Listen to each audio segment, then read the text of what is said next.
bọ́lọ́jọ́ ṣégbé ṣeré. ọmọ ẹkún òní bọ́lọ́jọ́ ṣégbé ṣeré. ẹrù yára ń bá ní. bọ́lọ́jọ́ ṣégbé ṣeré. ọmọ ẹkún òní bọ́lọ́jọ́ ṣégbé ṣeré. ẹrù yára ń bá ní. Mandele yàrá náà kó wọn bá ilà bẹ̀rẹ̀ fẹ́. Mandele yàrá náà kó wọn fàtórí àdí. Mandele yàrá náà kó wọn bá ilà tọrọ kan. Mandele yàrá náà kó wọn fàtórí àdí. Ẹgbẹ́ mi wọ́n ẹ dúró. Ẹgbẹ́ mi wọ́n ẹ bẹ̀rẹ̀. Ẹgbẹ́ mi wọ́n ẹ dúró. Ẹgbẹ́ mi wọ́n ẹ bẹ̀rẹ̀. Ṣé ẹ ti ń bọ̀ dán? Ṣé ẹ ti ń bọ̀ dán? Ẹ sábà tó mi. Ẹ bá wá obìnrin àlòkù. Ẹ̀ẹ́dẹ́ Kútọ́nù, a máa yà sí mi sẹ́bọ̀. A máa làwọ̀ yóò bá dé tọ́pá ńkó kiri. Ẹ bá wá obìnrin àlòkù. Ẹ̀ẹ́dẹ́ Kútọ́nù, a máa yà sí mi sẹ́bọ̀. A máa làwọ̀ yóò bá dé tọ́pá ńkó kiri. Àlè ìwọ̀n wò ìwọ̀n wò. Tọ́pá ńkó kiri. Ìkó wọ́n wò ìkó wọ́n wò. Tọ́pá ńkó kiri. Ìwọ̀n wọ́n lẹ̀ ìwọ̀n wọ́n lẹ̀. Tọ́pá ńkó kiri. Ìkó wọ́n wò ìkó wọ́n wò. Tọ́pá ńkó kiri. Àní tọpá ń kó wọn kiri ń kó wọn ní kó wọn ń kó wọn ń kó wọn ń kó wọn ń kó wọn. Ó máa kó wọn lọ ṣẹ́ṣẹ̀ṣẹ́. Àní dada ìṣìnàbù ní kọrin ní lùmìtì. Óyè! Sọ́lọ́jà yíyọ ẹ lọ sọ́lọ́jà. Àní mo ní sọ́lọ́jà yóò lọ kí lọ sọ́lọ́jà o. Lè ṣe àbọ́là kàràbánú ń bá sí lálọ́ lóyún. Sọ́lọ́jà yíyọ ẹ lọ sọ́lọ́jà. Ìtànkè àlùgbé bàbá ń fọ òun òde. Ìdàbà ń ṣeré gbogbo ìlú kan ń bì títì. Eléètì mọ̀, bàbá ológun ló sì yé eléèrí ògún mọ̀. Òrìṣà lúwà là ń ṣe bí ń dọ́gba fáráyé. Ó ní ò bá dọ́gba fún ìyé ìbọn òwòrò. Ó lè ṣe pàlẹ́mọ́ fún lọ ìyẹn ò kan wá ó ẹ lọ sọ́lọ́jà. Àníkẹ́ lọ sọ́lọ́jà. Lè ṣe àbọ́là kàràbánú ń bá sí lóyìnbó wí o. Àníkẹ́ máa lọ sọ́lọ́jà. Ìyẹn ò kẹ́ mi o. Ebu ló sọ̀nà ọ̀sán ní kan wò ó. Okay now. Tupẹ̀sẹ̀ fífi máa ń pẹ́. Àti pátápátá ló wé ní bọ̀gẹ̀ mẹ́wọ́n. Okay. Ọkọ yẹn ló fi fi ìdílé anya. Màmá mú sí na nwa m etogo kwa. Maka na nwa m jẹ ló ń bà, òwe bute ike. Ọganilu na-ebute ilo nwanne m o. Ọta mewa nke ya dịka agba ya jọkwa.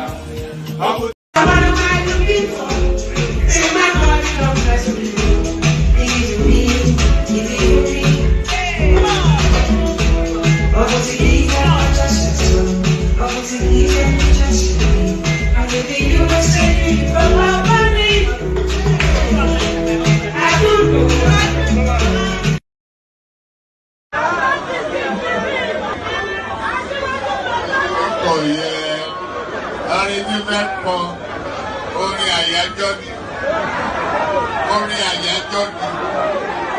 Wọ́n dìde, wọ́n pínlẹ̀ ogun. Oyin tí mo rí ká bá mi wá yẹn dà. Ká ní kó bá mi wá.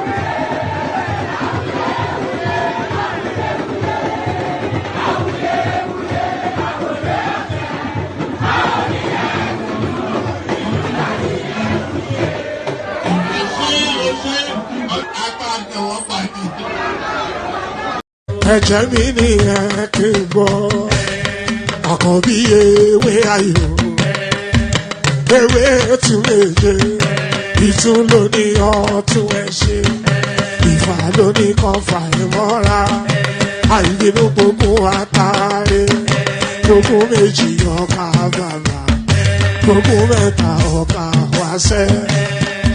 Orí ló túmọ̀ ẹ̀dùn. Gbogbo ọ̀nà ní túmọ̀ ẹsẹ̀.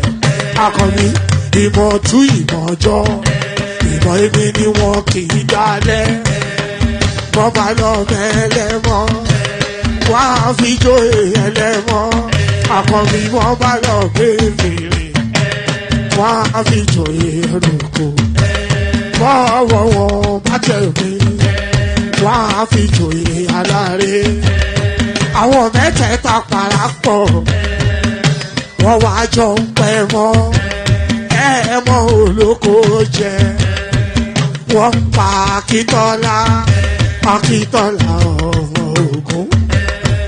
Wọ́n pàdé Ìyọ̀dà. Ọmọ Àtàlàbọ̀bà. Àkọ́bí wọ́n pàdé Ṣàtàdá dẹ. Ọmọ bá Ìjẹ̀bú mèrè. Aṣíwájú odò gbólùkẹrẹ. Ajagun lólòdì ọ̀run. Tó bá ṣe pé tìyẹ. Tó bá ṣe pé tìyẹ. Lọ́ bá ń darí jọ wí. Àpérò mi kún gbọ́wọ́. Ọ̀gọ́ ti ṣìgìdì máa gbé. Àgétì ló máa ń gbé. Àyàn ti ìlàyàn ewúrẹ́. Ọlọ́run dákun má padà lẹ́yìn ẹ̀. Kó má gbàgbé ọ̀rọ̀ tẹ́. Aṣíwájú. Ayandaba, ayandaba, ayandaba, ayandaba. Ayandaba, ayandaba, ayandaba, ayandaba, ayandaba. Ayandaba, ayandaba, ayandaba. Ati ayandaba, ayandaba, ayandaba, ayandaba. Ayandaba, ayandaba, ayandaba. Wana ayandaba, ayandaba, ayandaba, ayandaba. Ayandaba, ayandaba, ayandaba. Susu, baby, subramia. Baby, subramia. Suku sunu baby, subramia. Suku sunu baby, subramia. Suku sunu baby, subramia. Ejemo, ejemo, anamana. Ejemeje, ejemo, anamana. Wana mejemo, ejemo, anamu. Karatuba jodiri chukuma, duku chuba jodiri ndimo, egu mawego. Karatuba jodiri chukuma, duku chuba jodiri ndimo, egu mawego. Obodo jisike n'ụbọchị eruona. Oyibo. It is a free one. Be free. Ayandaba, ayandaba, ayandaba, ayandaba. Ayandaba, ayandaba, ayandaba, ayandaba. Ayandaba, ayandaba, ayandaba, ayandaba. Ayandaba, ayandaba, ayandaba. Ati ayandaba, ayandaba, ayandaba, ayandaba. Ayandaba, ayandaba, ayandaba. Wana ayandaba, ayandaba, ayandaba, ayandaba. Ayandaba, ayandaba, ayandaba. Susu baby subramia. Suku sunu baby subramia. Suku sunu baby subramia. Suku sunu baby subramia. Ladies and gentlemen, sometimes you just have to act like you are drunk, like you are crazy. Confuse your enemies. Confuse them. Oboda say yeah we mo. Yeah we mo. Oboda say yeah we mo. Nuba say ga ponto mo. Iye de gugeme. Okwitara kara mi nguru ma mi ga kwuru mu gwo ya baby mo. Abe Maria. Boy feeling. Ayandaba, ayandaba, ayandaba, ayandaba. Ayandaba, ayandaba, ayandaba, ayandaba. Ayandaba, ayandaba, ayandaba, ayandaba. Ayandaba, ayandaba, ayandaba. Ati ayandaba, ayandaba, ayandaba, ayandaba. Ayandaba, ayandaba, ayandaba. Wana ayandaba, ayandaba, ayandaba, ayandaba. Ayandaba, ayandaba, ayandaba. Susu baby subramia. Suku sunu baby subramia. Suku sunu baby subramia. Suku sunu baby subramia. Asekwa nefo jabanye si akuna nyego bamkambasi ozo. Since I was born, but now I am getting youth. Hakuna mota, hakuna koga.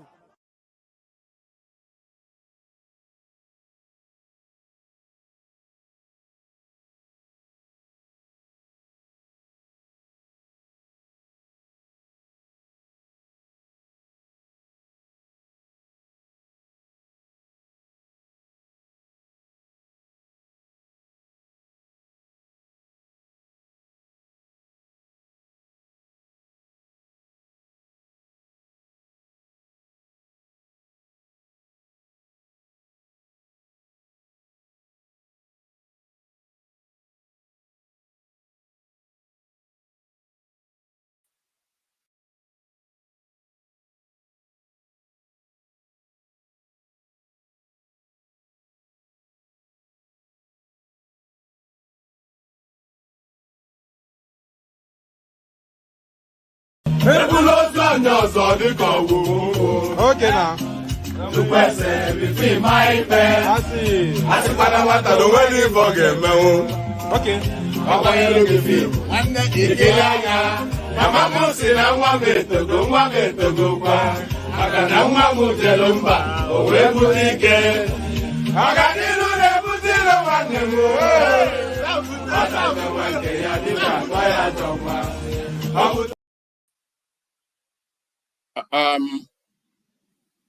Can you hear me now? I'm not quite sure. This is a bit awkward. Let me play you another bit of music. Apologies for all this, for this. Let me play you. Ebulu otu onye ọzọ dịka ọgwụgwụ. Okay now. Tupu ese bifi ma ikpe. I see. Asịkwana nwata na onwere ife ọ ga-emenwu. Okay. Ọgbanyelu gị fim nwanne ikiri anya.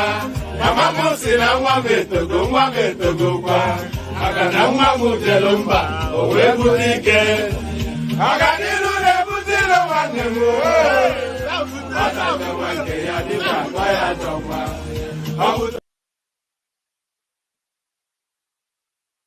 Right. Can you hear me now? I can hear myself back twice.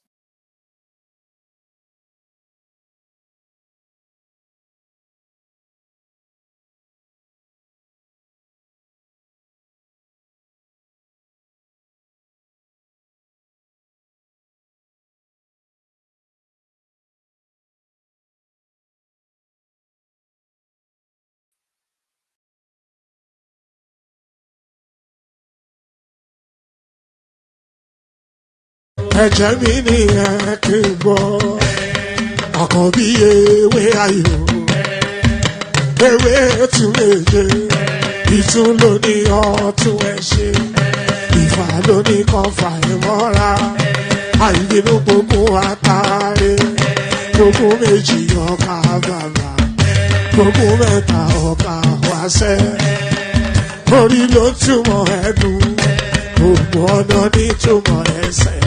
Akọni ìmọ̀ tú ìmọ̀ ọjọ́ ìmọ̀ èmi ni wọn kì í dálẹ̀ wọ́n bá lọ mẹ́lẹ́mọ́ wá fi jóye ẹlẹ́mọ́ akọni wọ́n bá lọ gbé fèrè wá fi jóye ẹlòkò wọ́wọ́ wọn bá tẹ̀lé wá fi jóye aláre àwọn mẹ́tẹ̀ẹ̀ta parapọ̀ wọ́n wá jọ ń pẹ́ mọ́. Right. Let's try again. The thing is, I'm echoing back. Let's see. All right. I'm not sure what to do here. All right. Hold on 1 second.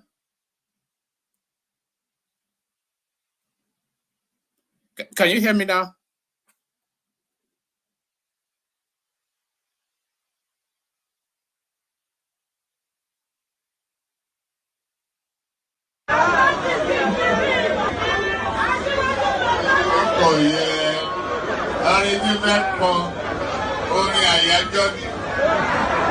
Orin àyájọ́ ni wọ́n dìde wọ́n pínlẹ̀ ogun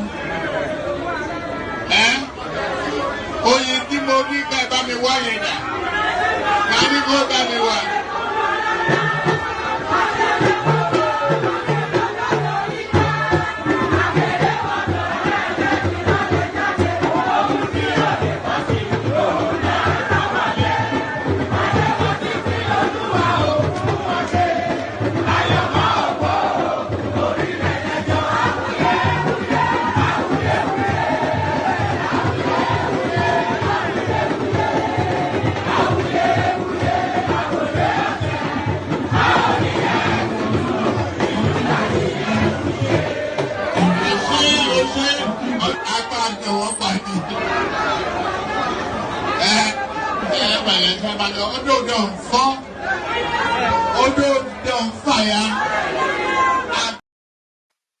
Right. Can you hear me now? Let me know if you can hear me. Indicate in the comment section if you can hear me. Can you hear me?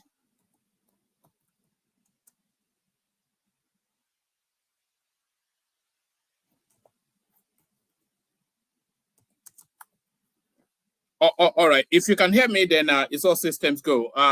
So if you can hear me, then it's all systems go. So good day to you. Good to be in your company. How are you and all that? Yes, I'm using two systems because one is acting funny and the other one I've not yet configured it yet. So that's the answer to your question, Choma. But look at your telling me off. Look at this, the youth of today. Look at all that. All right, good day to you. Good to be your company and all that. So we do all that. The usual protocol: click on the like button just as soon as you're coming in. Subscribe if you haven't done that already. The hyperlink that says StreamYard that invites you onto the screen. So all that. All right. Let's just let's just kick it off. Let's kick it off. So click on like, click on subscribe, click on the hyperlink that says StreamYard, and then the dollar sign at the bottom of the screen invites you to donate towards the platform. So do all those magical things. So do all those magical things. So a lot of this conversation is going to wrap around the Nnamdi Kanu space. No doubt about that. And then there'll be in between with all manners of this, that, and the other. So okay. I'm going to take one more minute because I need to just make sure that this thing is exactly how I want it. Otherwise, it won't work for me. So let me just play you one last music, and then we kick things off formally. Apologies for when I say it's just a literal one man with a dodgy computer. Then you see it in real life now. So let me just play you just a minute of music, and then we kick it off formally. Let me take you. Let me play you a bit of a Hausa rap if I still have it. I know you enjoyed that one. Let me play you a little bit of. Where's my Hausa guy now? Yeah, let me play you a little bit of Northern rap if I have not yet. Oh, all right, let me play you a Padedo Dogbo. I think we used to enjoy that back in the day. So a little bit of that, and then we'll kick things off formally. You know, if things are not fully set up the way I should have them fully set up, then it makes the session somewhat tilted. So let me play you this, and then I'll recalibrate myself.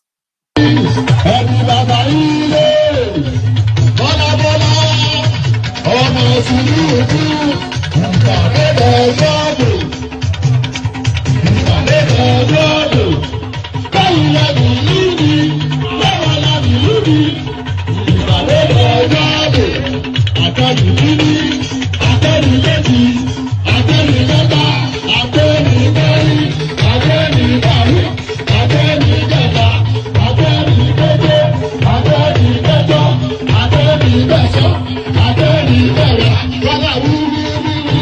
Eléyìí ò gbọ́, àbẹ̀mọ̀gbọ̀gbọ̀ eléyìí ò gbà, àjẹyìn sílẹ̀ àbúrò ní àjẹyìn aláàbàrà dábìlárì, ohun bẹ́ẹ̀ ṣe yóò fún yín lára, ìwà ẹ̀rù ló ń ta yín lẹ́yìn, àrùn ìsìn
All right, that should do the trick. Tell me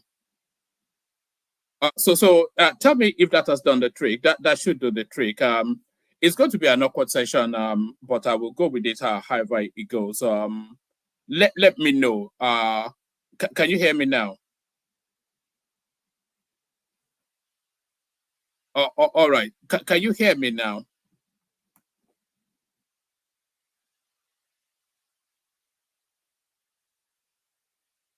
What's going on? Can you hear me or not?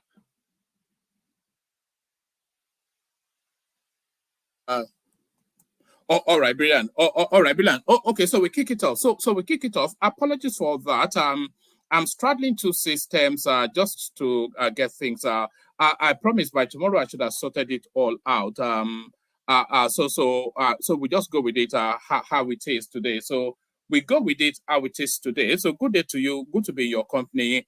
And a real delight, a real treat, and all that. So we kick it off, of course, with the Nnamdi Kanu space. I'm going to, I'm going to shut my camera down because I'm going to be reading from another screen, and it's a bit awkward me turning back and forth. So let's just let's roll it out, and then we kick into the session. And by the way, plenty of room in the comments.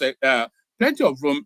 Actually, the studio is empty apart from myself. So anybody that wants to jump on, please do exactly that. So we kick it off, of course. There's only really one story in town, and it's the Nnamdi Kanu story. So we kick it off with the Nnamdi Kanu story. Take me to Kuje prison before I die in DSS custody, Kanu tells court. So this is it now. Is this on bended needle? He is begging. That's what Nnamdi Kanu is doing. He's begging, but then he's begging in that bullish sort of voice. He's still trying to be masterful whilst he's begging as well. The detained leader of the indigenous people of Biafra, IPOB, Nnamdi Kanu, whose request for bail was refused by the Federal High Court in Abuja on Tuesday, has pleaded to be transferred to Kuje prison. Kanu, who is currently in the custody of the Department of State Services, DSS, said he was very seriously, said he has a very serious health condition that could not be handled by his present detention center. According to him, the DSS lacked the medical facilities required for his treatment. He told, let's do that entirely all over again. You know how I don't like the flow sometimes. I don't like the flow this time. Take me to Kuje prison before I die in DSS custody, Kanu tells court. Leader of the indigenous people of Biafra, IPOB, Nnamdi Kanu, leader of the detained people of Biafra, IPOB, Nnamdi Kanu, whose request for bail was refused by the Federal High Court in Abuja on Tuesday, has pleaded to be transferred to Kuje prison. Kanu, who is currently in the custody of the Department of State Services, DSS, said he has a very serious health condition that could not be handled by his present detention center.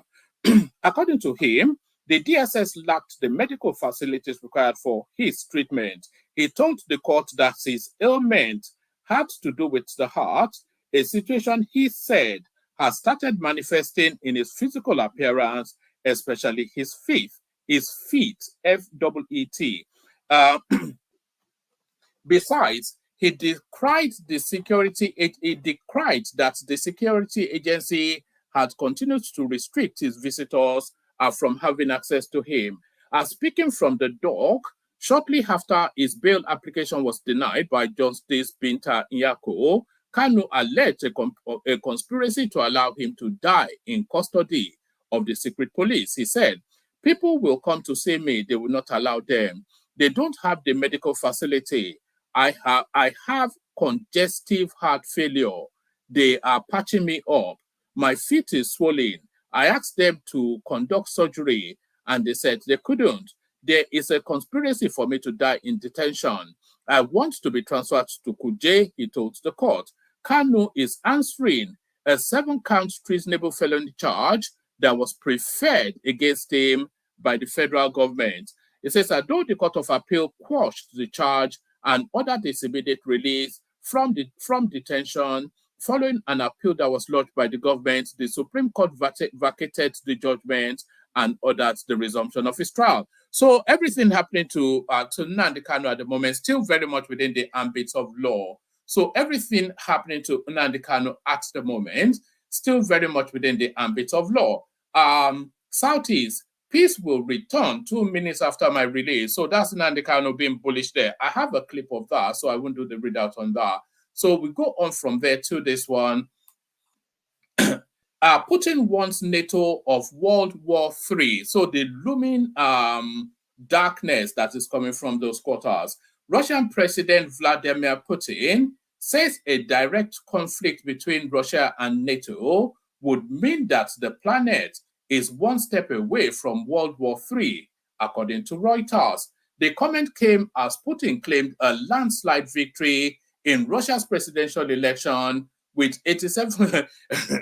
Imagine if this happened in Nigeria. Imagine if somebody actually won an election with these margins. They will stone that person to death. Tinubu just won by a derisory under 2 million, and these people are banging their heads against the wall.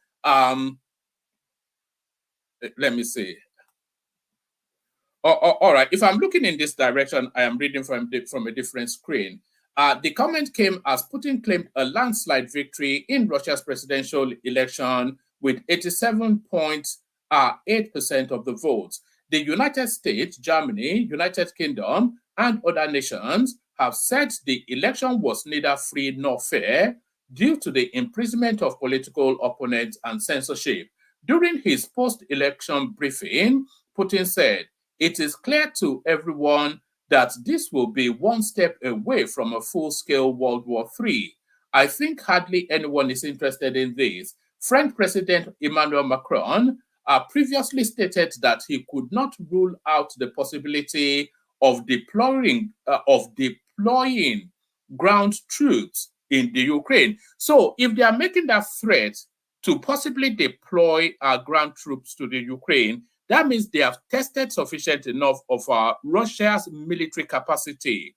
And they feel that apart from the nuclear warheads that Russia has, they feel that in terms of outside of that, they feel that Russia is not as strong militarily as they previously thought. So that has to be the thinking there.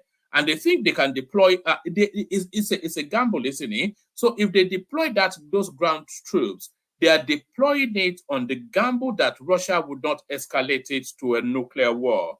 But then, of course, you cannot rule that out with Putin. Responding to questions about Macron's statement and the risk and possibility of conflict between Russia and NATO, Putin said, "Everything is possible in the modern world." Putin added that NATO servicemen were already in the Ukraine. Earlier, Putin stated that Russia was technically ready for nuclear war. He said if the United States sends troops to Ukraine, it will be seen as a significant escalation of the conflict. In response, French president stated that Putin should not make threats when his country possesses nuclear weapons. According to the French president, he has not spoken with Putin for several months. Such dialogue will be held when necessary. So such dialogues will be held when necessary. So the looming spectre of World War III, so that's in the horizon right there. So that's in the horizon right there. Senator Emefiele, over 30 trillion, Senate to summon Emefiele, over 33 trillion naira ways and means. So, I mean, I have no sympathy for Emefiele, but the only thing that the only thought is that why is he left carrying the can? You know, because of course there are countless of them. So why has the rest of them not been packaged together? He should have given up sufficient enough names for them to have picked up other people as well. The Senate has expressed its intention to summon former Central Bank of Nigeria CBN Governor Godwin Emefiele concerning the 30 trillion naira ways and means advances issued during the President Muhammadu Buhari's administration. This decision comes in the wake of inadequate explanation from the current CBN leadership regarding the transactions.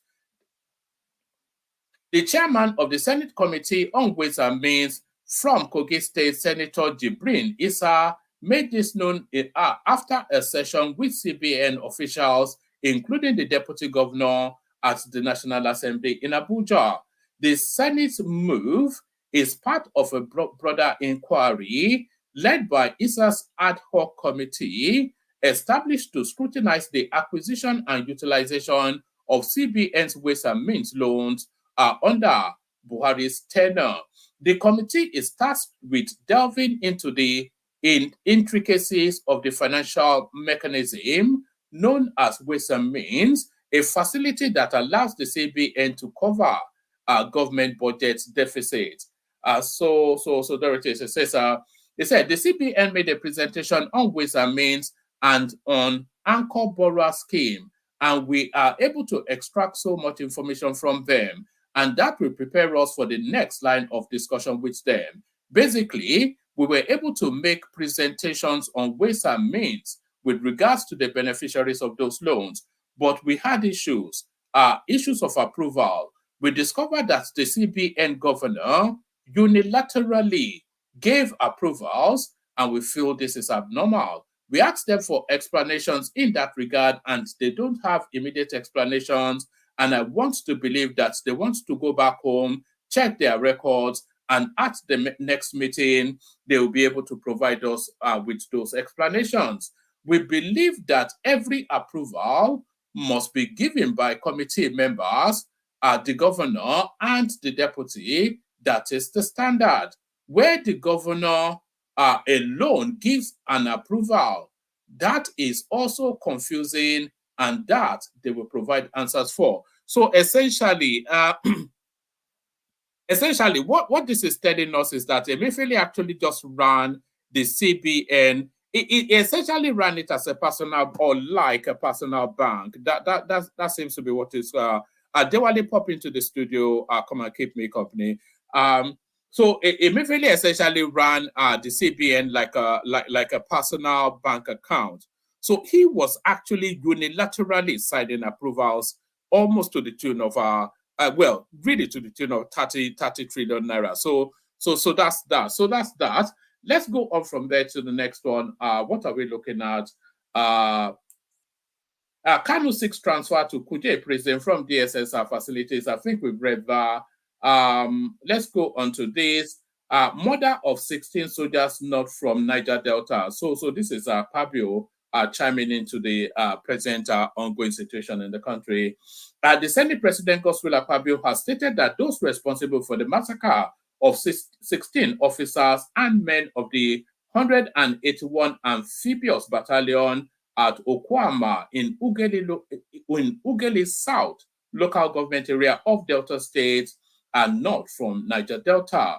Akpabio disclosed this on Tuesday during a debate on 2 merged motions by Senator Abdulaziz Yadua, APC, Katsina, etc. He said that the youth who killed the soldiers may be mercenaries, adding that the country was not at war. I don't think they are from the Niger Delta. They may be mercenaries. So I don't really think that he should be speaking in that tone, because it's too sensitive a topic just to be guessing at. Correspondence reports that the Senate began a probe into the killing as it has asked its Committee on Defense, Army, Navy, and Air Force to liaise with the military authorities to get more information on the remote and immediate causes of what it described as a dastardly act. So that's that one. So that's that one. Let's go on to this one. Remember the statistics that we brought you on the Southwest yesterday. So we've got even more data to share with you now. Full list out of school children across states in Nigeria. So children out of school, and by children, the catchment area is from the age of 6 to 15. So a full list of out of school children across states in Nigeria, and children from the ages of 6 to 15. So Kebbi State 67.6% of children between the ages of 6 to 15. Just pause for a moment and reflect on that. 67.6% of children between the ages of 6 to 6 or up to 15 are out of school in Kebbi State. That is where Abubakar Malami comes from, by the way. 66% Sokoto, Yobe 62%, Zamfara. So this is to tell you that what we're going through, we've not even begun to scratch the surfaces of it yet. The entirety of the North, their children are not in school, the entirety. And please, just look at your screen, the entirety of the North. Let me put myself at the bottom actually so you can really see it fully. The entirety of the North, none of their children are in school. So can you see, Kebbi, this is Kebbi right here, 67.6% of the children in Kebbi State are not in school, 66.4 Sokoto, 62 Yobe, Zamfara 61, Bauchi 55, Borno, even Borno, which you think will top the pyramid, is 54.2. So I'm not quite sure why they don't go to school in Kebbi State. Jigawa 51, Gombe 48, Katsina, Buhari's own home state. I assure you, that data explains that, doesn't it? I assure you, 45.9% of children between the ages of 6 to 15 in Katsina State not in school. So let's just we whisk through in Kano State 39.2, which is still high, but it just shows you that things somewhat working. Taraba 28 points. So the North covers the worst examples, as you would imagine. The North covers the worst. They don't go to school there, as we all already know. But there's now data to back up what seems to be a prejudicial opinion previously. Pardon me. All right. So yes. Yes, Taraba 28.8, Nasarawa 25.4, Plateau 23.2, Kwara 22, Kaduna, which is I think this may well be El Rufai's impact. Kaduna State is where's Kaduna State again? Kaduna State is 21.9, Adamawa 21.7, Oyo State, my own home state, is actually the worst of the South. So the worst state in the South is the state of this bald-headed guy that speaks in the funny voice on your screen. This is my home state. The worst in the South is Oyo State, 20.9. Ogun State, of course, which we already know is the worst state in Yoruba land, 20.5. Benue 18. So Benue, I think Benue counts as middle belt, doesn't it? Ebonyi 16, Ondo 15. I would have thought that the eastern states will be high up the pyramid here, so I'm a bit surprised that they're going to school in the east now. Ondo State 13.8, Osun State 12.8, FCT 12.8 still. Edo State, who they read for Edo, 11.3. So we're talking about children between the ages of 6 to 15 out of school. Edo State 11.3. Akwa Ibom 10.6, Kogi State 10.2, Delta State 9.3, River State 7.7, Cross River 7.6, Enugu 7.5, Bayelsa 7.4, Lagos 6.4, Abia State 5.6, Ekiti State 5.1, Imo State 5.2, and Anambra State 2.9. So the state, curiously, the state with the highest education metric, you would never guess it though, is Anambra State. Their children, they have now started to send their children to school in Anambra State, which is a real positive for that space. So well done to the people of Anambra State. That caught me by surprise. I was fully in the expectation that it would be some I was fully in the expectation that it would be some Yoruba state. I was actually expecting it to be Ekiti State because, of course, we know that the Ekiti people how much they revere education and all that. So how much they revere education and all that. I'm just making sure that I've done all the readouts before we then go back to the Nnamdi Kanu narrative, which will form, I suspect, the main hub of conversations in the course of the session. So yes, so we've done all that. So yes, let me put this on the screen. So now we are going to. Okay, no, let me put this on the screen. Okay. So brilliant. So we're not. So yes, still plenty of room still in the studio. Anybody that wants to hop on. We make of it what we make of it. So if there's well, we make of it what we make of it. However it pans out is how it pans out. So however it pans out is how it pans out. So now we go back to the Nnamdi Kanu narrative, and a lot of agitations obviously for his release, of course, and the court rightly denied him. So now I'm going to play you some clips. Now I'll try not to overlabor the clips. So I'm going to let's go back to where this whole story started. So let's go back to where this whole story started, because there seems to be some sort of argument that Nnamdi Kanu should be released, and that arguments are forgotten completely to take any cognizance of the backdrop of how Nnamdi Kanu ended up incarcerated. So let's start this story from the start as we enter the Nnamdi Kanu case file. So Mother was the case that they gave me. Who sang that song? I don't want to see a policeman on the street. Go and look for weapons. Go arm yourselves. And you see what is going to happen. Build weapons. If you don't have any, go and construct one. Go and build one. Even ordinary catapults, anything you have, go and use it. And destroy them. Destroy them, mad people everywhere. They're going to see something they've not seen before. And as we are destroying them, we are finding out where their children are. They are making mothers to become childless. And we are also going to make them become childless. They want destruction, we give them destruction. Mad people everywhere. What's that going now? No going back. I told them, they think it's like before. You come, you shoot, you go. And commission of inquiry, this, that. Later, anywhere you see Sanwo Olu, you attack him. Tinubu his hotel must be burnt down. Burnt down. Mad people everywhere. The caller on the line, can you hear me? Master, good evening, sir. Yes, please. Where are you calling from?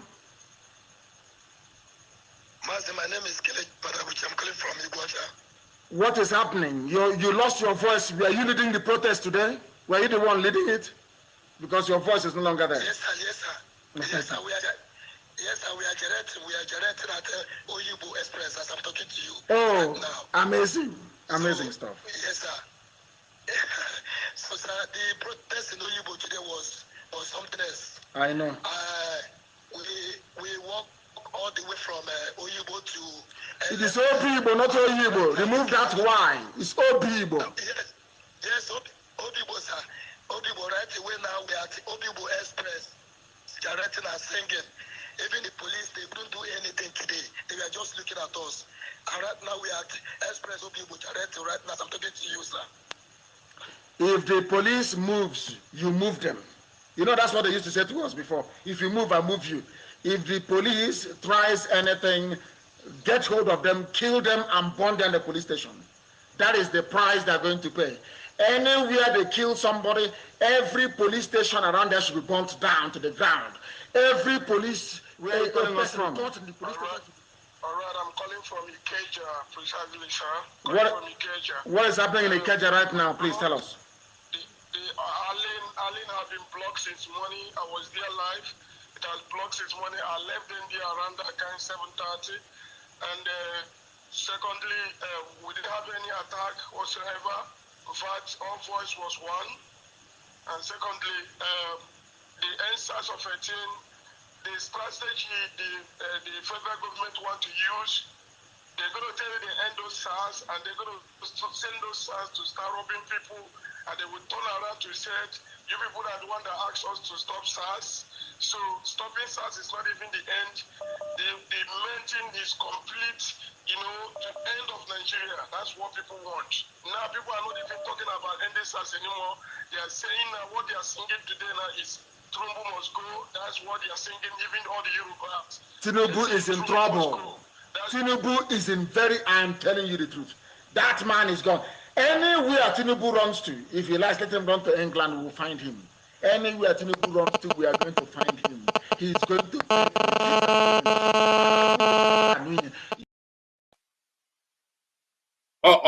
All right. So that is where this whole story actually started. So and it goes on and on, and it gets even more graphic. So that was during the NSARS, and that was Nnamdi Kanu then from his hideout in somewhere in the UK, or coordinating and orchestrating death and destruction all over Lagos State, and of course are already doing that regularly in the Southeast anyway. So that is I can bring you endless clips of all of these sort of things. So that is the backdrop to this guy now that we're talking about. So any parallels to be drawn between this guy or with somebody like Sunday Igboho or Omoyele Sowore is a misnomer. So it doesn't cohere. It doesn't chime. You know, this guy is a ruthless. The equivalent person is probably the Boko Haram lord that the one that's exactly. So that's the parallel that you want to be drawing with somebody like Nnamdi Kanu. So that was him in his full pomp, but this is him now, a humble. Well, he's a humbled man, but he still tries to maintain that machismo that we know that space for.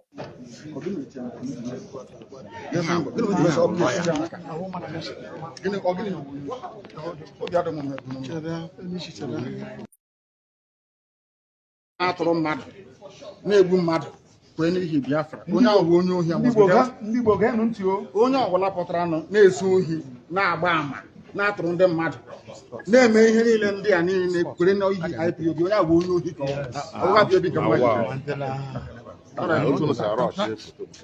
we are here to fight for freedom, for justice, equity, and fairness. That's what we're fighting for. Nothing more, nothing less. And we cannot be cowed by anybody. We are without fear before our enemies.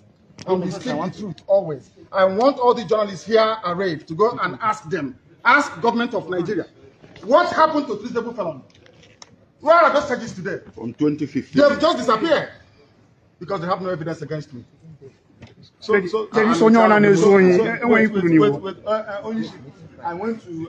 Anybody committing crime cannot go scot-free. I swear it. They cannot go scot-free. Anybody involved in any type of crime in the East cannot go free. And they're doing it because I'm in DSS. That's what if I said no idiot can try this rubbish, and they know it very well. They know it very well. And I suspect that some people in government are complicit. Yes. They are making money with insecurity. That's correct. They're making money with it. They know Nnamdi Kanu is outside. In 2 minutes, this nonsense will stop. Who is the idiot? Who is the bagger? That will speak when I'm talking. Who is the fool? Who is the idiot? I ask. That I give an order in the East, and any idiot will counter it. Who is the bastard? I'm asking you. Nobody can. Sir, are you I'm Nnamdi Kanu. Who is the idiot? No, don't. No, man. What is it? Can you tell us the ongoing killings in the East in the name of IPOB? What is your stand on that?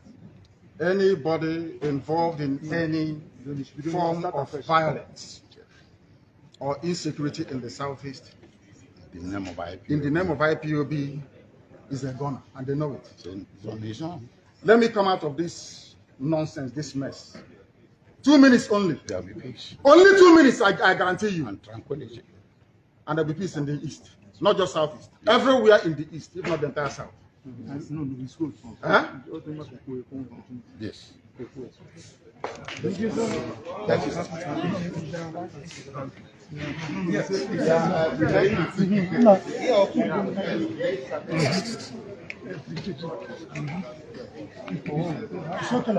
What is it?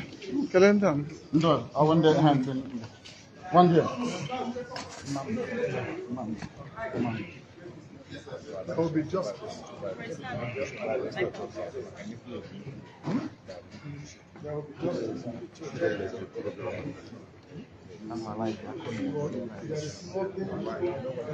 nothing on them happened. I'm over going to get more jacket. Who is the back? So there is nothing on that that cannot be reviewed. All right. So that's just a flavor now of Nnamdi Kanu still trying to maintain that false machismo. Even though the game is up, it's a busted flush now, of course. So he's now making that promise now that it does somewhat of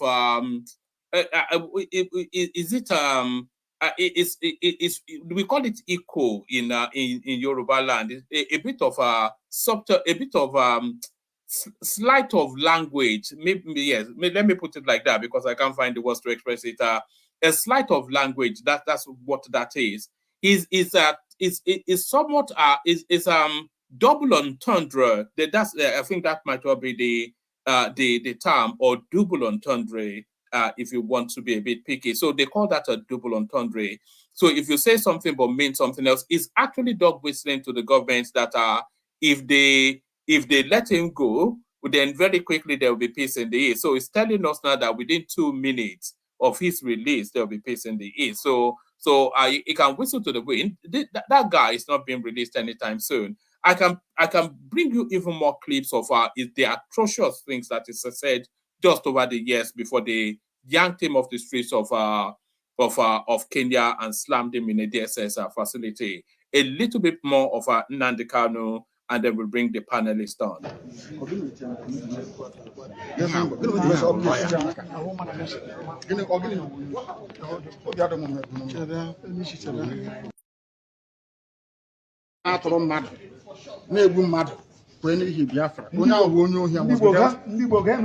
Onye ọbụla pụtara na-ezu ohi na-agba ama na-atụrụ ndị mmadụ na-eme ihe niile ndị a niile kwere na oyi IPOB onye abụ onye ohi ka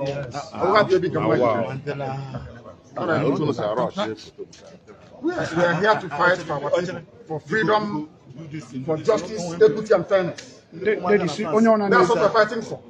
Nothing more, nothing less. And we cannot be cowed by anybody. We are without fear before our enemies. And we speak the truth always. I want all the journalists here arrayed to go and ask government of Nigeria, what happened to treasonable felons? Where are those charges today? From 2015. They have just disappeared because they have no evidence against me.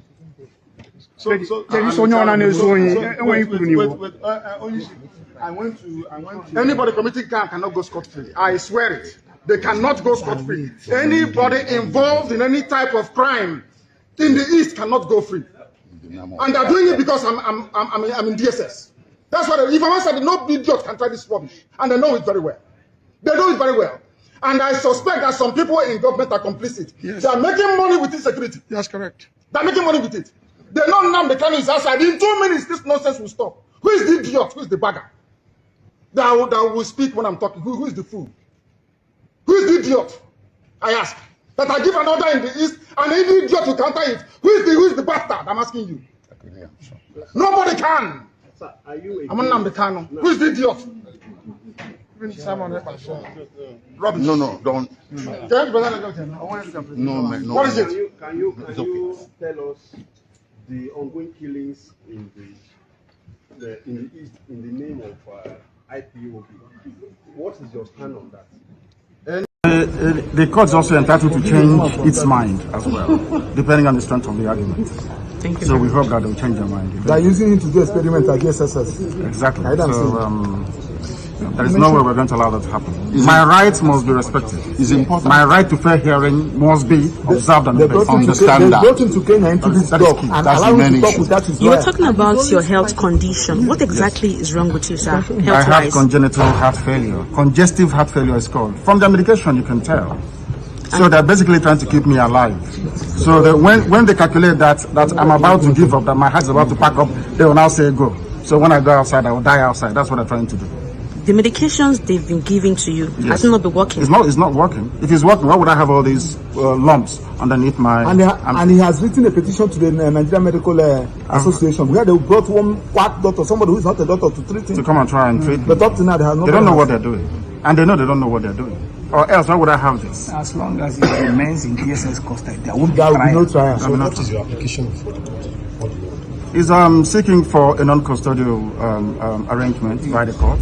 You said house arrest. Exactly. I don't mind house arrest because I'll defeat them. In this court, I'll defeat the government of Nigeria. Here, Jehovah will see it. Where is the treasonable felon? Where is it? All these years, journalists are shouting treasonable, treason. What's the treason today? It's gone. The same way this terrorism charge will go. I'm thinking of another capital offense that can charge me with. Maybe, I don't know, impregnating the wife of somebody. I don't know what other thing they're going to charge me. Are you saying you are innocent of all these charges? The federal government, they know I'm not guilty. My only guilt is that I'm fighting for my people. And I will fight for them. Okay, so last for justice and fairness and equity everywhere. Last question. Has your family been able to... Anybody using IPOB to commit crime is a criminal. It's not part of this family. Our family is based on 4 cardinal points. You must be without fear before your enemies. You must speak the truth always, even if it leads to your death. You must help the poor and those who cannot help themselves, and be of good character that God may love thee. That's who we are. So what will be your words to those out there in the East who are killing in the name of IPOB? That they are criminals. They are criminals. They are not part of this family. We are called a family for a reason. We've come to serve our people, not to enslave them. Anybody conducting any type of activity that contravenes the welfare of our people is a criminal and must be dealt with. Thank you very much, sir. Any form of violence or subversion in the name of Biafra is not part of this family. Our family is noble. It's called IPOB. It's all over the world. So you condemn anything that has to do with killing? In total, why would I kill? And violence. People have sacrificed my parents for them. Why would I want to kill any other person after that? Anybody who's committing crime in the name of IPOB is a criminal. So there it is. That last bit there was in the direction of Simon Ekpa. So I don't want Nnamdi Kanu released. I don't, because for all of the for the first clip that I played, all of the atrocities that he has committed, I don't want Nnamdi Kanu released any more than for the same reasons that I don't want all these so-called repentant Boko Harams released. Because all of the death and destructions that they have caused, then they get to walk away just scot-free. So I don't want them released. But the only thing that would make me want to change my mind somewhat is just to have him duke it out with Simon Ekpa. So that would be a bit entertainment. For the entertainment of that fight, that's the only reason I can think of. But let's play the case, guys. Bring up the people that are here so far. We've only got about 3 people, so it might well be a very short session. But here, the K guys. Water, only water, only water, where they see ma. Water,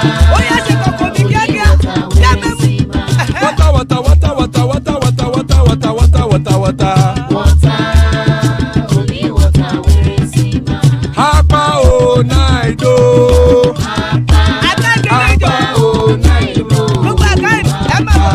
Hapa you don't come o.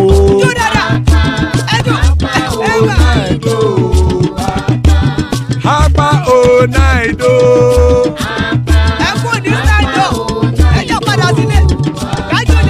Oro kẹ̀kẹ́ ẹlẹ́mù yé o. Ibe sodi ya kẹ̀kẹ́ ẹlẹ́mù re o.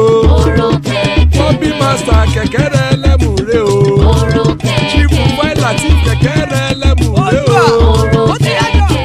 Eruku lẹ̀lẹ̀ ẹlẹ́mù dé. Eruku lẹ̀lẹ̀ ẹgbẹ́ ẹlẹ́mù dòde ojàre o. Eruku lẹ̀lẹ̀ Ghana ti dé ẹgbẹ́ bọ́dì o. Ọmọ ẹlẹ́yẹ ẹ̀yẹ o ó dilé o. Odúyẹ̀lá ẹ̀yẹ o ó dilé o. Petro Sọ́nàmẹ̀ ẹ̀yẹ o ó dilé o. Petro Sọ́dúnkẹ́ ẹ̀yẹ rẹ̀ ó dilé o. Ẹlẹ́kọ̀ ọ̀run mú ìní o.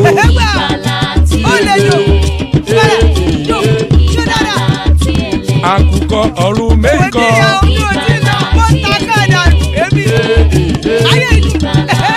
Ikú kò ní ríwà gbéṣe o.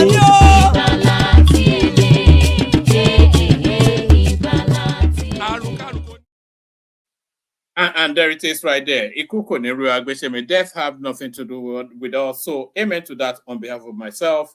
What am I even saying? Ikuko Neru Agbeshe, that means may death have nothing to do with us. So amen to that on behalf of myself and you, my friend. So amen to that on behalf of myself and you, my friends. Joining us, Ajanle Koko. Good to see Ajanle Koko. Adewale in the house. Good to see Dewale. And the prime dot, after a period of absence, he's here as well. So good to see you. So good to see you, gentlemen. Ekene joins as well at the last minute. Good to see you, Ekene. So just because of the subject matter, let me kick it off with Ekene, even though he's just coming into the studio now. So Ekene, are you ready to go? Oh man. Oga? Alpha. Adeo. How about it? I don't find no. Well, yeah. So today a big day. So Nnamdi Kanu denied bail. So a lot of people cheering, a lot of people crying. So where are you in that space? Well, I don't know why the federal government are still holding him. I don't know why. I'm not happy that he has been denied the bail again. But let's keep our fingers crossed. Maybe I don't know. But I'm not happy. I'm not happy that he was denied bail. Oh man.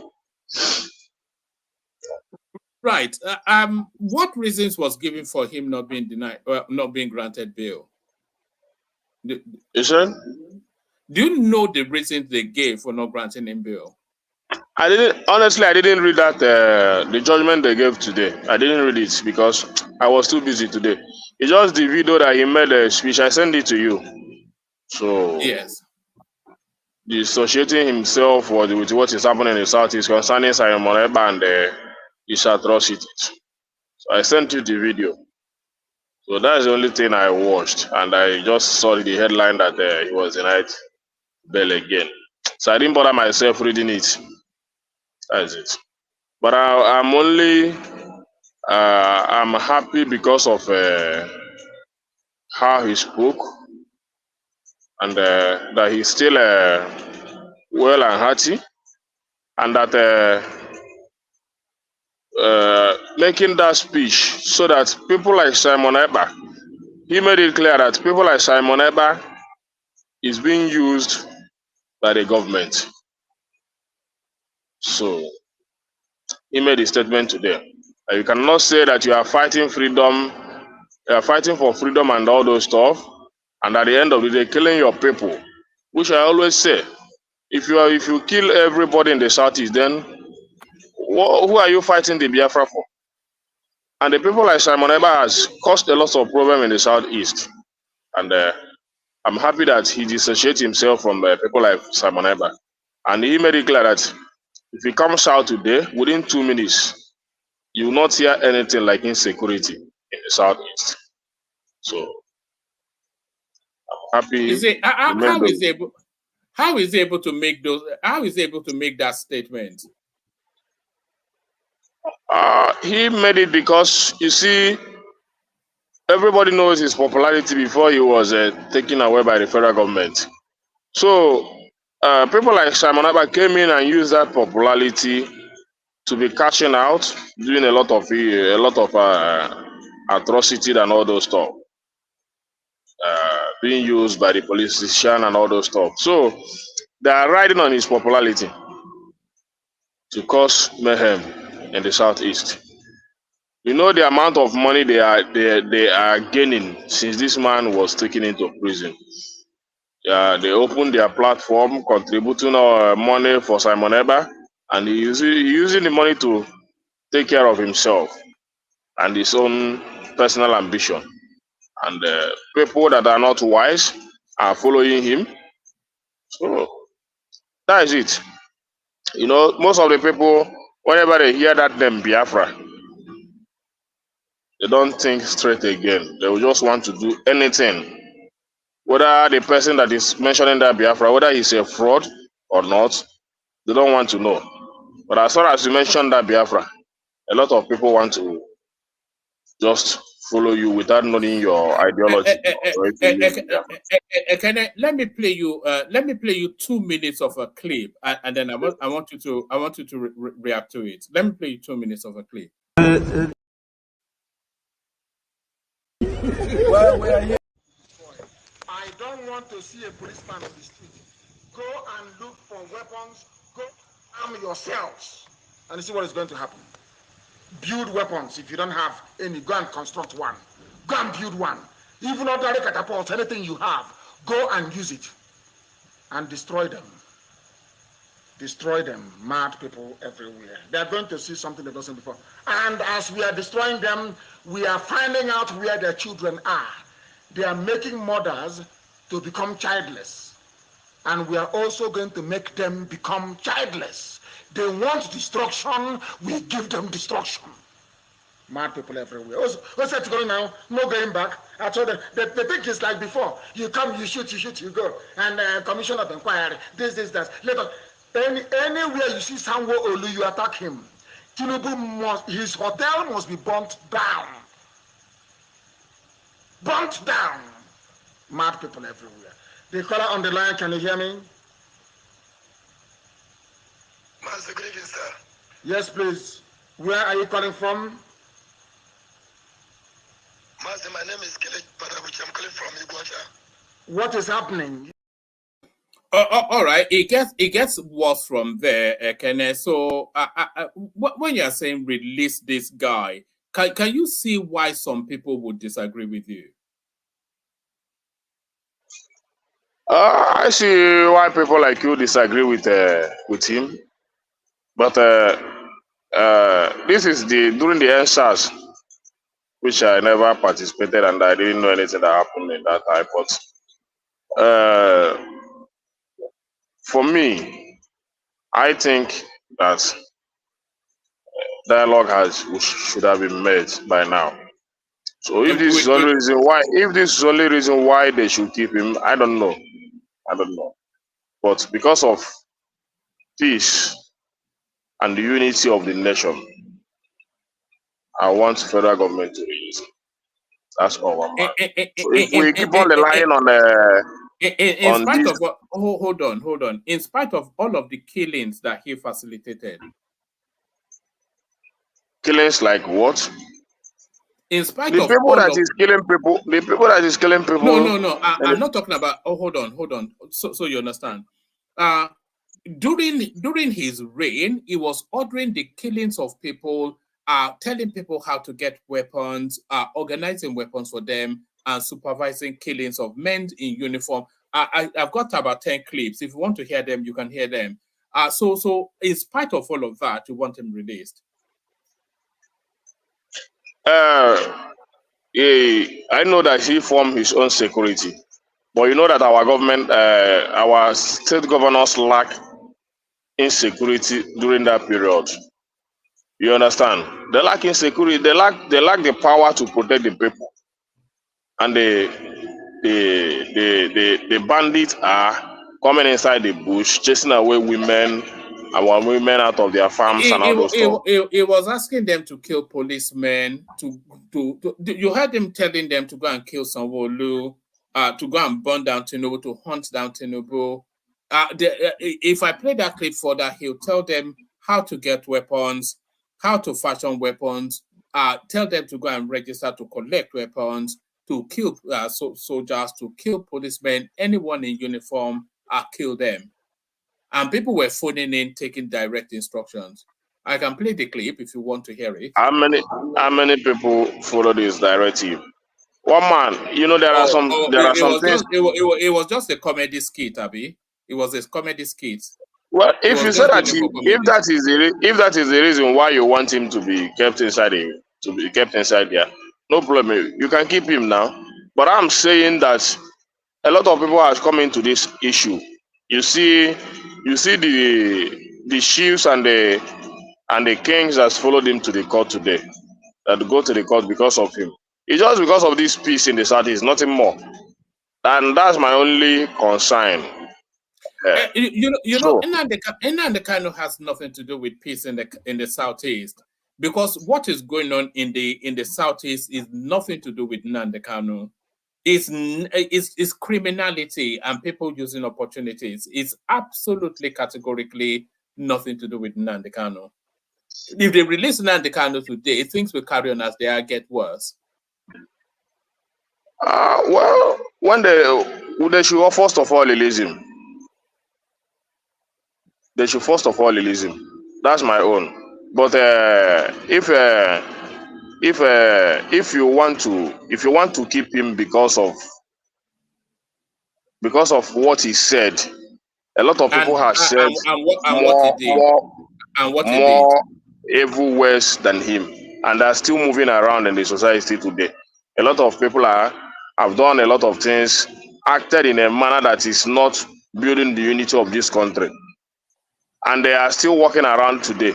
So I don't want to be mentioning their name and what they said. You understand? But they are still moving around in the nation today. A lot of people that is untouchable, even though their statement seems to be not building unity in our nation, but are still moving around today in this country. So if you want to keep him because of what he said, without regarding the whole Southeast and the peace and the elders that came in and said, release him for us, we're going to take whatever he has done, forgive him. We're going to take charge. We're going to take control. We're going to stand. Even the Soludo you are supporting has also made such statements and visited him in the prison and asked the federal government to release him, that he is going to stand as a shorty and make sure that what happens or whatever sin he has committed will not repeat itself again. And if not for anything, for the people that have come in to ask for his release, give them benefit of doubt. Give them benefit of doubt. But if you say you want to keep him, continue to keep him. But more people from other part of the nation has made more statements that cause disunity in this nation, and they're working freely. Many of them associate themselves with bandits and all those stuff, kidnappers, but they're working freely in our nation. This nation is full of us. So whatever that you know that is good for you in this nation, you cannot do to other people. You understand? So I understand what happened in the SARS. I'm not in support of the statement he made in that period. But because of the whole Southeast, the federal government and all those stuff, do it. But, is he allowed to interject? Is interjection allowed? Okay. When Boko Haram started in the north, the people of the north showed this kind of sentiment that, oh, it's our son. Yeah, he's fighting for us. Until when that thug became a problem to his people. So if people don't want to merge the entire Southeast and Kano, there are people like that. I've spoken with a lot of Igbos and they will tell you Kanu is a man of himself. He should answer for his sins. Merging the entire interest of the Southeast with Kanu, it's wrong. That is what, some of us have made our own inquiries and spoken with people. So that's just the quick interjection I want to drop. You can continue. Well, he's a man of himself. He can answer for himself. You understand?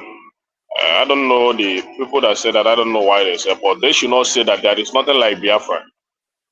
You understand? You know how most of the Southeasterners feel when you mention Biafra.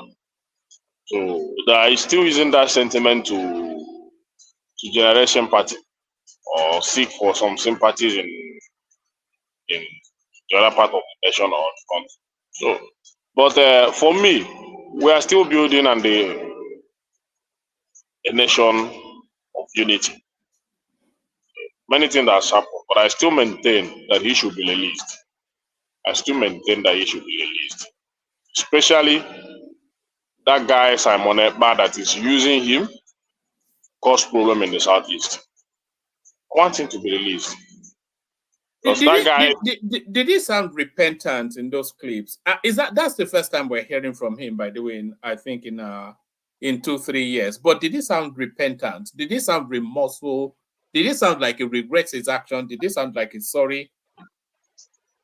No, he didn't sound. You can play the video. He even made a bold statement that the federal government don't have anything against him. Now the people that started this case with him, where are they? They're just treating him because they feel that they can do it. You can play the video. It's just very short. Yes, I play the one you sent in. Yeah. Oh, okay. Let's have a look. Hold on, carry on. I'll look for it. Let me see. Let's see. But there should be some sort of remorse first. So if he's not showing any signs of regret, then that suggests that it's something that he might do again. But hold on, this yeah.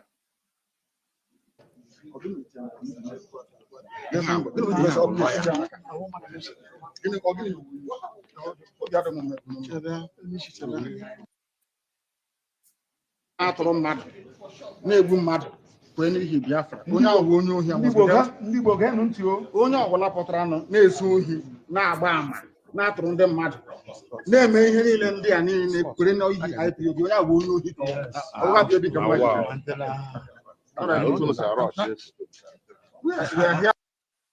I think we've seen this clip already, and we played it in the earlier phase. But yeah, Karen, the fact that there's no remorse from him is really what rankled. Even if there was remorse, by the way, you know, a lot of people outside. I cannot think of anybody outside of the Southeast that would suggest that this guy should be released. He has already said it now.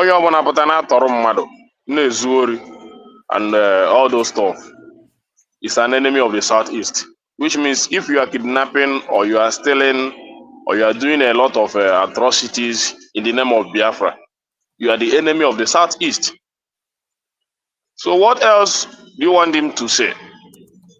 Even Sunday Boho made it clear that the federal government should release him because he's also fighting for the freedom of his own people, just the way he did for the Yoruba nation. There are no parallels to be go on the prime. Okay, Ekene. I believe you're a Christian. And one of those things the Bible emphasizes, without repentance, there cannot be forgiveness of sins. Nnamdi Kanu doesn't sound like someone that has repented of the course he is following. That is established clearly. So, if he is willing to hold on to his course, I think it is just fair for him to live with the outcome of the decisions he is making. Trying to lock up the whole Southeast, their interest, and one person that chose to go out of line to pursue a dream. If he succeeds, he becomes the leader. But if he fails, that is his own personal preference. So trying to lump up the entire interest of the region, it's wrong. And also, it's quite funny how all the previous incitement, separatist word, ethnic acrimonies, sentiment, and all these kind of things he has said should be forgotten just because he is now in DSS custody. You see, we are adults and we should treat each other with some level of respect. Like this person I'm talking to is not an idiot. Look at the people he was calling for. He was calling for Southwest governors. He was calling for elder statesmen in the Southwest. If we had listened further on with that clip, he invited them to go and burn down whatever they identify as Tinubu's properties, burn down bus stop stations, kill security personnel and take their weapon, all of these things. Yeah, if those things, if people have acted on that thing, if the other a lot of them acted on it, that's the thing. Yeah, look at Donald Trump in America. They are holding him for January 6th. He did not say half of this. He's in court day and night. I think Nnamdi Kanu should find his day in court peacefully, and those people trying to join the region with him should stop it. There are millions and millions of people that doesn't follow that ideology. You know, it's quite funny. All right, thank you, The Prime. Back to you. Bring home that Nnamdi Kanu space. A lot of conflicting opinions on it. I do not, and I'm a little bit disappointed, I have to say, Ekene, that the Southeasterners are insisting that this guy should be released in spite of so many deaths that he led to. Well, so many people wouldn't want him to die there. A lot of Southeasterners want him to. Yes, that is true, one man. And we cannot deny that. Nobody, if you beat, even your own child can do more. And if you beat your child with the right hand, you draw him you draw him back with the other left hand. That's how we say it. You understand? You cannot just kill your child because commit some atrocities and all those. So when you beat him with your right hand, you draw him back with your left hand and caution him. And you understand? So, but many people don't understand it in that manner. Nnamdi Kanu, nobody said that the statement and his action was good, especially during the NSAS. You understand? But you draw him back with your left hand and caution him. And I think that is what most of the elders in the Southeast are trying to do. So if you don't want to respect him, respect the elders. We are talking about the whole region. We are not in support of killing him. He's still our brother. He's still our child. Everybody knows the ideology of Biafra. What Biafra is to a lot of people that fought that war. So you need to build that unity and still come to round table and discuss the inclusion of the Southeast, especially in Nigerian politics and all those stuff, so that peace will reign in Nigeria. For people that don't understand, I might understand it, but many people might not understand it that way. So I cannot be thinking for myself and be thinking for other people. We have to carry everybody along with your thinking as a government. So that's how it is. So kill him, kill him, kill him. To what benefit? Will you be happy if they kill him today in that prison? Is that what you want? His father has died, his mother has died, and all those stuff. He has a family also. I know that many people has lost their life because of this issue of Biafra, which I'm not happy with. And the most wicked one is this Simon Ekpa. So you left. So I'm not against federal government giving him some sort of punishment or some sort of restriction. But all this kill him, kill him, kill him, kill him, kill him, kill him. Many people I know today in Nigeria made more evil statement than Nnamdi Kanu. But they're moving freely. I can begin to mention them, especially from the north. And that big forgotten fool that called himself Asari Dokubo, a lot of them. So that can incite other people from other part of the country. You see, Nnamdi Kanu, you see a Boko Haram or or what? Everybody knows what he stands for. But if Nigeria want to build that unity and hold on, Ekene. You are saying, is he? Am I hearing myself back? Let me miss. All right, you are saying, is he Boko Haram? So some people will argue that he is Boko Haram. Well, you can classify him as Boko Haram or whatever you want to classify him as. Yeah, are you hearing me? Ekene, are you there? I'm there. Are you hearing me? Yes, carry on. I can now. Okay, you can classify him as Boko Haram or whatever you want. But I still want an explanation that made you classify him. Then you better give a judgment. I think the court has already given a judgment before. But if you don't want, give a straight judgment concerning him. If you want to prosecute him, let us see. Let us see. Prosecute him. Don't be doing things corner. One man, please. Nigeria should know the best thing to do for the peace of this nation. Whether you like him or hate him, he still has people that love him because of what he believes. Biafra and all those stuff. No. Hold on, the Prime. I want to move him from there. Let him just round up. I'll bring the topic round to everyone, but so can I bring it home and then I'll take you on to a different topic.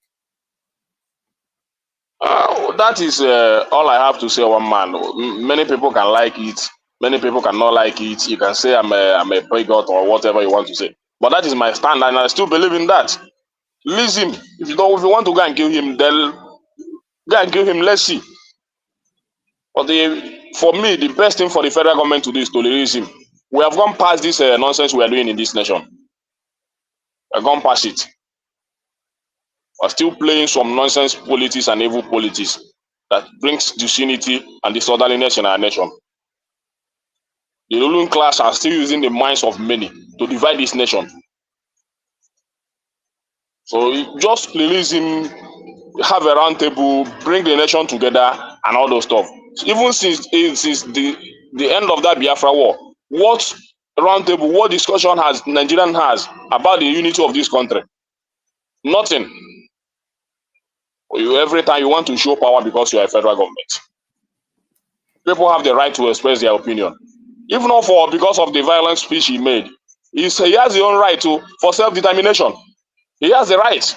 Self-determination is not a sin against the nation. But let's say he went too far. Everybody knows that. Self-determination is not a sin. It is to his own rights. You can choose to live in Nigeria. You can choose not to live in Nigeria. Tell me where that is a sin. Can you force unity? You don't force unity. So let's say that he went too far because of his statement. For self-determination is not a sin.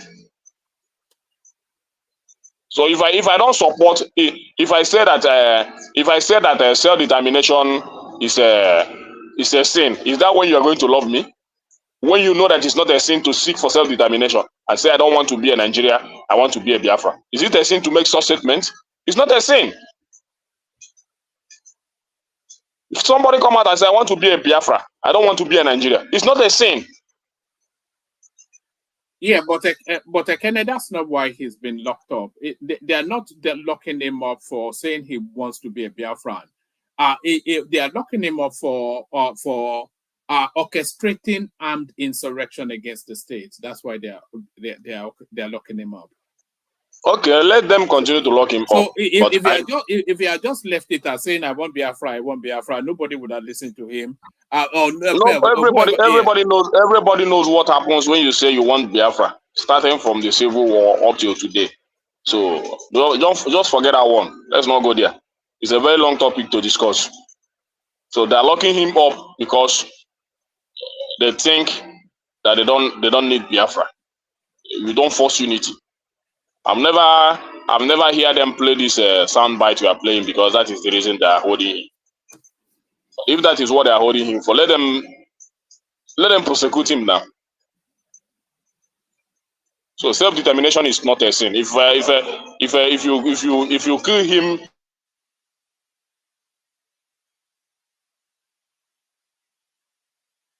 Are you there? Ekene? All right. Can people still hear me? I can't hear Ekene anymore. I can think hear you loud and clear. I'm here, one man. I can hear you. All right. Ekene, are you back, or do you want me to move on to someone else? Well, for me, I don't have much to say about it, but this is what I have to say.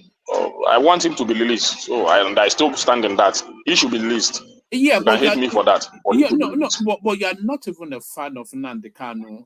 That's what you said. You were never a part of his politics. So why are you so hung up about him being released or not? I'm not part of his politics, but I'm eager to see him released because of what is happening in the southeast, especially when I listened to him today. So that is Simon Ekpa. I know, and I surely believe that a lot of people are riding on his popularity to kidnap, to steal. Picked up now. Will you come up with this kind of argument? I don't have anything against the government. Should even go after him because he's the one that's caused a lot of problem in the southeast. Because this was telling people to sit at home and all those stuff. Kanu was using. People did not caution him.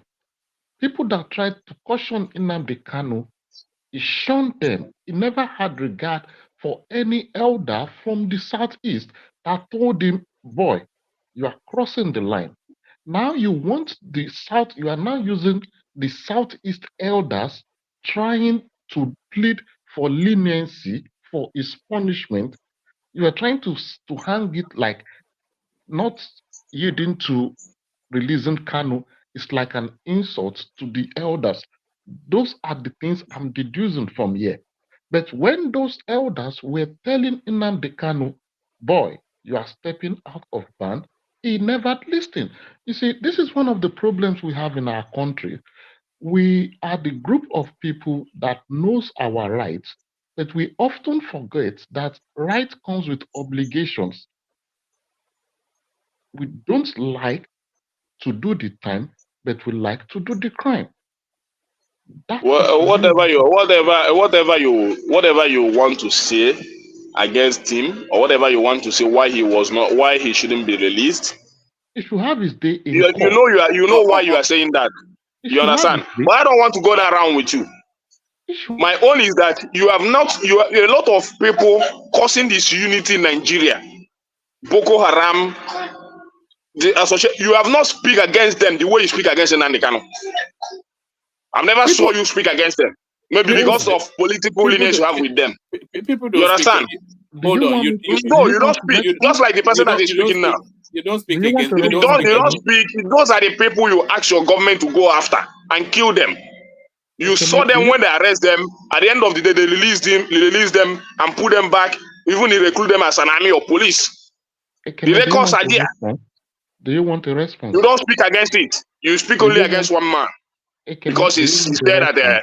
Let me tell you, whether we want to call it tribalism or bigotry or whatever you want to call it, let him be released. That's my own. Until we begin to fight everybody, we begin to fight everybody that is causing disunity in this nation. Then I will know that there is no sort of hypocrisy in every one of us. We are playing hypocritical a kind of politics in Nigeria, and we say we love the country. A lot of us are hypocrites. When you know where to channel your energy, you don't channel your energy there. Let him speak, the prime. Okay. You don't channel your energy there. But when it comes to anything concerning Southeast, you raise your shoulder, then you know that people are causing disunity. When you know where the disunity is coming from. Look at Shegumi, the statement he has been making for a very long time now. What have you said about it? What does the federal government do about it? Just Ekene, you're gone again. One man, is this supposed to be a dialogue that we should just probably allow Ekene? that was those bandits in the bush. You can interject him, but if it's not yielding the space, then but I think you have you keep muting and The system is hypocritical, and I know it. I don't hide my mouth in saying it. It's very hypocritical. So when you want to, if you want to build a nation, you know where to channel your energy. You know the people causing problem in this country. You have never gone against them, but you are holding one man and saying he's the one causing your country to be in disarray or not in unity. It's only the same Nnamdi Kanu that is destroying your country. But you know, since he was in prison, there is still kidnapping in the north. There is still Boko Haram in the north. There is still stealing everywhere in the country. Let's tell ourselves the truth and forget all these hypocrites we are playing. All right, brilliant. All right, brilliant. So do I have right of reply or? Yes. No, you can respond to it, and then after that response, I'll go on to Bishop just to move the Kanu topic round. Yeah. Ekene, this is the situation. A lot of people are listening to us. You have to understand that you cannot gaslight everybody. Law and emotions, they are two different things. If a man has committed a crime, he should have his day in court. That is the standard. Trying to use what if, what about this person, what about this will not really help. Nnamdi Kanu has caused more pain to the people of Southeast than you and I can acknowledge. So a lot of families have lost their children because of everything he has done. If you don't want him to have his day in court, that is not going to happen. That is the fact. You can plead, lobby politically for a leniency in punishment, but trying to gaslight is not going to work. Do you know the amount of people of northern extraction that has been killed? Oh, sorry for using that word.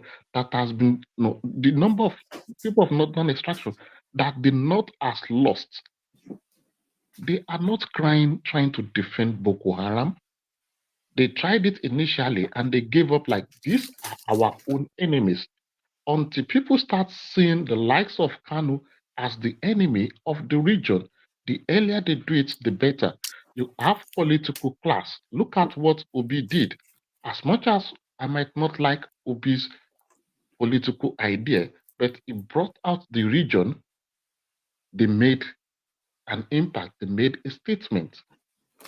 So that is the line people from that region should follow. But if you want to go on confrontation, then you have to understand that it's going to lead to violence. So it's a matter of picking which way you want to go. Trying to call people bigotry, trying to call them tribalism, it doesn't work. You're not talking to kids. People understand what you're trying to do. You're trying to gaslight. So that is just the few response I've got for you. Well, for me, you can call it gaslighting, but that's how the system is. You know, for you, you know there are things you cannot say to protect Tinubu's government, especially when it's coming from the north. You know that. So it's not gaslighting. It's a truth. It's a fact. It's living in us. There are things you will not say. Maybe something happens in the north, somebody in the north says something that is against the unity of the nation. There is a way you will handle it. You, to protect your political interest and the alignment you have from the north. You understand? All of us know it's there. So call it political, call it a gaslighting. It's not a blind man can see it. You understand? There are things you cannot say against the north to protect Tinubu's government. Just look at what happened in the south. I know they kill policemen, they kill the army people. But you want the whole south to be wiped out. You want the whole south to be wiped out. But army they have been killing army in the north for a very long time. In Kaduna and many places. Have you told them to wipe out the North? Why are you making assertions? You just fabricate something. There is nothing like assertion. That is how we behave in this country. We behave hypocritical in this country. That's what I mean. We are hypocrites. Man, continue. All right, thank you, Ekene. So thank you, Ekene. So hold steady, Ekene. That could go on for back and forth forever, but let me quickly respond to Oga Cyrus, who has been asking if we're going to be discussing the Folorunso Alakija topic. So we will be discussing the Folorunso Alakija topic, but not during this session. So that's what our Sunday shows, they get towards that sort of space. We discuss human interest story, what is going on in society, nothing at all to do with politics, and that is one of the subject matters being discussed. But the headline for that Sunday session, this is as an African parent, would you let your rich son marry a single mother? So that's the headline story. But under that headline story, we have a series of other topics, and it could have even been the Alakija one, but we just had to pick one, and we picked this. So that the link in the comment section, that's for you, Oga Cyrus. Go bookmark that and get yourself ready for Sunday. Make sure you are ready to come on the screen as well, because you seem to have some views on that. So thank you for that. So thank you, Oga Cyrus, who is quite keen to discuss the Alakida narrative. So thank you, Oga Cyrus, and thank you, Ekene as well. Ekene, stay there. Other topics to discuss, but let's move this Nnamdi Kanu narrative around and move it in the direction of Bishop. So, Bishop, were you surprised that they did not grant him bail? Because the argument of his lawyers are that the Supreme Court said he did not jump bail. So if the Supreme Court said he did not jump bail, then all the court needed to do was to reinstate they were not even granting him bail at all. They were really to reinstate his bail and set him about his way and set parameters around that bail. But the court refused to do that. Do you have some sympathy with Nnamdi Kanu that the law is weighted against him? Or do you think that his crimes are so egregious that it should really not have been, there was really no possibility of him being set free? Bishop?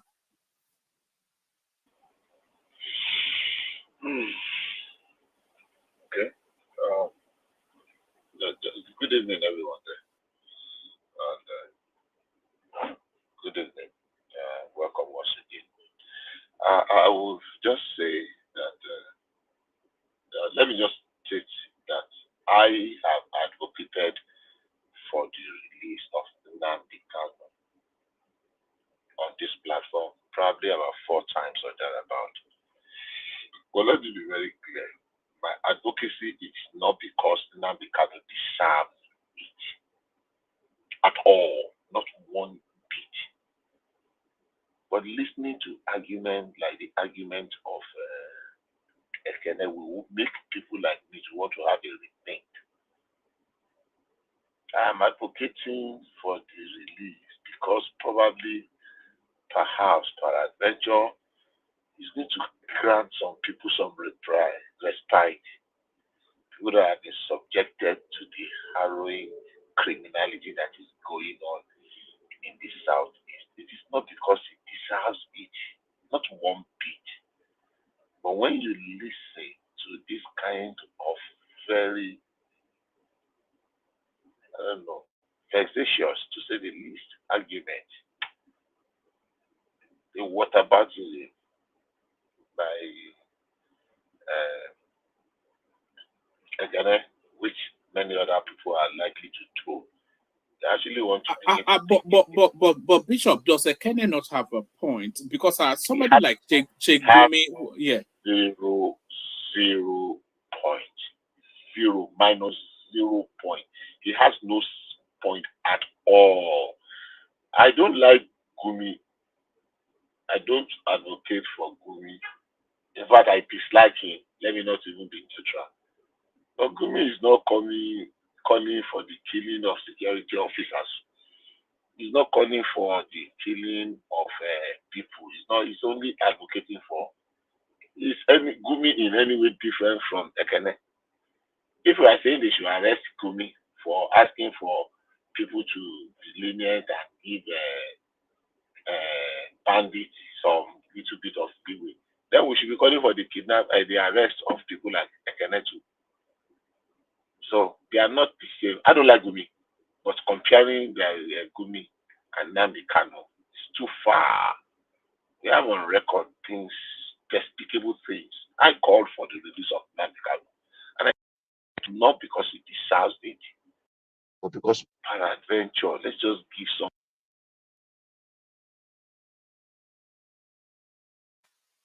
Bishop, are you there? Are people breaking up or is it me? I think it's Bishop. He Yes. can hear you, one man. Bishop, are you there? I think his system dropped. I think his system dropped. Yeah. I suspect he's probably still talking. He's muted now. All right. Do you want to take the floor, Ajande Koko? You take the floor, Ajande Koko. As we wait for Bishop. So Okay. Nnamdi Kanu. I mean, from my own personal view, and I know I should be neutral and not have a personal view. I don't think it should be released. Woman, can you hear me now? Yeah, yes, you dropped. Yeah. The thing just messed up. I don't know what happened to it. So all right, carry on. Again. So as I was saying, very quickly before it gets out of hand again. So basically, while I have it's on record on this platform, so let's really start about to really issue if it promises to be of good behavior, let's have a political solution. Let's move away from legalese. But what Ekene is saying is that he deserved it because of other people. You don't do what about it when it comes to law. The law is the law. You don't do what about it, and you don't begin to grandstand and gaslight other people. And it's going to make people begin to have a rethink. Does it really deserve it? It's not because it deserves it. It's just because, hey, are people going to have some peace? And you continue to make other people that have sympathy for other reasons to begin to think that, I mean, is it really worth it? Because that's exactly what you are doing. That's exactly what you are doing with some of your utterances. Some of them are a little bit vexatious and provocative. And that is not how we build a nation. And I'm beginning to get to the end of my letters now. I don't think we are really interested in building a nation. I don't think we are interested in building a country that works. I don't think so. You are justifying some of these things and you are going up and down, you are appropriating about other people, about this, about people who have done worse things. There is no system, justice system that puts every criminal behind bars, not even in the best of societies, not even in America. He puts the ones that are caught behind bars to serve as a deterrent to others. So when you begin to give this argument and all the things you said, actually I came in because of one of the few things you said in very initial stage, which I have actually forgotten. But the truth is, yes, I wanted it to be released before. But with this kind of argument, I'm beginning to have a rethink. Nnamdi Kanu said some very heinous things that are caught on record, on tape. Very heinous things against individual, against the state. Nnamdi Kanu was raising money to purchase arms, to wage a war against the republic. Yes, anyhow. So, secondly, on what you said about was the court right in denying him bail? Absolutely, 100%, because bail is actually not a right; it's a prerogative of the presiding judge based on the presented argument. The fact that the Supreme Court said the previous bail has gone and gone. This is a fresh one. The previous bail cannot be restated. This is a fresh one, which is at the prerogative of the presiding judge to say, okay, look, it is my prerogative. Let's speed up this trial. You are not going on bail. I have said here before when we were having arguments, all those hold on. Hold on, Bishop. I'm not sure that you can say the previous bill is gone.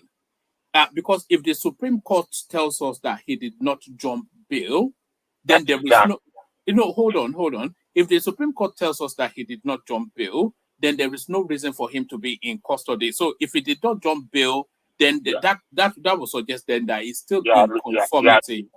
You are reading it backwards. Right. If the Supreme Court had the power, the Supreme Court did not have the power to grant him bail. The Supreme Court just took a determination. Did he jump bail on that one? And they said, okay, he did not jump bail. So go back. So they are now applying for a fresh bail. They are not saying, Judge, reinstate that bail. That's what they were applying for. No, they did not apply. No, they applied for bail. It was a ruling on the bail application, not a ruling on the previous bail application. Go back and read it. It was a ruling on the fresh bail application on this arrest. Nnamdi Kanu has just been arrested. He's applying for bail. And he said, initially we were saying because he jumped bail before. The judge has the prerogative to grant or to deny. It's a trial. If they think the judge let them go again to the appeal court and say, look, okay, the order that you gave that they should grant him bail, that is not jumping ab initio, has been flouted. Let the Supreme Court now rule again. So you are reading it backwards. What I'm saying in essence is this, and I've said it before, the delay, the trial had not even commenced because of all these technicalities that they have been, his legal team has been throwing it all the while, all just to truncate and frustrate the trial. I fell for it because I just wanted this saga to end and let people in that place have peace. It is not because Nnamdi Kanu deserves the bail or, in any way deserves to be treated with kid claws. If we forget, everything Nnamdi Kanu said is on tape. So, finally, because I know you're going around people, the court did not err in denying him bail. The court is right, and the ruling of the Supreme Court is not binding. The Supreme Court did not rule on that matter that you must grant him bail. He only said, well, the previous one, we are not convinced that he jumped bail. And that's not a condition for saying so, therefore, go and restate the bail. The team are not asking for the restatement of that bail. They are asking for bail on this arrest. And they're just trying to follow the previous precedents. Sorry. And I added that even though on this platform, I remember we had go back and forth with Ajale Koko that time. I can't remember, but no, we had it a couple of months ago on this same topic. And I said, I want him to be, not for his sake. No. It is just because can it bring some respite to people that some criminals are just taking advantage of and inflicting untold pain. Look, a lot of communities have been deserted. A lot of people have left their homes and their businesses to go and sojourn in other states.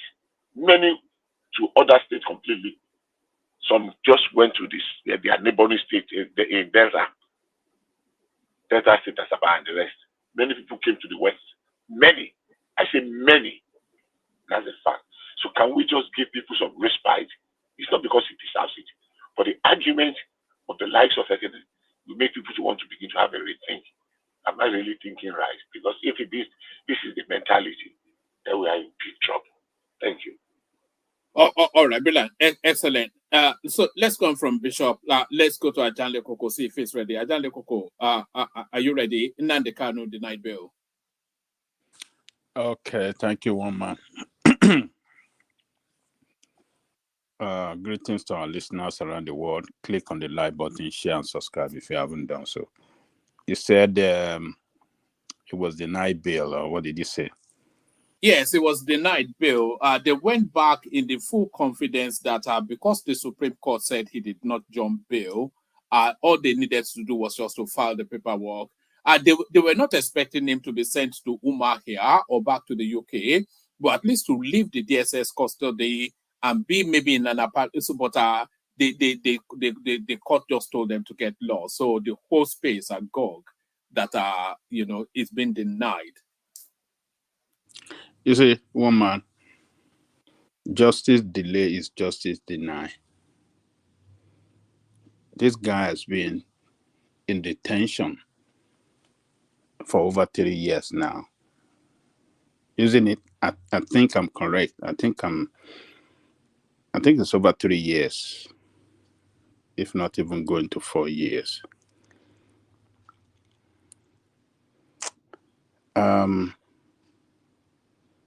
Detaining him for so long and dragging his case forth and back,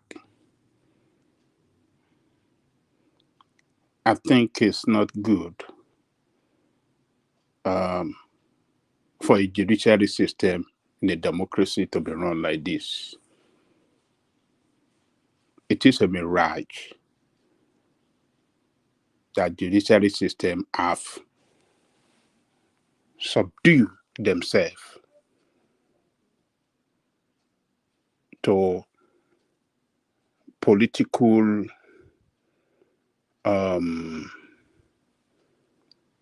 manipulation.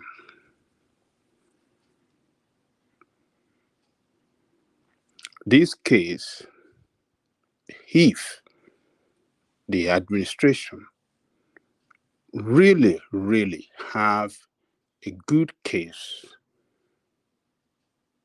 against this guy, I think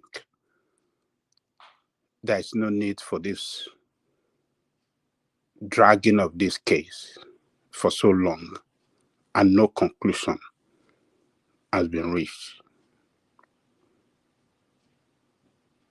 It's very shameful.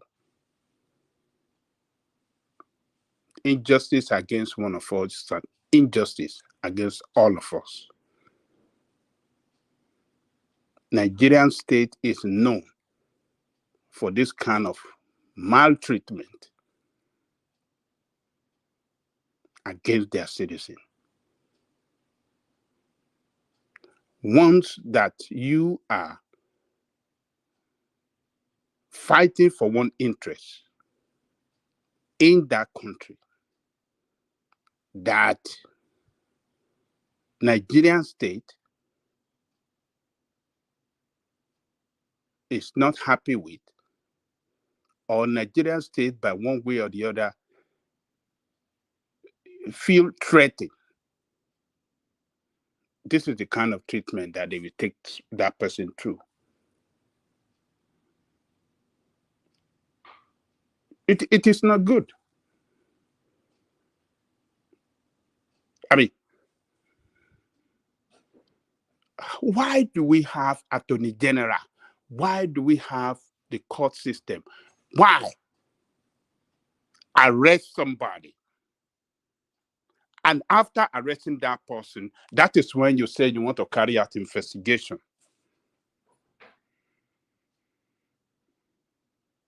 This delay of justice system is completely bad. So I'm not on board with Nigerian state with this kind of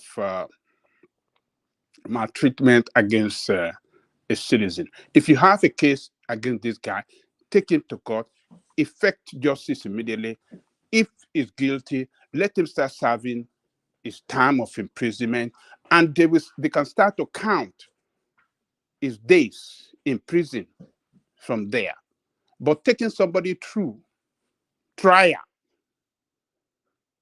that we don't even understand. Who knows? It's not even clear to us. What they are really trying him for is not even clear to us.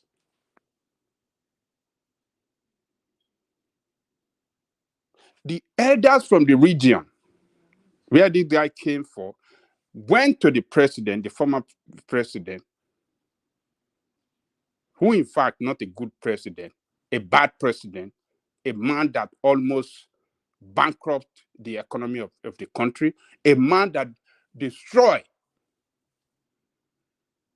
the unity in diversity that many presidents in the past try to manage to keep the country together and keep the country going. Under him, insecurity increased to the high heaven in that country.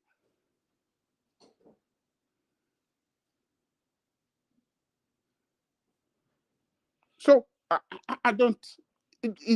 The man that was in charge of the justice system under him was the worst ever law manager of the country in the history of that country. It is everything.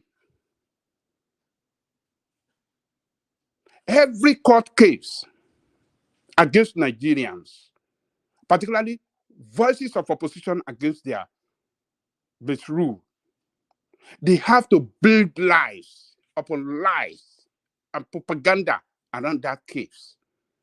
This is the same thing they did against Chowore.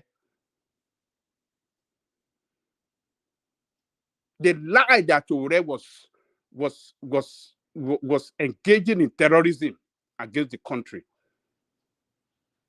They lied that he was he was engaging in money laundering. They lied that he traveled to Dubai to effect his terrorist activity and money laundering. Only for Chowore to come out with evidences that, look, you said I travel. I've never even been, this is my passport. I've never even been to Dubai once in my life. If that guy had been to Dubai, they would have used that against him. That is the worst country ever on earth. A country that can lie and try to use the court system, the corrupt court system, to nail one of their best and sentence him to death. The building treason case against Chowore. So,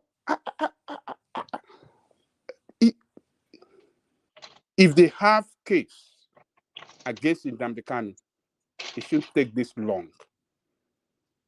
This is the worst ever that. Can I interject you, please? All right. Yes. Yeah. Two things very quickly. It's very repulsive listening to you saying that is the worst country ever. I want to state that I won't be here where somebody will use that. You've done this severally, but let me just be on record. It's not like I agree with you. Now, secondly, let's go back to Nnamdi Kanu. The commencement of the Nnamdi Kanu has never been stalled by the federal government. That's everything that has stalled the trial Nnamdi Kanu has been from his defense team. They have thrown everything into the wheel, from preliminary objection to all manner of things, just to prevent the trial from commencing. You cannot now go around, except for people like you, to blame federal government that wanted the trial to commence immediately.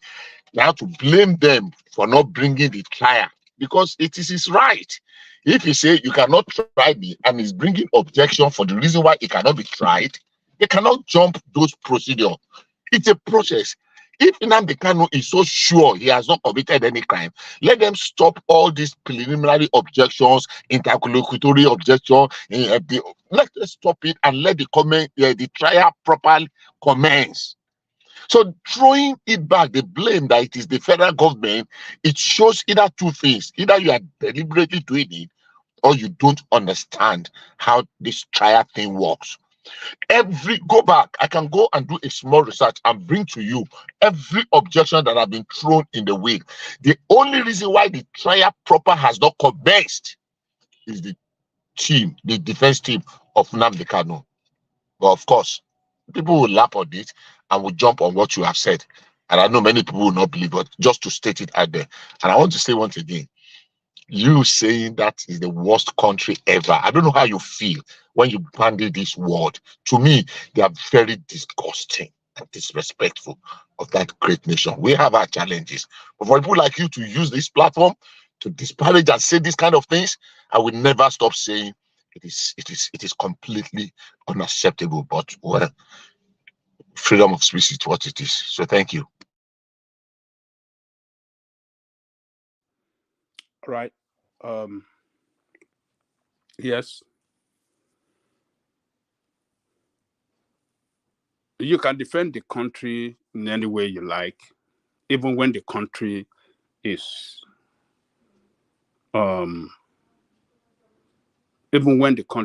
not working for the interests of the people.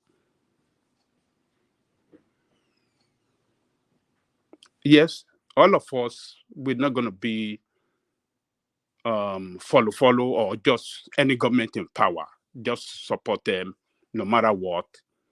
We are not going to be in the same camp. You can be in the camp of supporting every government in power. That is you. I'm not. I'm a human rights activist, and I speak for the interests of the people, and I speak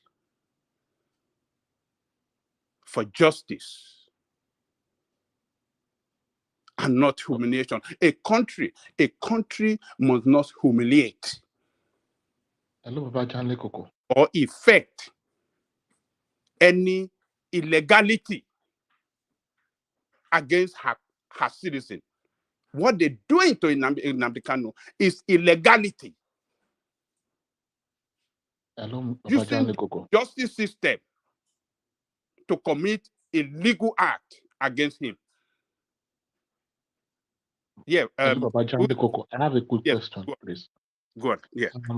I want to ask, can you give me like 3 countries that you believe there is no marriage between the legal system and the political class? And like 3 ideal countries that practices democracy the way you see it.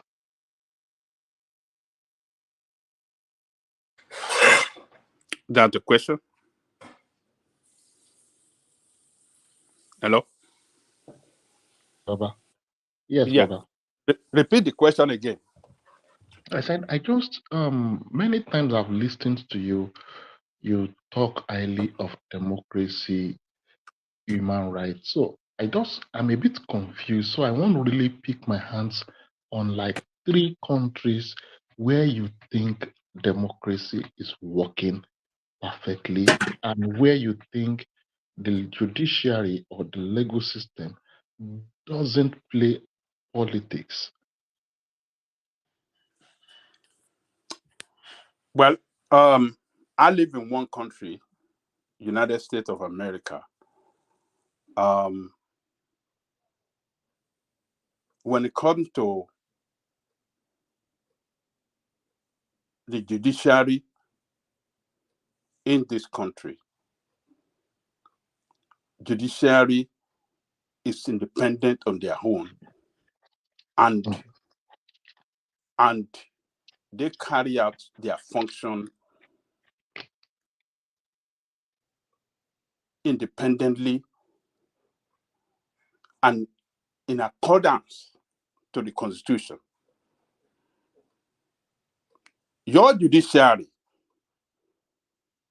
is a judiciary that is tied to the manipulation of the politician, particularly the president. That you all knows that whatever the president wants to happen is what is going to happen many times. So what we are saying is that, look, we cannot continue to run a system like this where the right of the citizen, or let me say supremacy of the law,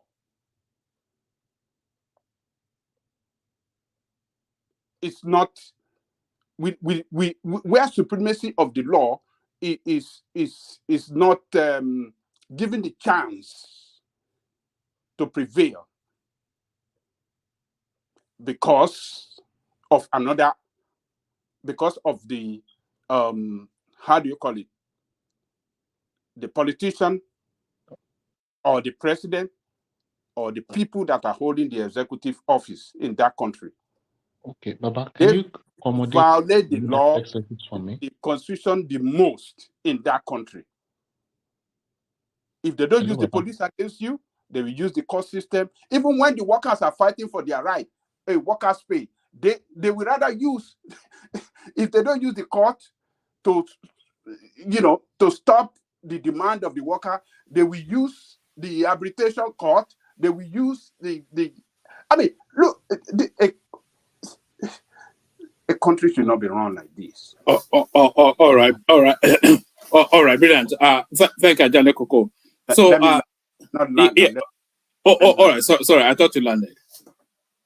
So what I'm trying to say is that if Nnamdi Kanu has really done anything wrong against the law of the land, and they have that hard,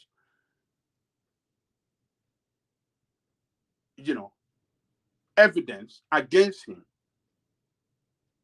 it shouldn't take too long to get him through the trial and end it there. And the people in that region, all of you are looking at Nigeria as one country. Nigeria is not one country. Nigeria is a country of many nations. And what is happening in the Southeast, leaders from that part of the country stood up. They tried to intervene. They tried to make things work. They tried to do everything that this thing. The former president was not listening. He did everything. He said, okay, you're going to allow the judiciary to take its full course on him. But yet, the judiciary is lagging, is slow, is not doing what they're supposed to do and make things. I mean, just take him through this trial and let us end it. If he's got to free, let him free. If you want to put him in jail, let him put him in jail. But the delay, for what? For what? It's even the violation that they've taken him through for these 3 years is against the law of the land. They deny him so many things that the court ordered that should be given to him. It shouldn't work like that. The DSS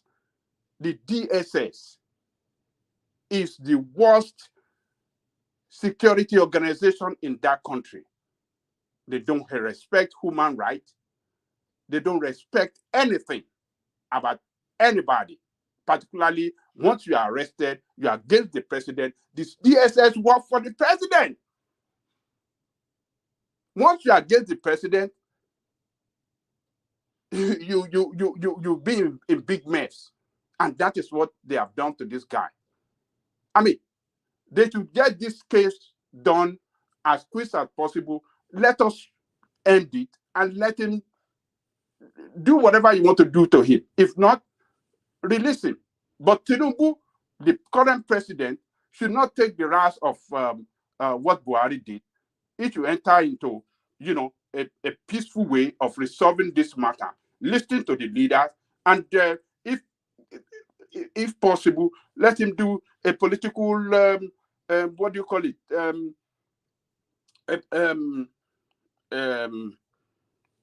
What is it? Ajale Koko, a political pardon. Yes, something like that. Do you think they are lining it up to do that? Because there's a part of me that feels they may be lining it up to do that. Have the courts deny him and then have Tinubu come in as the hero to release him. Well, we have to wait. Let us wait and see how it's going to play out. Maybe it's going, towards that direction. We don't know. But I would like Tinubu to, listen to the elders of that country, find a peaceful way of resolving it politically. And Hello, Baba Janle Koko. Yes. If you want Tinubu to follow the law of the land, first of all, you technically saying the judicial system of the country is messed up, and you still want him to intervene in judicial process. It doesn't really add up. Okay, I will tell you how it add up. Let me tell you how it had. Hold on, please let me just put it like that. Is either the way one man just said it, like the political leaders of the East should go for clemency or state pardon for Nnamdi Kanu after he has been convicted or released, if any of the actions. And two, Baba, you speak highly of America, and it's quite funny that we look at you and like, hey, it's not like that. You've not treated your former president fairly. Fellow citizens that have contrary opinion about the result of election, you've thrown them in prison. Do you live in America? I'm married to an American, but I live in Europe. How do you know that it's not been treated fairly? That is the same thing. Let me just put it, at least as an observant, I think I might not have political interest in this issue, but as an observant, I'm telling you, he hasn't been treated fairly. Fellow citizen that has questions about an election hasn't been treated what fairly. What have they done to him that is not fair? What have the they done? The hundreds of wrong conviction of people spending hundreds of years are numerous on YouTube. Hundreds of, thousands, like many years in prison for wrongful conviction. All right. The judiciary in America. The prime. Don't open up that space because that's a bigger conversation than now. Let Ajanle Koko respond so I can move the conversation around. If we open the American space, we could be forever at it. But Ajanle Koko, yes. So respond to the prime and then bring Have it. Have you finished your question? Okay, I hope. Hello, Baba. One man cut me off already now. No, because you were taking too long. But bring it because over. you diverted to American this thing. That's what he's telling you. Don't go yes. American route. Yeah. Focus on this in American question. And let's... So you speak so highly of the judiciary in America as if they are infallible, and their flaws are written all over. We laugh around about it all over Europe. That's just the truth. Okay, so let me tell you this. I don't want to dabble into American this thing, but on Tinubu, why Tinubu can resolve it politically is the president. The Attorney General, is acting on behalf of the state. If Attorney General look at this case against Nnamdi Kanu and, on the legal aspect of it, and he believes it's not going to end good for the administration, he can advise the president, Mr. President, this is a nonsense case. I want to take this thing out. Just the same way that he did to Chowore. The case of Chowore is Attorney General that withdrew the case. That, look, I don't want to pursue this case. This is a case that will end up in favor of Chowore. It's going to disgrace us. We have no evidence against him of all these allegations against him. And he withdrew the case. So he could do the same thing by, taking a look. We have a new Attorney General now, taking a look at all these charges against him. And, if he found it too frivolous and too, not worthy enough to prove at the law court, and he can withdraw it, and if he want to suggest for political solution in order to end the crisis in the Southeast, because that is what the leaders of the Southeast are asking for. They're asking for, political solution, that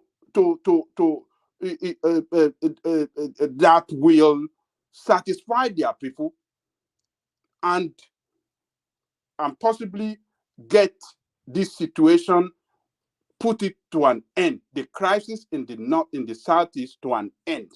Listen to the leaders.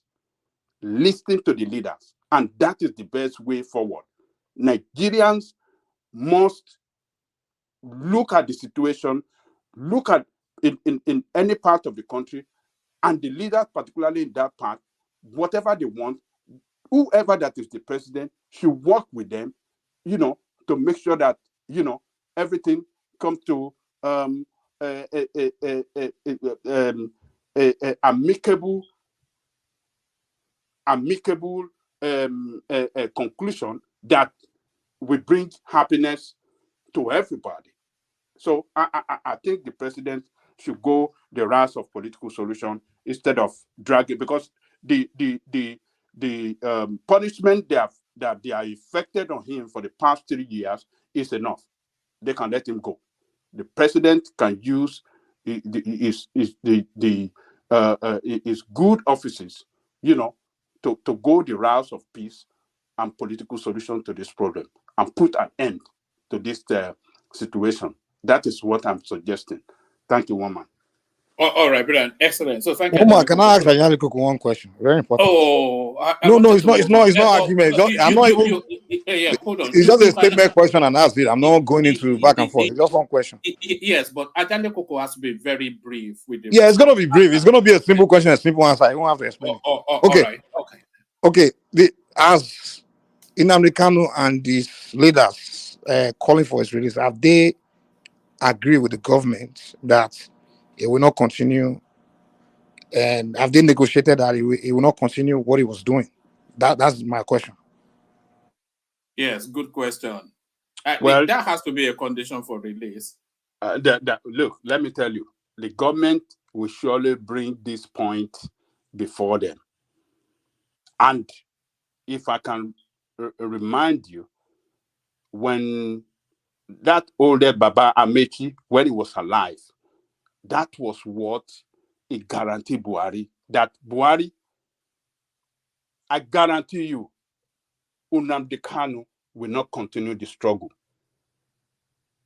He guaranteed Buhari that he stand for him, that he will not continue. That was what that Baba, when he met with Buhari, with the team of elders. As Nnamdi Kanu himself guaranteed that he will not continue. He told him, he said, I'm the most elderly politician in the Southeast. He's our son. But that man is dead now, Ajale Koko. The man is dead now. Forget about, don't bring argument. I'm telling you what that old man said to Buhari face to face. He said, look at all of us. We are the elders. We can control him. Give it to me. And I guarantee you, it will stop. That was what that Baba guaranteed Buhari. But he failed. He does not respect elders. Buhari was a young boy when that Papa was in politics. He was part of the First Republic politician. Buhari was a young boy, and an elderly person was telling him, look, give me this boy. Let me take him home. He will not do it again. But he refused. So it's already been guaranteed, but I believe if Tinubu really want to pursue this path of peace, he will put the same question, Mike, he will put it before them. So let me add in there. Thank you. All right, brilliant, excellent. So that's excellent. So that was Ajani Koko. So, gentlemen, the prime, Adewale and Micah. Let me go with Pansat only because he has a moment, so he can just make his contribution, and then we can go on with the session. Now, Pansat, you're up next. All right, yeah, thank you very much, the prime and Adewale and everybody else who yielded to my turn. John Lekoko has spoken very well, very reasonably. What I wanted to do is to kind of tie up the loose ends, because we're having several conversations simultaneously here. There's the tribal angle of this thing here. There's the judicial, legal angle, which we've lamented. Everybody has lamented about our judiciary. Incidentally, every tribe has suffered what the Igbos are going through right now with Nnamdi Kanu. If you recall, in the case of MKO Abiola, all the way back, who died in July of 1998, he was often referred as Nigeria's greatest statesman.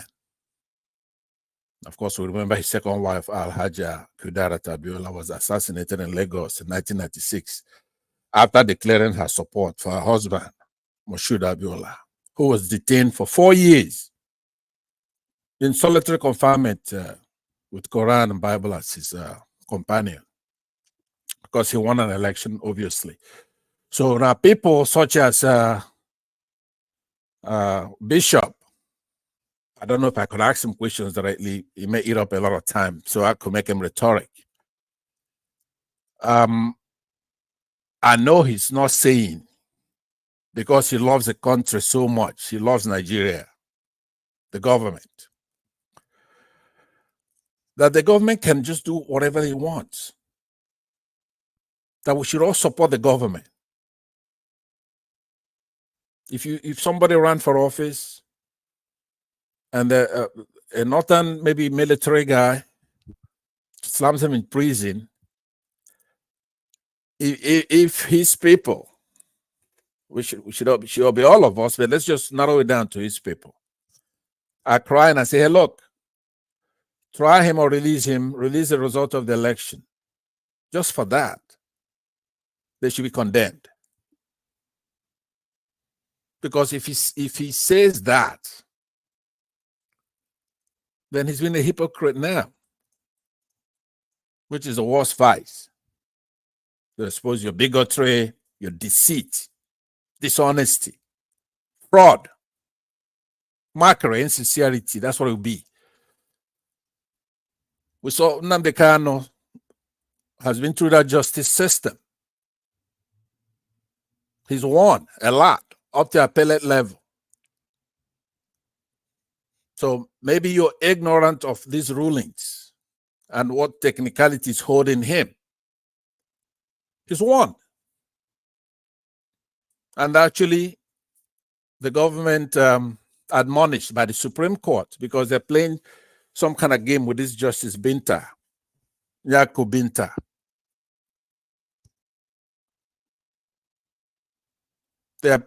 Another court had thrown out this whole thing at the appellate level, and the government appealed all the way to the Supreme Court. But the Supreme Court says, hey, look, in our country, an illegally obtained evidence can be used, that we have not matured to that level. But you know, the spirit of the law. In the United States, there are so many ways that, even though that Constitution is an ancient document, but the courts try to interpret what the framers of the Constitution intended. It doesn't have to be in the script. If you look at intent, even of this shambolic constitution we have, obviously they don't intend it to mean that you could use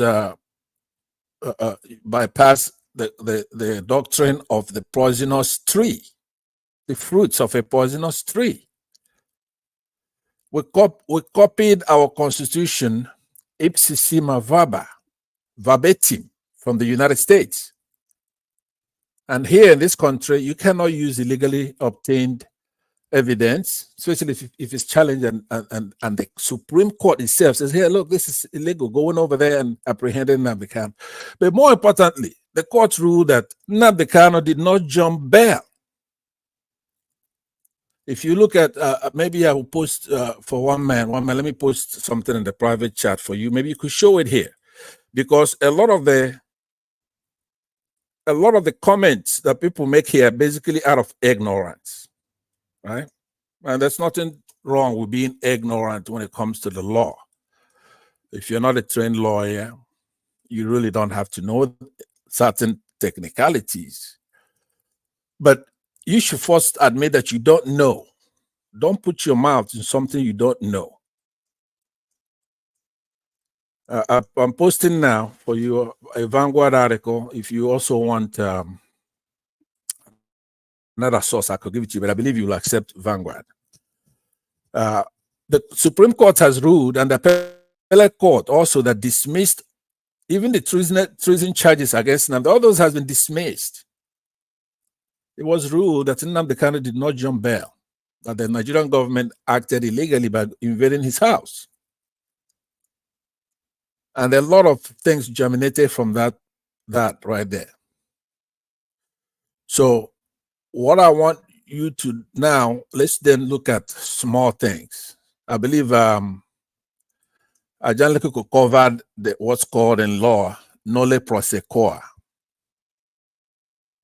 which is not to wish to prosecute. So I won't go too deep into all that.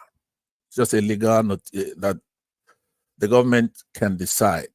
The Attorney General has the power to say, you know what, I'm not going to go further with this. But all that is not even meaningless. Nnamdi Kanu is not sweating. You saw him in court today. He's not timid. This is a for real freedom fighter. He looks better than you in that court. Just give me one moment. Let me dismiss him. Yeah, babe. Yes. Could I call you back? I'm on a live thing here. I'm going to call you right back, okay? Okay. Thank you. Sorry about that. Look at that. You're still doing babe at the age of 94. Look at hey, look, guy, I've got it like that. So what can I tell you? But anyway, so is that your British? I know it's a lot of people lined up here, especially. I only have one, so you can't get me hooked. Get in trouble on a live TV. I only got one babe. All right, so one man, I know I got a lot of people in front of me, but this is a topic I'm trying to deal very well, because following Ajan Lekoko's passionate, correct, just the right thing there, right? This is not even if somebody like Bishop is approaching this thing from a tribalistic point of view. It wasn't long ago here that one of our judges, Judge Mr. Nwite, ordered the SSS to release Showore, give him back his mobile phones, passport, and everything, and release him. 2 Igbo judges have done so now for Yoruba, who I consider to be, for Showore, who I consider to be a Yoruba guy. I don't know how you guys look at it. Some of you think he's not. So we have to bring it for real now. I'm talking for real, right? This is sort of an academic debate we're having here, but let's go down there, because we have Mike coming up. We have Bishop here. All the time when Igbo says, we're brothers, we do this for you. No matter what we do for you, it's nothing. Showore is an innocent man that's come home. He's been fighting for the betterment of our country from diaspora, from New Jersey here. Did a lot. Came home and he's abused, shot at, his brother killed. So many things happened. Pastor, let me correct you. It was the attorney general. It was the attorney general that drew No, to no, our let me land. Let me land. Okay, let me also and he post was that a Yoruba article. man. But I don't want to get into tribal shit with you. But the No, attorney general let me. dropped What the I case. will do. What That I will was do. wrong I will propaganda post. there. What you know, one man. Here's what I do. Let me post a whole such Tom. Okay, that would then give you all the articles that will come under that. That will show you who released him. He's been released a couple of times now. One released to be out of custody and be in Abuja itself to be able to operate and not be inside prisons. He was able to run for office. You have to follow what Justice Ojukwu did for him, right? And what look, the judges, they're in conspiratory thing with the government, except from when it comes to an Igbo judge and the Yoruba victim. We release them. We don't want that.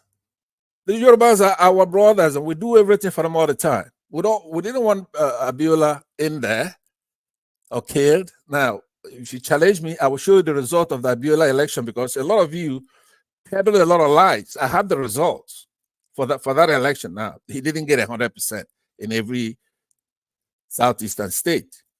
He lost some, but it was never a blow away. Some of his minimum attainments in those southeastern states were like 40-something%. And that's pretty good. He wasn't a saint. He wasn't like a Peter Obi or something like that.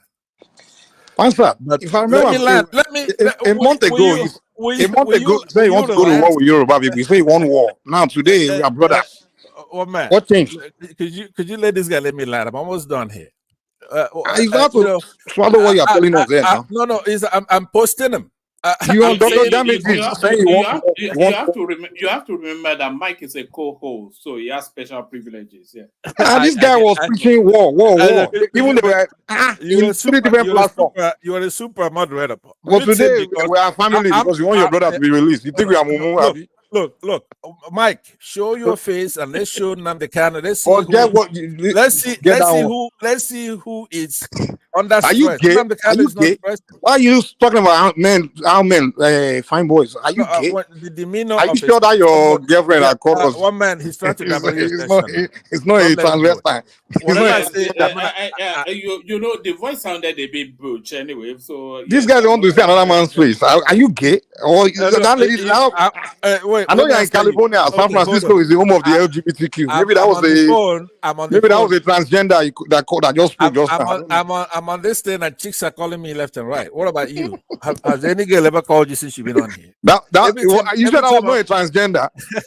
So you finally had a girlfriend. You first thing to do put us on the phone. Hey, let everybody hear. After about 20 dates in the past 3 years. One man, I thought you want a clean session here. Mute this boy here. All right, continue. Okay, I just have to check you. I'm posting stuff as I'm talking. I'm not giving you my opinion. I'm trying to say to you, we are dealing with 2 or 3 issues simultaneously. There's the legal angle, which I've touched up a little bit. Ajan Lekoko made a more eloquent presentation on that, so I don't have to do that. And of course, Ekene, who made an impassioned plea, because he's one of your friends here. I don't know how he could handle you guys. I posted it on the comment section. It was removed. I'm saying, how can you have this kind of tolerance for these people, right? So here we are. Now, the angle that I've come in to deal with that nobody else is going to deal with, except for me, is the angle of Bishop and people who think that way, that this is Nnamdi Kanu, it's an Igbo project. No, it's not. We have a country where we have injustice. And I was saying, they've done it to every tribe. I covered the Abiola one. I didn't go too deep into it. Okay, everybody knows that. I was gonna go into Ken Saro.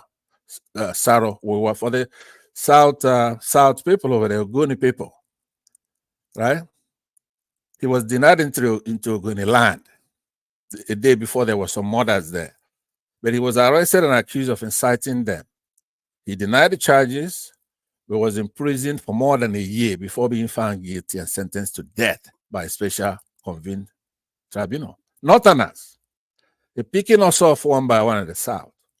Whereas it's their people That's an argument made here earlier on another platform with terrorists, right? You know, it's so funny. They have no class, right? Terrorists are trying people. They get it made. Do you think they will stop and then just from there amalgamate and do the right thing? No, they try people. It's like terrorists trying people. It's like you go to Israel and you have Hamas trying Israelis in their courts. What do you think is going to happen? They're not going to get justice. It's the same thing we have in our country. So people who come up here, either they're hypocrites or they don't know that one of their sons or their fathers had been a victim of this particular stuff until we stop it. But let me end it by sounding a warning to people like Bishop here. This is a warning. It takes a lot to ignite that provocation of a nation. But when it comes, it does come. There's nothing that we haven't seen in that country. We had a Sadoana, a big mouth around Sadoana. I think he's invincible running his mouth, but he wasn't untouchable in 1966. If you keep provoking well-meaning Nigerians, that means Ajan Lekuko, me, Igbos, well-meaning Northerners, Christians, well-meaning Yorubas, Southerners. You keep doing it. One of these days, we're going to be provoked. And nobody is untouchable. That country is going to go up in flames, and you're going to see it happen in front of your eyes. So it's about time that we all begin to look for justice, have a system that works for everybody. Everyone has to feel the same, like that country belongs to them. Not because these people, you think they're 10 foot tall, they're not 10 foot tall. They have a clear jaw. And if they don't cut it out, release Nnamdi Kanu, because if anything happens to him, then you're going to find out what's going on in that country. All right, so he's not swearing. He's not. Nobody's like me. I'm not what I'm on the right of Nnamdi Kanu. I'm not. It's not swearing. He was calling people bastards and idiots, even in that. No, but yeah, he was wrong in that one of those clips that you played. He was absolutely wrong. Nobody elected Nnamdi Kanu to speak for the Igbos. He doesn't have a political office. He has followers. He has followers that he calls IPOB. Okay, but there's I'm a Biafran. I'm not an IPOB member. That's a Biafra. Then there's an IPOB, his own organization. He doesn't have the right to say some of the things he said. It's sad, but he's been put away. So maybe if you incarcerated for a long time, you have poor judgment as well. Like I was making the case on Showore the other day. I said some of Showore's problem is loss of judgment. But I also did not exonerate him of lack of judgment because he had been that way before he was incarcerated. Now, one of the statements Nnamdi Kanu was making there by telling us in Igbo land that if he says something, that we'll have to do it. Well, that's pure nonsense, right? He's talking nonsense there, and he doesn't talk nonsense often. I have respect for him, but in that case, he's talking nonsense. He doesn't tell us what to do. He's not elected to be governor. He's not elected to be anything. There is no one person in Igbo land that can tell us what to do. You could tell your state what to do. Like I come online and sometimes I hear people from Anambra say, we're traders. I'm glad you said that, Pastor. So the judge released him based on that. So the guy was trying to deceive the judge, right? Would you hold? I'm not convinced the judge that I can come and keep peace, bring peace to the Southeast. So the guy was Mike, the question I had for Bishop, let me ask you the question since you're vocal and you're just running your mouth, right? Do you think Abiola was treated fairly by the Nigerian state, the federal government of Nigeria? Do you think so? Mike, don't answer that question. I think I have the right of response. Pansat has probably mentioned my name about 6 times or 7 times in this is unnecessary tirade. So I just wanted him to land because I think I deserve a right of response. I think No. You can answer my question then. Answer me while I'm here. I'm not going to answer you. I'm going to respond. Okay, then hold your peace. Then hold your peace. I'm going to respond to One some of mic. the things you said. One man, please make that boy to hold his speech. Look, you are in Nigeria and I'm here in the United States, right? You are starting with your madness. Hold on. You are starting. It's my that turn, boy please. in Nigeria. Hold on. Starting with this your madness No, again. hold on. And We're here trying to make the country better for you, right? Irrespective of what anybody says, one man, can you mute this guy? It's my turn. I will cure your madness. One man will not mute me. I believe he will not mute me. He won't do such. Why? He won't do such a thing. Why are you so sure? If you have madness to bring up, to call me a boy, I will cure your. I was going to respond with you in civilly. Okay, because so one of the things I was going to say. Initially, one of the things I was going to say is that Nigeria Supreme Court. I wanted to just ignore you because you really don't deserve a response. But since you have taken time to mention my name 6 times, 6 record times or even more, because at some point I felt, my system dropped. Well, and I if you can't count, you can use your feet and toes. I know you counted with your fingers, and I went beyond those, right? It doesn't matter how I count. Will you keep quiet? Let me land. I'm almost done. So be your turn. Let me respond to you. You've mentioned my name. It's okay. You say you don't want to answer me. And by the way, don't you ever in your life tell me to keep quiet. Ever. Okay. Ever. Can you shut up? Let me finish. Okay. Because you can tell your father to shut up. It doesn't matter to me. But don't you ever. You mentioned my name 6 times, and I deserve a right of response to you. You said it was 6 times then plus 2 more. That'd be 8. I was civil. You were calling my names, and I deserve a right to respond to you. Not because where did you recognize? Now, right? If you are going to be abusive, I am going to be abusive. Where do you recognize? Right? I'm not going to wait for you to recognize me, irrespective of what people will think, including one man, about how I respond to you. I reserve the right to respond. At your time, though, right? When it's your turn, you cannot throw a punch. You cannot throw it. No, I was going to wait for you, but you started running your mouth from saying that boy. When you refer me that boy or this boy, then it shows how very silly and senseless and empty, harebrained you are. And I'm going to refer to you and respond to you in equal terms. I know one man and the others are going to take it out on me. I don't care. I don't give a damn. I will respond to you the same way you have referred to me. It is very highly foolish, damn foolish of you to refer to me as that boy. It shows how brainless, mannerless. One man. Put them to the back if they want to. Not good. If you put me to the back, if you don't want me to respond, you were dead. When you made that statement, I will leave. And don't worry, I will leave forever. If you were there, you did not correct him when he made that statement. When he made that stupid statement, you did not call him to order. I will. If you are going to make this, then it shows how very, very. Don't let me use that word. Don't let me, because don't say that again. That is a foolish threat coming from you. If you are threatening me, you heard what he said, and you did not caution him. Now I'm responding to him. You are coming at me. Adale Koku. I didn't hear what if one man does it, that will be it will never. There will be no opportunity for it to happen again. So allow me to respond to him. Go ahead. He has addressed go ahead. He mentioned me 6 times that I had.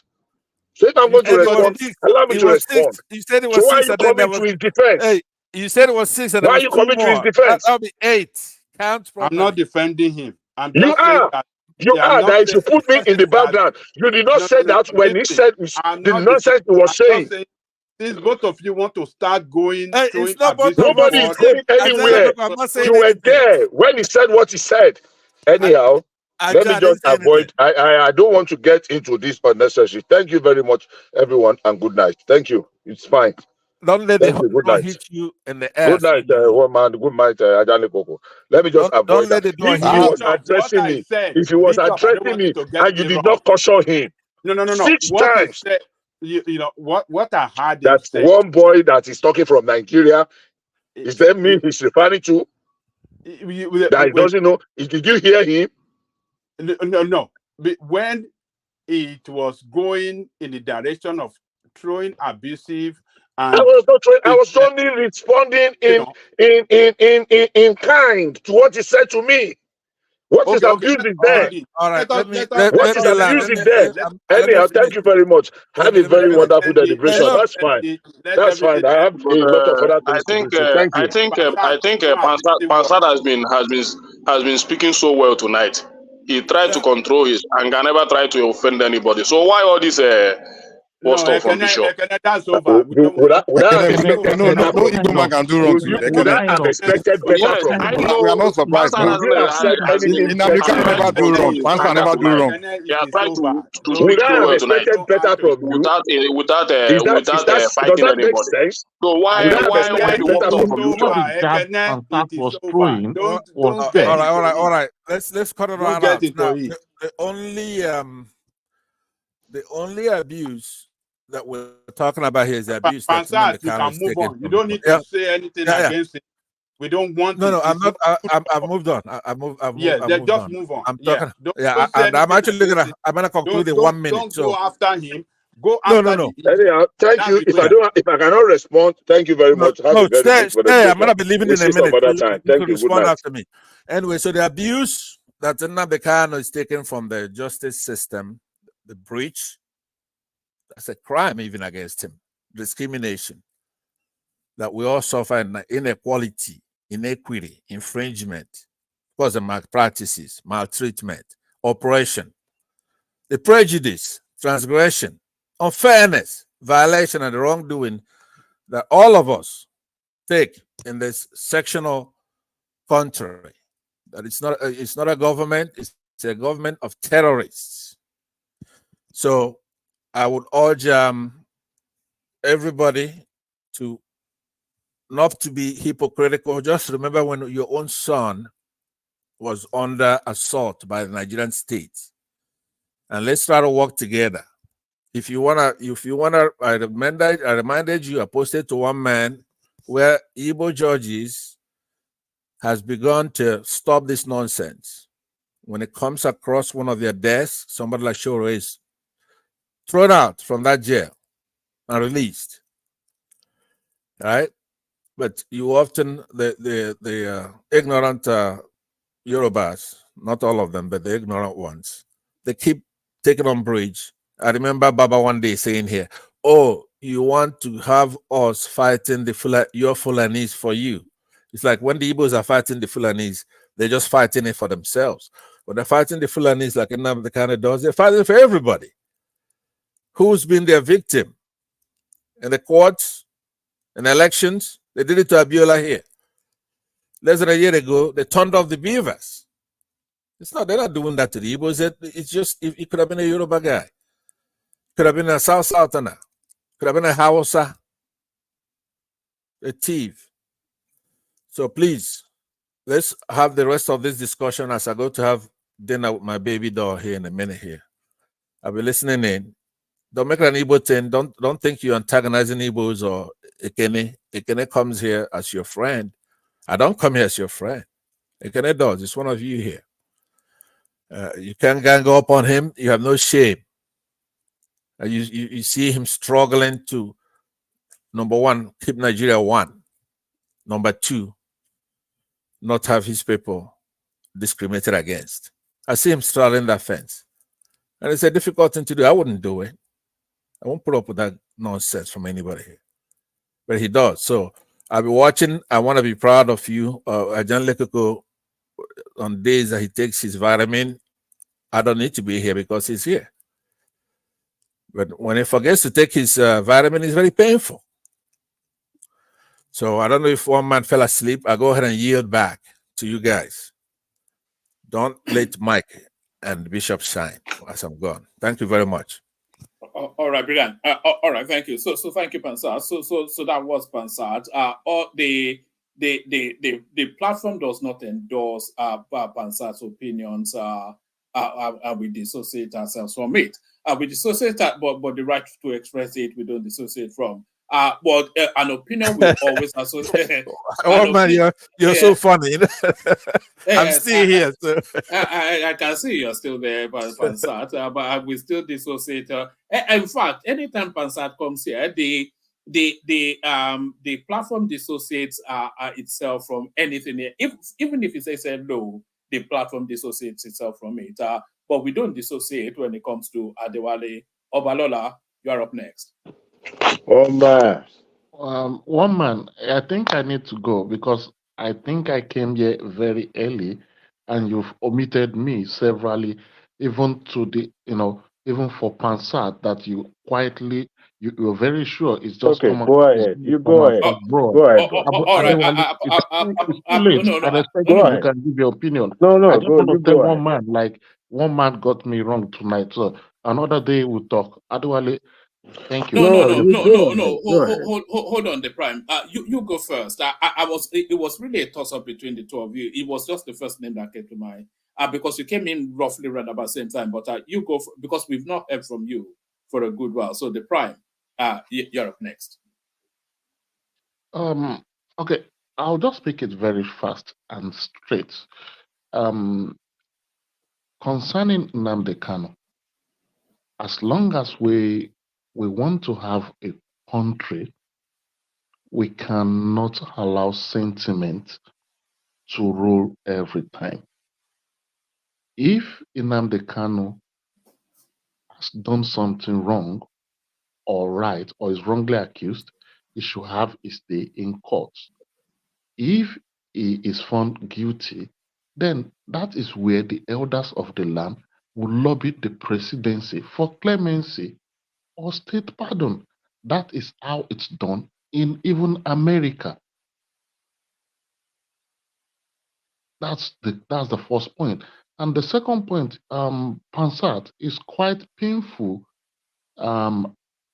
when you compare Abiola's case to Nnamdi Kanu. For some of us that lost close people during that era, it's very painful.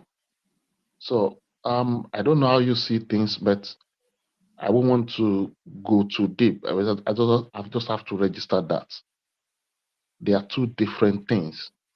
And the third one is if threatening the unity of the country, the peace of the country, because of one boy that failed to respect the elders of the land when the elders of the Igbo country were calling him to order, it's quite, it's far-reaching. He never respected them when they were telling him, young man, you're stepping out of line. Now the elders have to bear the cross for his own missteps. I think it's just sometimes it takes too much for me to understand sometimes when people try to make that argument. So in a nutshell, Baba Jan Lekoko, and one word for you too before I leave. You speak highly of America, the decency in the in the judicial system there. Please, kindly tone it down. You guys are not that perfect. That's just it. Thank you, everybody, and have a good conversation. Adewale, you can come in it. We are number one country in the world, and you are saying we are number one. Baba, we are the one in everything now. In Immense economy, respect for America. justice, I would not want to fairness, say much. everything. You know quite well. You are just bullshitting everybody here. You know your justice system.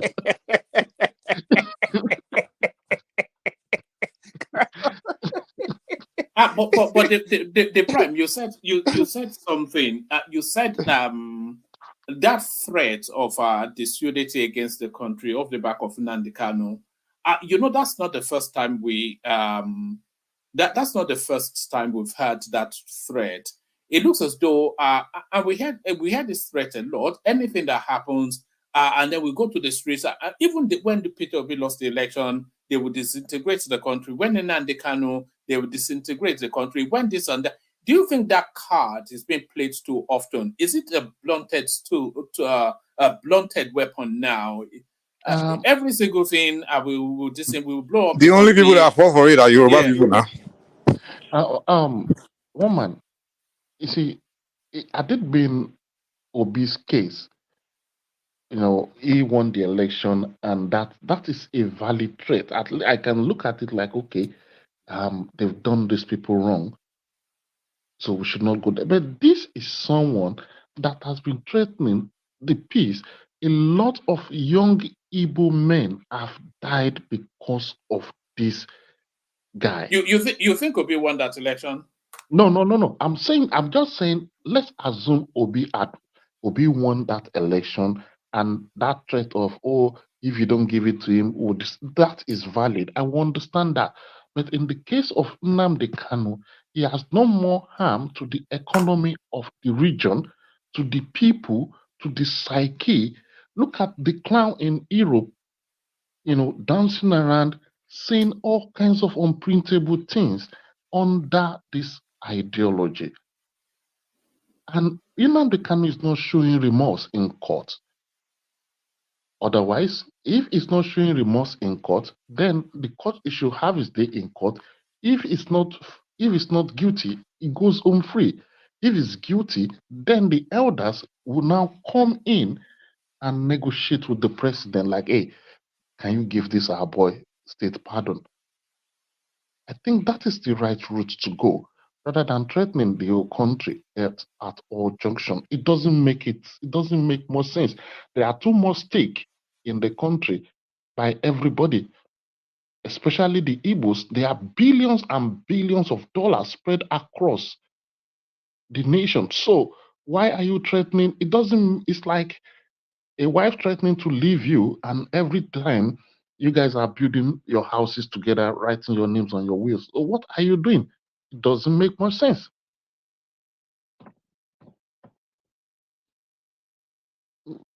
So that's just the way I see it. So nobody hates the Igbo. Nnamdi Kanu is not the entirety of the Igbos. There's this quiet majority. Biafran sentiment is different from Nnamdi Kanu. He is only trying to play on that sentiment, and someone else as outsmart him, called Samuel Ekpa, is also playing on that sentiment. So Uwazurike did the same thing. So it's just like a little racket. They understand the people have historical ties to that name, and people exploit it from time to time. So it is what it is. Thank you, one man. Ayitu Adewale. Thank you very much. And please do come around. Sometimes one man does these things by, I don't know, maybe some of those first speakers are his favorite. I don't know. I've fought him for I have no favorite. So if I had a favorite, his name would be the Prime Dog. I know your favorite. No, your favorite is Pansat. Your favorite is Pansat because it brings traffic. No, his favorite is number one. It doesn't bring anything. One man favorite is not even Pansat. I think somewhere deep down in your heart, one man, you enjoy Pansat chaos. No, it's free speech, isn't it? Like I said, the platform dissociates from Pansat's commentaries, but the platform provides a platform for him to express it. Because we have to do that. We can't say, "Oh, I don't like him." Say, "No, we can't do that now." Where is the balance? It provides balance. But why did you have to give such privilege? What privilege? It does it swept everybody backward, and it just came, stirred up the whole thing. And anyway, I think it's catching cool. He said he had a moment that he had to go to dinner. If you said that, I'd put you ahead as well, just so that you can have your say before you leave. So yeah. So, but one man, the only issue here is this: like, okay, I respect you that you give anyone the freedom to be themselves, give Pansa freedom and things like that. But the only issue here is I have is with Baba Janli Koko, where someone like Pansa, he is Pansa, particularly Southeasterners or people like that, when they come here, behave like that, you insult someone. Like Baba Jago has done it to me so many times. My respect for it, that's the only reason I just always control myself. Where a person, particularly like a pastor or someone from somewhere, will insult me, and then when I respond, Baba Jago coming. I understand as the elder, I want to do solve issue, but at least be fair now. Don't pick side. Like literally, the past very recent one that happened where he does it to me all the time. Where they will insult me and insult them, but you're not coming and take side with that person and say Mike is wrong. And I'm like, did you not hear the person insult me first? Literally, when that day where I is wrong, Kim started, he insulted me like 3 times before I finally went off on him. And Babangida Koko will come in, oh, it is Mike, it is Mike. And I took Aizon's side, and like Aizon was perfect. At least be fair and say Aizon, you insulted him first. I don't mind being corrected, but at least be fair. Tonight, you see how Pastor he insulted Bishop like 6 times. Before Bishop now say he wants to respond, that's when Ajani Koko came in. It's almost like we're siding with Pastor. I don't understand what I don't know. Maybe you're married to a service now woman and you want to impress her. I don't know. You just do it a lot. Like, come on now. Just be fair. I'm not saying don't be that elder, but be fair in what you're doing now. At least as an elder, we expect you to know what fairness is about. I'm not saying take side with anybody, but be fair in your interference with when two people are having issue. Be balanced. I don't mind you correcting me if I'm going off with someone, but be fair now. Not like someone insulted me and I went back on him, and at the end, you only pick on me. I'm like, really? Only me was wrong? I just want to insult him like 3 times before I went back off on him. God, You look. know, in Yoruba land, they say it is your favorite son that you rebuke the most. That's the culture. It is your it's an act of love when if it rebukes you, it's an act of love. Is that not the case, Dewale? I wasn't even listening because sometimes when a discussion become this chaotic, I kind of excuse myself. It's not right. We take we go too personal so much on this platform sometimes, and I guess we get too passionate with what we're discussing, and that's why we cross that line. And I don't think we should join issue with ourselves. Some of the things we discuss are not actually related to us personally, but we don't usually tend to realize when we cross that line, and we shouldn't go. Yes, I've had my own moment with sponsored on this show, but I think the best thing sometimes is just to ignore when we hear people's argument that are very well that are not they're a little bit biased or some sort of that way, and I don't dissipate my energy, um, you know, discussing things that are not really relevant or perhaps like important to me. So what I would say is that. All right, dissipate your But energy but I then would in say the this: if somebody is going after another person on a personal level, I think that person have the right of respond, and also But we're all adult, and we should comport ourselves in a way and manner that depict our age and who we are and what we've attained in life. So that's what I would say to that. all right, but you say the thing is that sometimes the audience likes a bit of controversy. Sometimes the placidness of civilized conversation is what's of controversy. You see it from the responses that you get sometimes, but not at all controversial. But Nnamdi Kanu, he has not spoken really publicly for about 3 years thereabout, but he managed to drop a few things. So he spoke to the insecurity, and then he was saying if they release him, he could end up within 2 minutes. But he was really there were coded messages being sent to the Simon Ekpa space. Did you pick that up at all in his little commentaries? You mean the Nnamdi Kanu? Yes, Nnamdi Kanu. I watched some of the videos you played earlier back to back. You know, my comment at that moment. Hold on 1 second.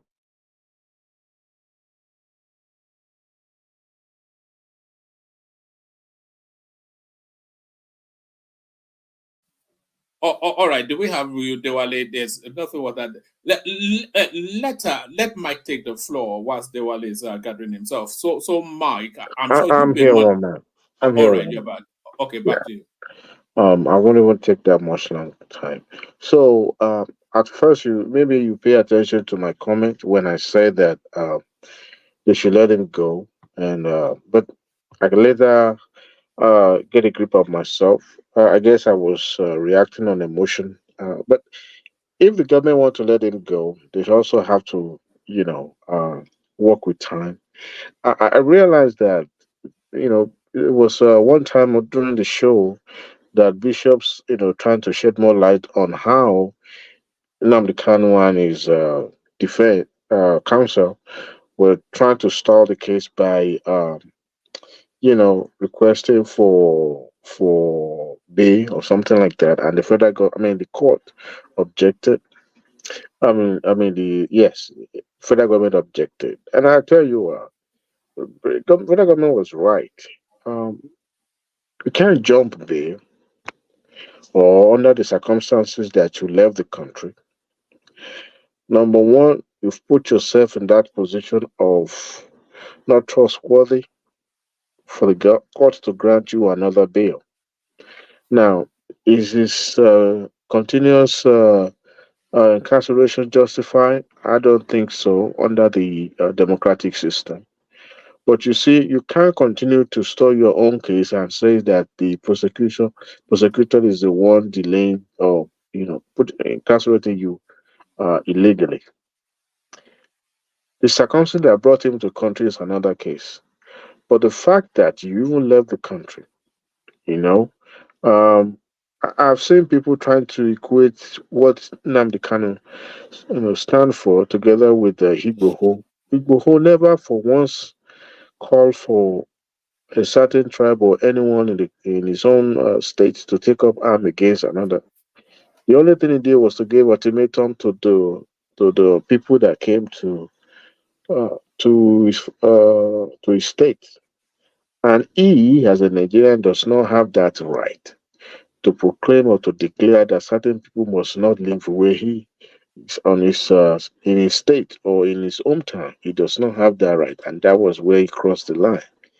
And for Nnamdi Kanu is a different case because he was being tried for treason and terrorism. And what constituted those cases was because I'm not a lawyer, but for the fact that he declared fatwa on individuals, people in the government, even tried because he declared fatwa against Yorubas.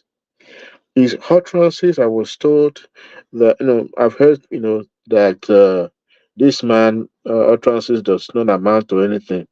I beg to differ. You know, his utterances manifested in the name of Samuel Ekpa. Is it Samuel Ekpa or Samuel Ekpa? And not just Samuel Ekpa, he has disciples that are deadly as more than even that Samuel Ekpa, but the fact that Samuel Ekpa have a platform, that's the reason why you keep hearing his name. And some of his foot soldiers are there in the southeast wreaking havoc.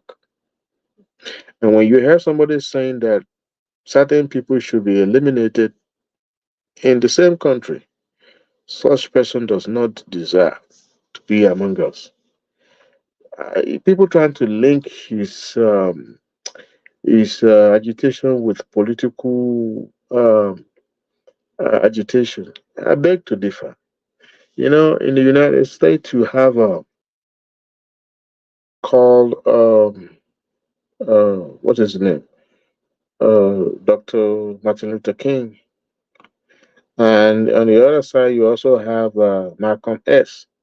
Both of them were fighting for the right of the oppressed. But even though the federal government stepped in, hardly you will hear Malcolm X named anywhere you go in the world. Why? Because he stood on the other side of the podium. He embraced chaos. He embraced take individual taking arms against the government. And Martin Luther King, even though he died by the gun, till tomorrow you hear his name across the globe.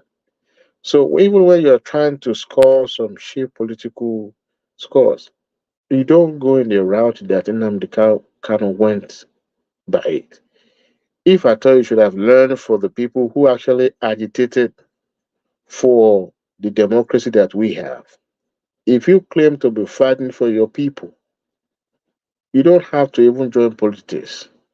All you need to do is to study what makes certain people, prominent, or what makes them to be everywhere, or make them to be much more important in that same country that you also have a stake.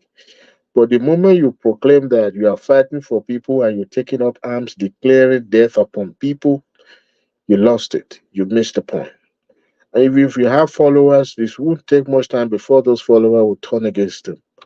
His appearances in court, the video clips you showed depict that he was not remorseful. I don't even expect him to be remorseful. I expect him to uh, release a statement. It shows a deviant warlord that, because of the support that he's getting from the people that are scared of him. Somebody mentioned elders. The elders have failed. There's no way you can watch someone who is nobody. You can call him a prince. A prince, you only have value in your own, in your own yard. The moment you step into another person's town, you are nobody. But you see, those elders are supposed to have speak the truth to him, call him to order. But I guess they are scared of the reprisal from his foot soldiers, his disciples. That is why they seems to be groveling towards him. They are showing of loyalty, follow him to court. It's just a, sign of fear. Okay. The Sunday Igboho that you say, he was kept mute in Benin. I want to believe that the elders step into his case by keeping him mute where he was uh, kept. If not, Buhari would have extradited him back to Nigeria and let him face the music. Until tomorrow, I'm a Yoruba man. I do not support Sunday Igboho, and I hope he will not overstep his band from one day that he will get picked up. Right now, he seems to be enjoying that freedom. But you see, Nnamdi Kanu is not a young man. You need to learn for the people that have gone into, you know, through this battle before. And you need to learn and learn fast. First and foremost, I do not support government. If I thought government want to release him, I was even proposing that he should be kept in Abuja just like they did to Showore. Maybe that will keep him quiet. But for one person, just one single individual saying that if they let him out today, there will be peace. So that means indirectly he's holding the entire region ransom. That speaks volume. But in as much as federal government keep him there, I don't think he speak well of them. Even that if he's the one stalling his own case, federal government, come to think of it, they control all the apparatus, the judiciary and the prosecutor. Find a case. The simple utterances that you showed earlier, I won't call it simple. Those video clips that you showed earlier is even enough evidence to nail his coffin. But everything is becoming more politics. So if the federal government want to release him, let them release him in a way. But I don't think he deserves to be released. But being a Nigerian, because he's still a Nigerian, whether he claim what is it called, IPOB or Biafra or whatever he's claiming, he's still a Nigerian man. He carry a Nigerian passport to travel around. Okay, so in the spirit of you know. Uh, being a Nigerian, I would say federal government should look at the stringent condition to release him. All those medical excuses that he was given, in that video about him being sick. Look, it's not today that people have been sick and they are in custody. He can be sick. It's lucky Yeah, like because Abiola was sick. Are you happy Abiola that wasn't he died? even let out. He was The not, but he should Abiola have case, been. He the died in Abiola. prison. Oh, That's hold not on. fair, Don't right? interject me, please. No, no, Don't I'm interject. trying to interject you with a No, couple of comments. Just hold on, Adewale. no, don't interject me, Pansa. Serious. I Just didn't hold on. interject you. No, I don't want There's interjection. only five of us, so hold on. You I not do playing with not. fire. I do not want interjection. I do not want interjection. I Even if just it's want to correct to you, speak I my want to own. correct you. something. No, you don't. You can correct me when your own time comes. You've spoken, and no, I didn't interject you. No problem. I mean, Okay, so sometimes you gotta be serious, not just playing games. You know, can you let you see? I think you are the most. You are the one causing issue on this platform. When you spoke, I didn't interject you. Other people have spoken. I was listening. I didn't interject them, and I did not welcome any interjection. Let me speak for a minute, and I will leave. I don't take much time like no you problem. or Go any ahead. other person does. Go ahead. So when it gives medical excuses, it's not the federal government can provide medical. It's just a privilege when someone in custody is requesting for his own personal care. But if you're under the authority of your captor, you don't have that right. But if you want to, the court can grant you uh, to have access to your own medical. But there's no other medical you want that you can't find in Nigeria. Dewale, if the guy dies in prison, what do you think will happen? Well, there will be a reason why he dies. We've seen people dying in prison. It's not today. Of course, they will do a corona test and see what actually Sister, happened, what do what you killed think him. is going to happen if he Yeah, dies? well, What do you think is going to happen? the thing is that Nothing will happen. Nothing will happen. no, even there might be some noises in the country that maybe Sorry, who said nothing will happen? Oh my, no, nothing will happen now. No, I agree with that. Nothing will happen. Exactly, absolutely there will nothing. be noise that the federal government killed him. But I tell you what, There will be a little bit of noise for a day or two, and then they shit, would. you're sure right. They will Nothing will maybe happen. they will have another day of sit at home. Maybe they will just doing sit at home on Tuesday, Monday and Tuesday. That's it. But historically, that's not true. When the Historically, Sadwana, it's true. But the thing is that Sokoto, but the thing is that had the if same feeling you have I now. Was pray not nothing of untouchable, such right? happens. You don't have I hope anybody more protected than whatever is going through, So just remember, whatever the ailment that is going through, I hope the court will grant his own personal medical medical personnel to Adewale, you visit know him to what is see him. going to happen. All of Then you are saying nothing is going to happen. what would Not happen? something will happen. What they will Nothing join. will They happen. will, When hold on. Abiola died, what happened? Ajale Hold on. Koko, Let me are land. you Yeah, eating? yeah. Nothing. I'm eating It's some only fish. Yoruba people like Ajale Kugura who feel like. Nothing. I'm eating some fish, man. Nothing. Zero. Nothing I'm will eating happen. some fish. I'm, If the whole Yeah. You know what is going to happen? They will accuse Easterner, will accuse Tinubu of killing him. They will say it was happen, and I intentional. So would. is it today that they've been accusing? That is what they will say. So all the accusing they've been doing so far. So what the difference does it make? Yeah, but there will be no consequences now because it will just be another Awolowo. They will add it on top of the Awolowo thing, and then they will do that for you are another living. 50 You know what? years. You are No, living in some kind of fantasy, the region. right? Hold on. The region will go aflame because I mean those guys in that region will, they will lock down that region again. The political leaders in that region are going to run into particularly those that are known. Ajalo Koko, let me speak for the region Hold because on. Now, If they're going to do that, they would have done it hold by on. now. Hold Ajalo on. Koko, I You know appreciate you what you are talking, going to but do. you don't know Let what's me going to happen. land there, Let me tell you Passat. what's going Let to me happen. land, Passat. Let me Yeah, land. but don't speak for You us. see I want to speak for us. the political. Let me land now. You see the political leaders in that area will have a big issue on their hand. They will have a big problem to solve, particularly those that are Yeah, associated but with Tinubu. They will whatever call will them. happen, it They will will happen in call that them. region, though. They will vote them and they will vote Why don't new you want to people hear in. from me, though? They Why will don't you want to hear describe from me? them Let me talk on and that. Tinubu as those that killed Nnamdi Kanu. So it's going to Okay. be tough for the politicians in Okay. that part of the country. Let me add my one. Particularly those in APC. Hold on, Bansad. Ajande Koko. If the guy does that, and he was saying that they want him to die in prison, he was claiming all manners of. You don't even believe half the things he's saying, but if we're going off the back of all this ailment that he's claiming he has, if it goes on and passes away, there'll be a lot of hoopla and brouhaha and a lot of screeching and squealing. And Okay. then they would, All right. can you hold on? Let me land.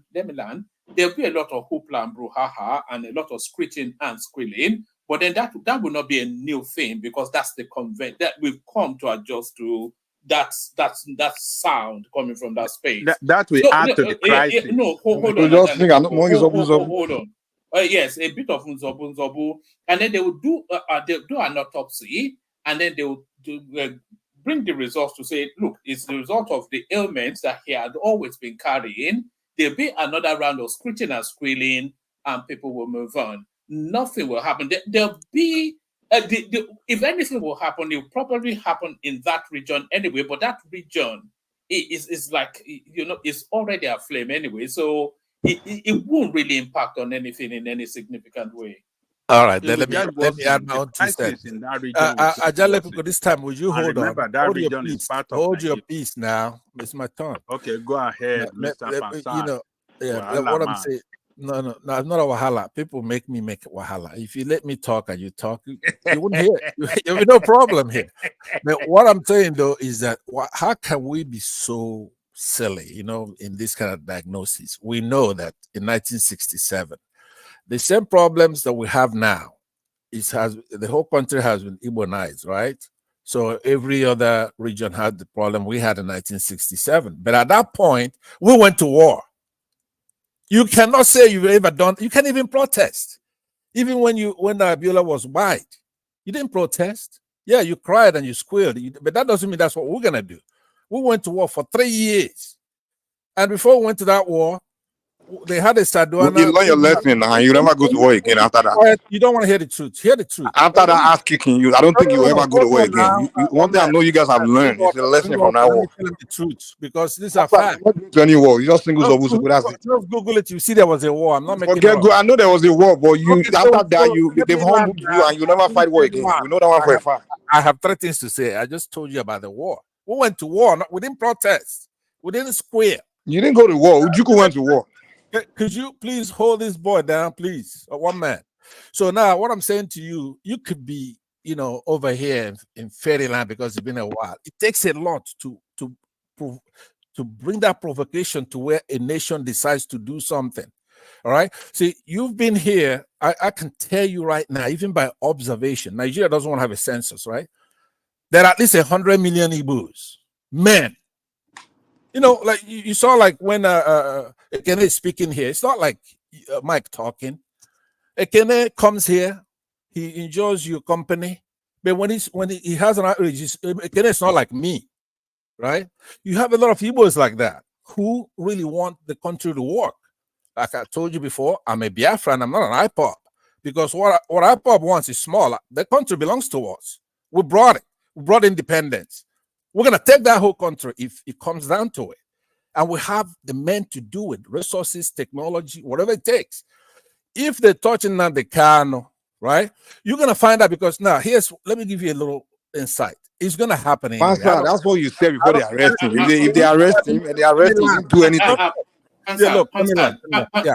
Pansad, have you ever heard the phrase "sound and fury signifying nothing"? Yeah, I have. Yes, sound and fury. No, but that's the narrative, though. We're gonna go. No. Listen, I'm citing historical facts for you. Hold on. You still have the floor. Yeah. You had a skirmish. Which were anyway. Let's just even leave that. Yeah, just leave that. No. You will land in the hierarchy of things. If you have all of this potency, why don't you have the significance in the greater play within the Nigerian space? In the hierarchy of things, we are probably number 4 in the pyramid of Nigeria. Okay, let me tell you, that's a very interesting point. It's an observation, and I don't quarrel with that observation, because there's something called soft power. There's something called letting people make a fool out of themselves.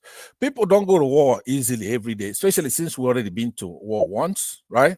It was premature, but it went all the way, dragged out for 3 years. So it's nothing you run back every other day. If left to me, if everybody's like me, we should go now, because Nigeria has a clear jaw. We could knock them out in no time. We were fighting Britain. Because you live in US. Please let me land now, please. Ekene will never say what you're saying, because he lives in Nigeria. Yeah, he cannot. He's a Lagos Igbo guy. I'm not a coward, man. Go to Nigeria. I'm not a Lagos Igbo man. All right, listen to me. No, he's from Anambra. one man, what the Igbos have done basically is what they just did in this protest against Tinubu. They say, no, you guys go ahead, it's your turn. All right, I don't agree with it, but that's what the consensus of the Igbos is. Just let them handle it, right? If you're unhappy to protest Tinubu, let it start in the north, let the Yorubas do it, right? What we did is we had good public servants, including Okonjo-Iweala and so many of Dora Akinwumi. A lot of Igbos were in the government, making Nigeria start growing, start doing the proper things, balancing their budget, having foreign, people like Obasanjo, one of our sons. According to you, you say that Obasanjo is just an Igbo man because some Igbo guy there did a Yoruba woman over there and had an Obasanjo. That's probably true, because I saw the picture, it looks like that. As ugly as he is, he's probably an Igbo guy, right? Because of the Yoruba woman. But listen what I'm telling you. If we have to revisit this again. Remember, we were fighting Britain and fighting Russia because of the oil in the South. It wasn't that if we were left for the Igbos against the Fulanese, would have mopped them up within a month or 2 months. That's the lie, Pansa. You fought go on. You didn't fight British now. No, hold on, please. How you guys like pumping yourself like this? Your turn, you can count. You fought 20,000 Nigerian soldiers and they whoop your ass. And you're coming here saying you fought Israel and England and everything. In my case, you're a pathological liar, man. You went to war with just 20,000 Nigerian soldiers against 7 million of you. And they whoop your ass and they kick your ass, and you're coming here lying that you fought against England. That's the rubbish you teach your children. Yeah, the mighty Eagles, they fought England and that bloody liar, man. You fought against 10,000 Nigerian soldiers and they whoop your ass, man. That war, all 7 million of you couldn't fight a few thousand Nigerian army, and you're coming here running your stupid mouth, man. But at least we went to war. You were embarrassed, man. Your ethnic group was embarrassed. That war was the only tribe that lost war in Africa in the modern day was your tribe. So stop trying to convince people that you are this mighty tribe. You are a bunch of fucking useless. Shut that boy up. No, you got your ass whipped. Just accept it and shut the fuck up and learn a lesson and stop deceiving your children. That you fought war against the whole world. You fought against England. And you don't want to hear how can you a small tribe like if I were against England and America at the same time? Pansa, you're an idiot, man. Just shut up and stop deceiving your children, okay? Stop using propaganda to deceive your children. You fought against 10,000 Nigerian soldiers and they whoop your ass. Okay. There are many ways for and your leader Ojukwu was a coward, hiding in a bunker, using children to fight war and ran away at the end. So what are you trying to prove to us here that you are this smart tribe? Shut the fuck up, man. The Igbos exited that federal Shut the fuck up. We know what happened. Stop doing propaganda. Go and do that shit on Dr. Damages, okay? You're deceiving yourself.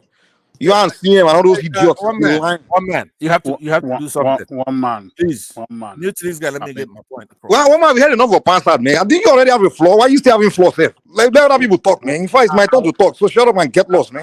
I hear you get him out, man. You want war. You live in San Francisco. You're calling for war. Idiot.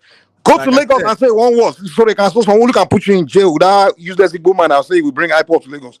Go and stand in front of Lagos and say one word. Don't sit in San Francisco with your fat belly.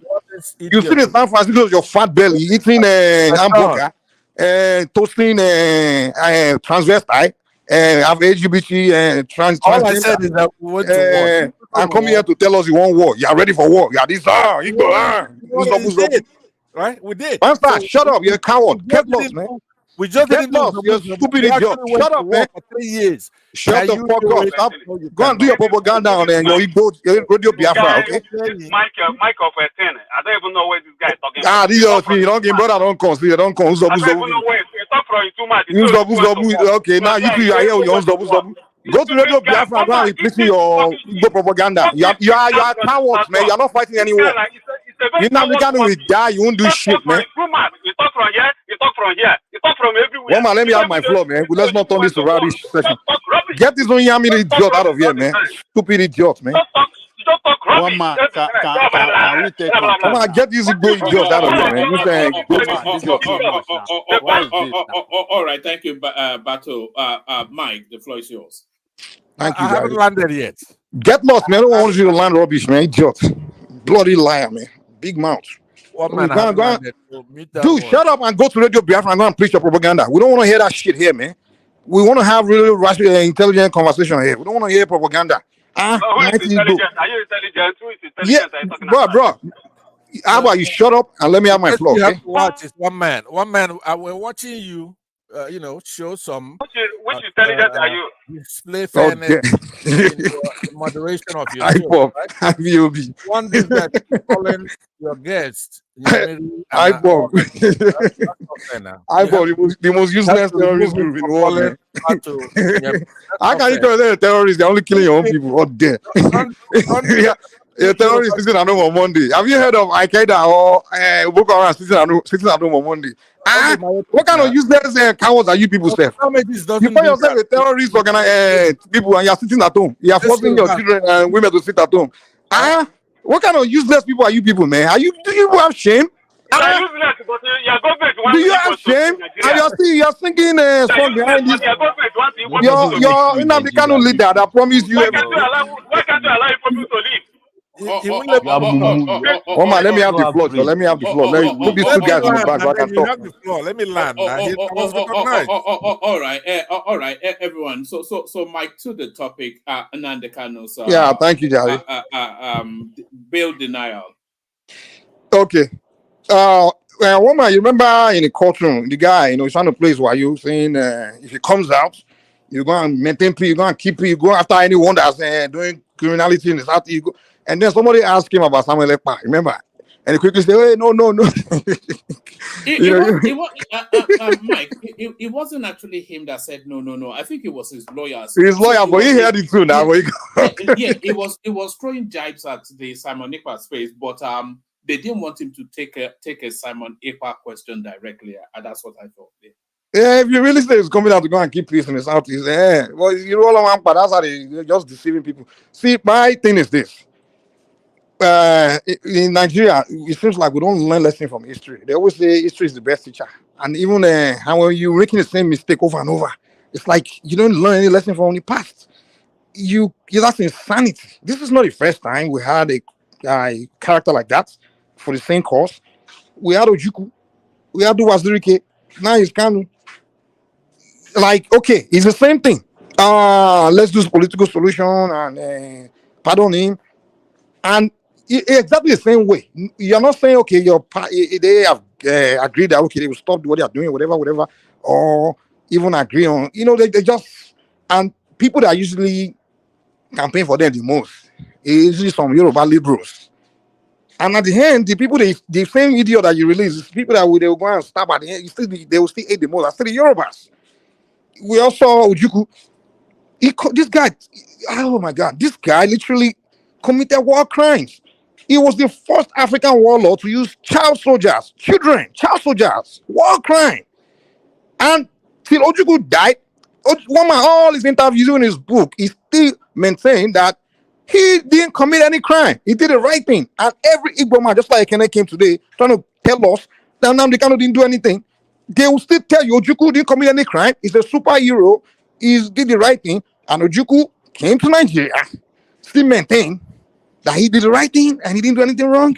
And he fought proudly. So when you were making deal for this guy to come back to Nigeria to pardon him, did you agree that, okay, you at least accept that he lost the war and he did the wrong thing? Did you at least that's why I asked Ajali Koko earlier, as Nnamdi Kanu admit that he did something wrong and he will stop doing it? And you are campaigning for Yoruba liberals, I think campaigning for the guy to be released. This is a guy that called for Tinubu to be killed. This is a guy that, you're telling Tinubu, a man that wants Tinubu dead, and he hasn't say, okay, I've changed that idea that you want. He hasn't even say, okay, I don't want you dead anymore, or something like. You just say, oh, they should release him. So if you're releasing now to continue to hunt for Tinubu's head, Tinubu should release the man that wants to kill him. The question I have for those that are saying that, like Ajali Koko, is if a man say he wants to kill you, he wants your head, and they arrest him, will you, if you had the power to release the man, will you go and release the person to come after your family? What is Ajali Koko talking about here? I mean, when I listen to, I feel like I can cut people like this slack. At least we know that tribalists, so they're going to talk like that regardless, But when Yoruba man talking like that, it's just ridiculous. Nnamdi Kanu say he wants to kill Tinubu. He's calling for Tinubu's head. What if they have killed Tinubu? Now Tinubu, you are telling the same Tinubu to go and release him? What? Are you kidding me? Yo, what is?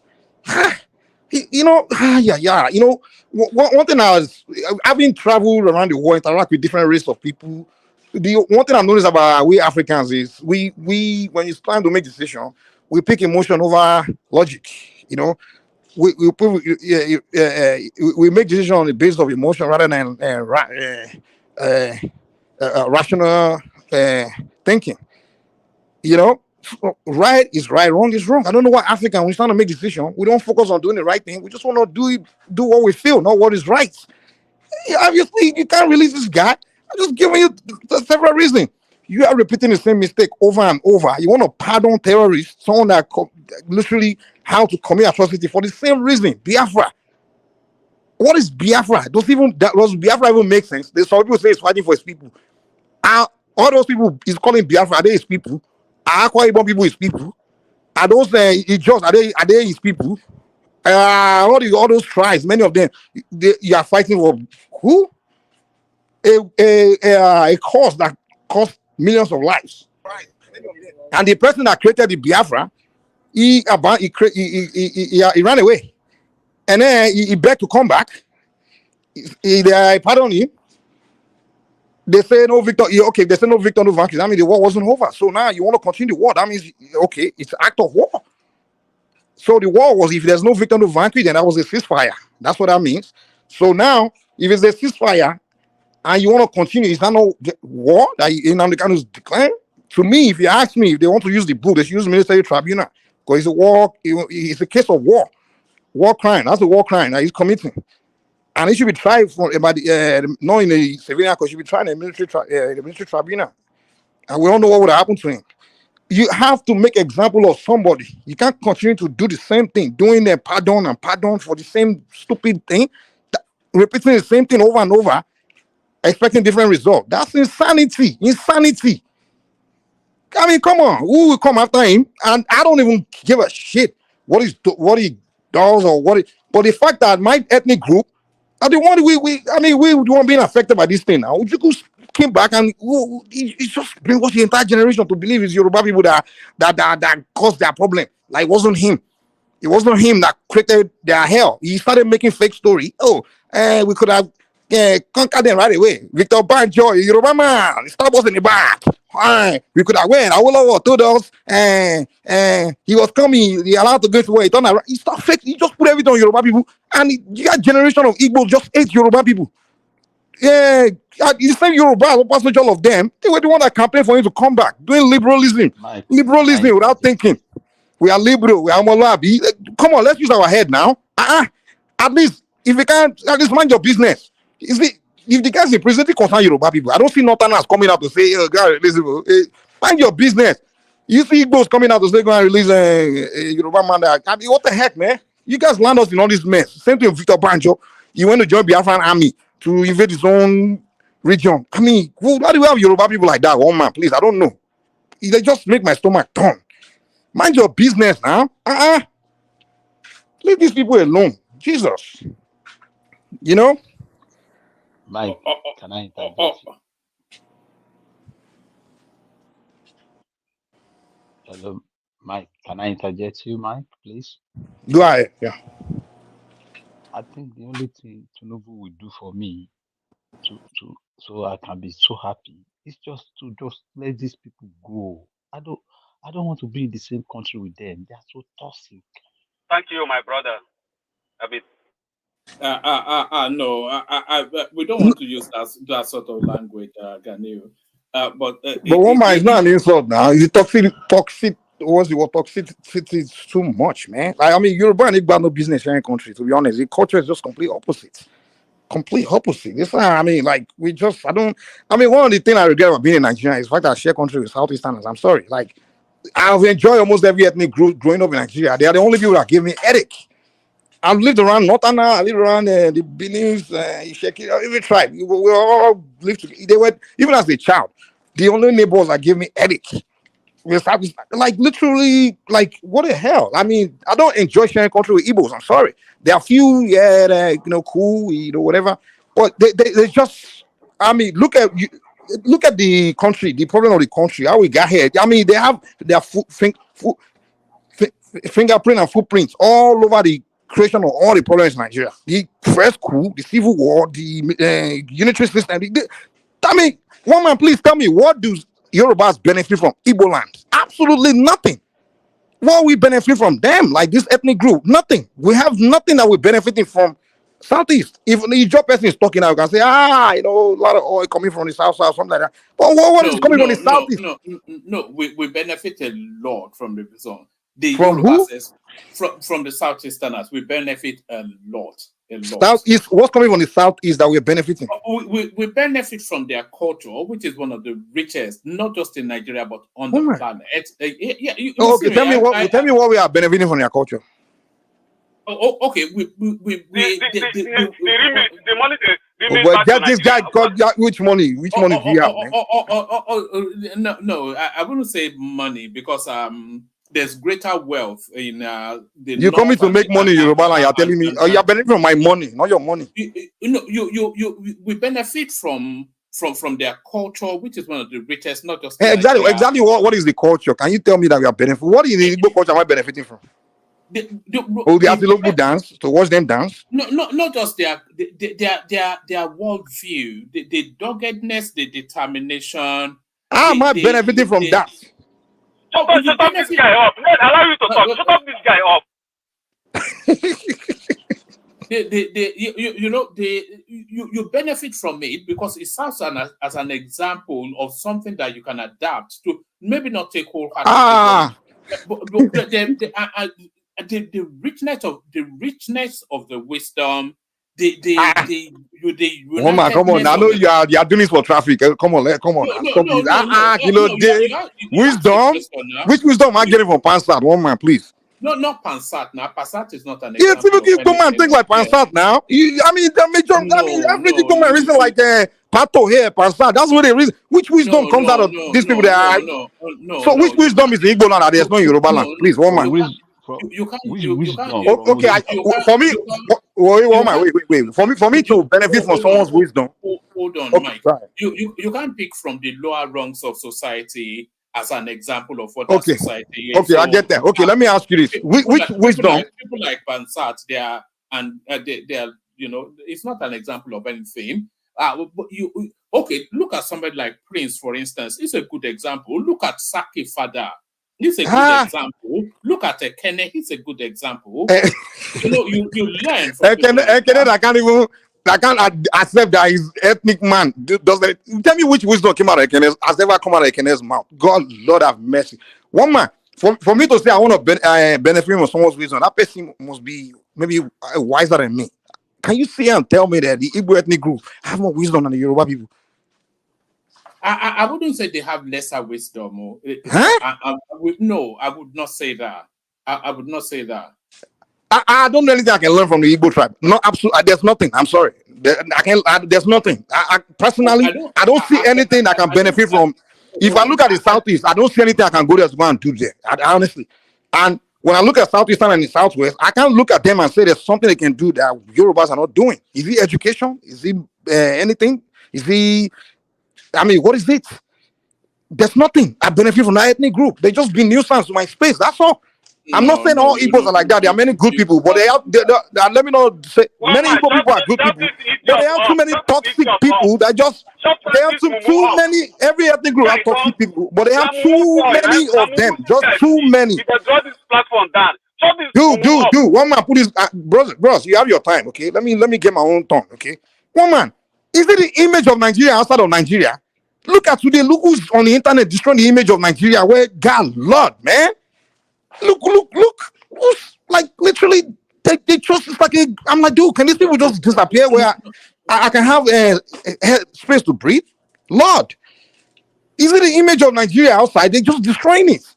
What is it that they're doing that are more positive than Yorubas? Which area can I say they're doing something very positive that Yorubas are not doing? I can say, oh, you know what, I benefit from that. Absolutely nothing. No. I think you're looking at it the wrong way, Mike. It's a very, very rich culture. One, it's a very, very giving culture too. The generosity of spirit. They have a generous spirit. What? In what sense? In what sense? Well, you're using all these terms. I know you're trying to panda and things. But can you explain what you are saying so I can at least make sense out of it? Like, okay, if you let me, I will. They have, They have an accommodation. You you don't. you won't let me land it. That's the thing. It's difficult to let you land now because go ahead. Oh my God, accommodation. A lot of the qualities that make the Yoruba person is actually replicated in the Igbo person as well. It's just that they accentuate it in a different way.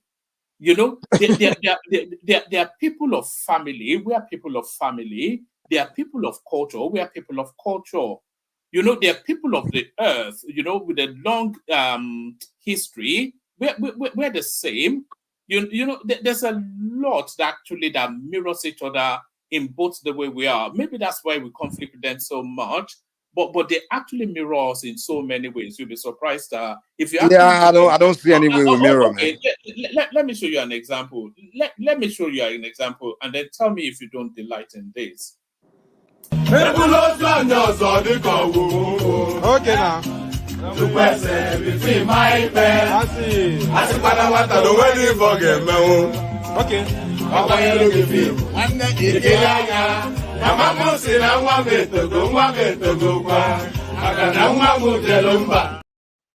Is that not culture? So human being dancing. So where in this world don't they dance? I mean, what sense are you making here now? I mean, what is in that benefit me?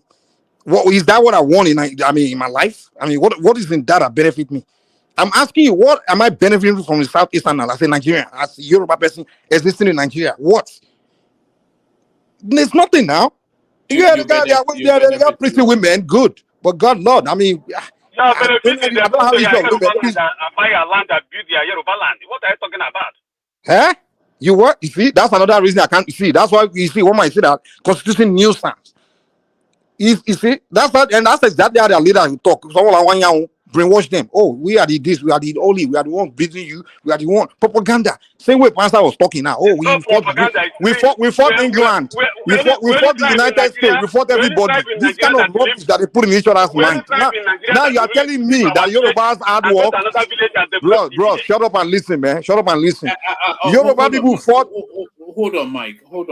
The thing with Pansat is it's a troll, and most times it's trolling. No, Pansat is gone now. Is this Pato here? I say most of them are like Pansat. You think I'm lying? Is Pato not different? Is Pato different from Pansat? Just hold on 1 second. People like Pansat, it's a troll.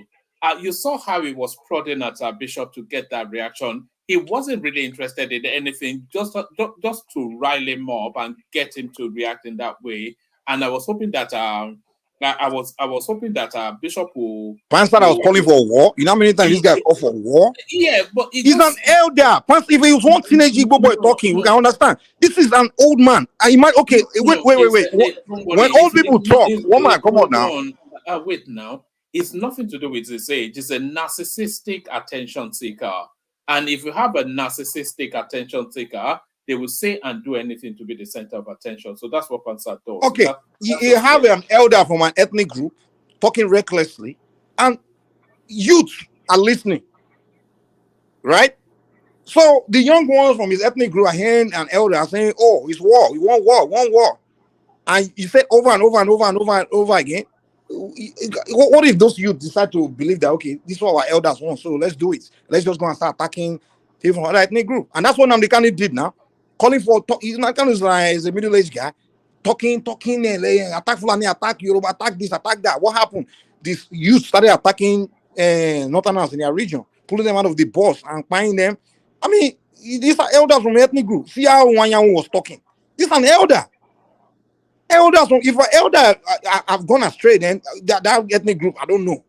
I mean, if it's just young people talking, I can understand. But elders, their elders are saying these things. Because I mean, dude, this is toxic. They're a very toxic ethnic group. I'm sorry for the ones that are good among them. There are many good people like Choma, Emeka, Madam Sita, and many Igbos I know. Unfortunately, the voice in their region are just the worst human being among them. And if those are the voices, then that's what we have to judge by. We have to judge the tribe because no, Mike. You already contradicted yourself somewhat. You cited you cited a stream of examples. So the example really are more people like people like Bato, like Pansat, all of these sort of characters, they're outliers. No, they are not.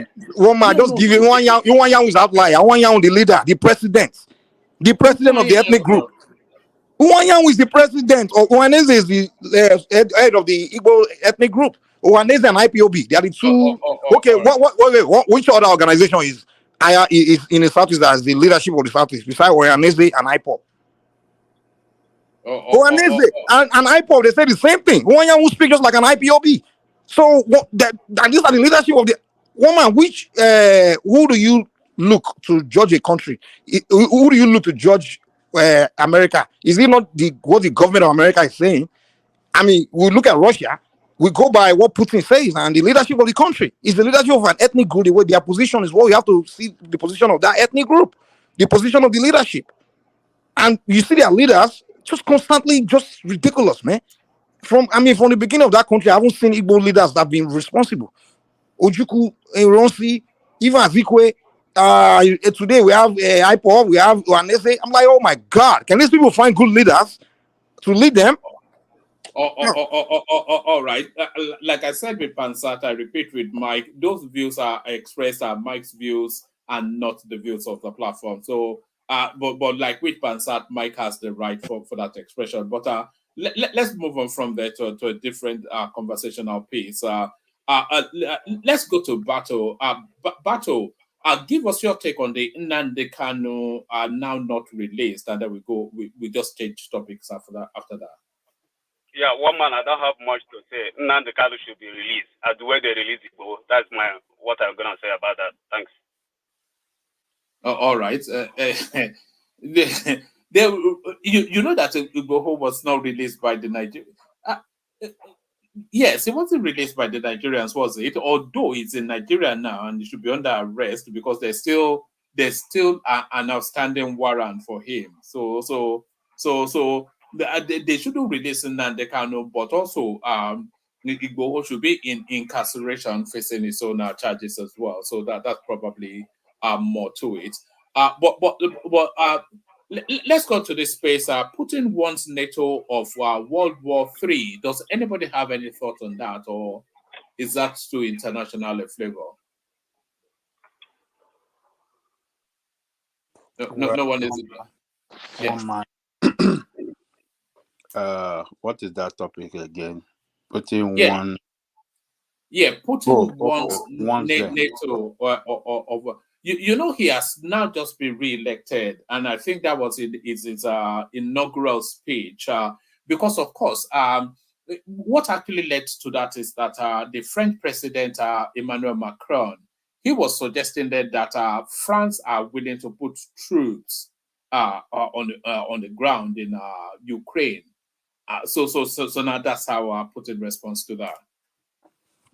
Yeah, one man. I think Putin already won that war against Ukraine. Ukraine is a country with no economy, is unproductive country. It's a country that relies on the mercy of United States in terms of money to function, to pay the workers' salary, and to pay their soldiers to fight.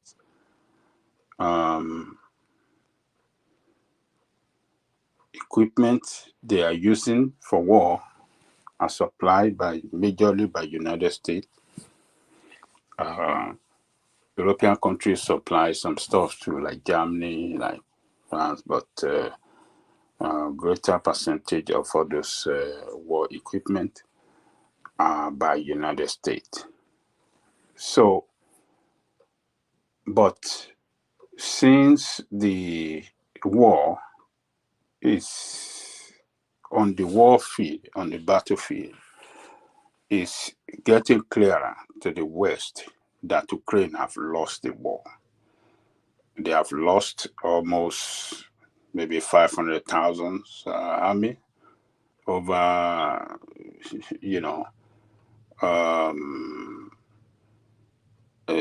how do I say?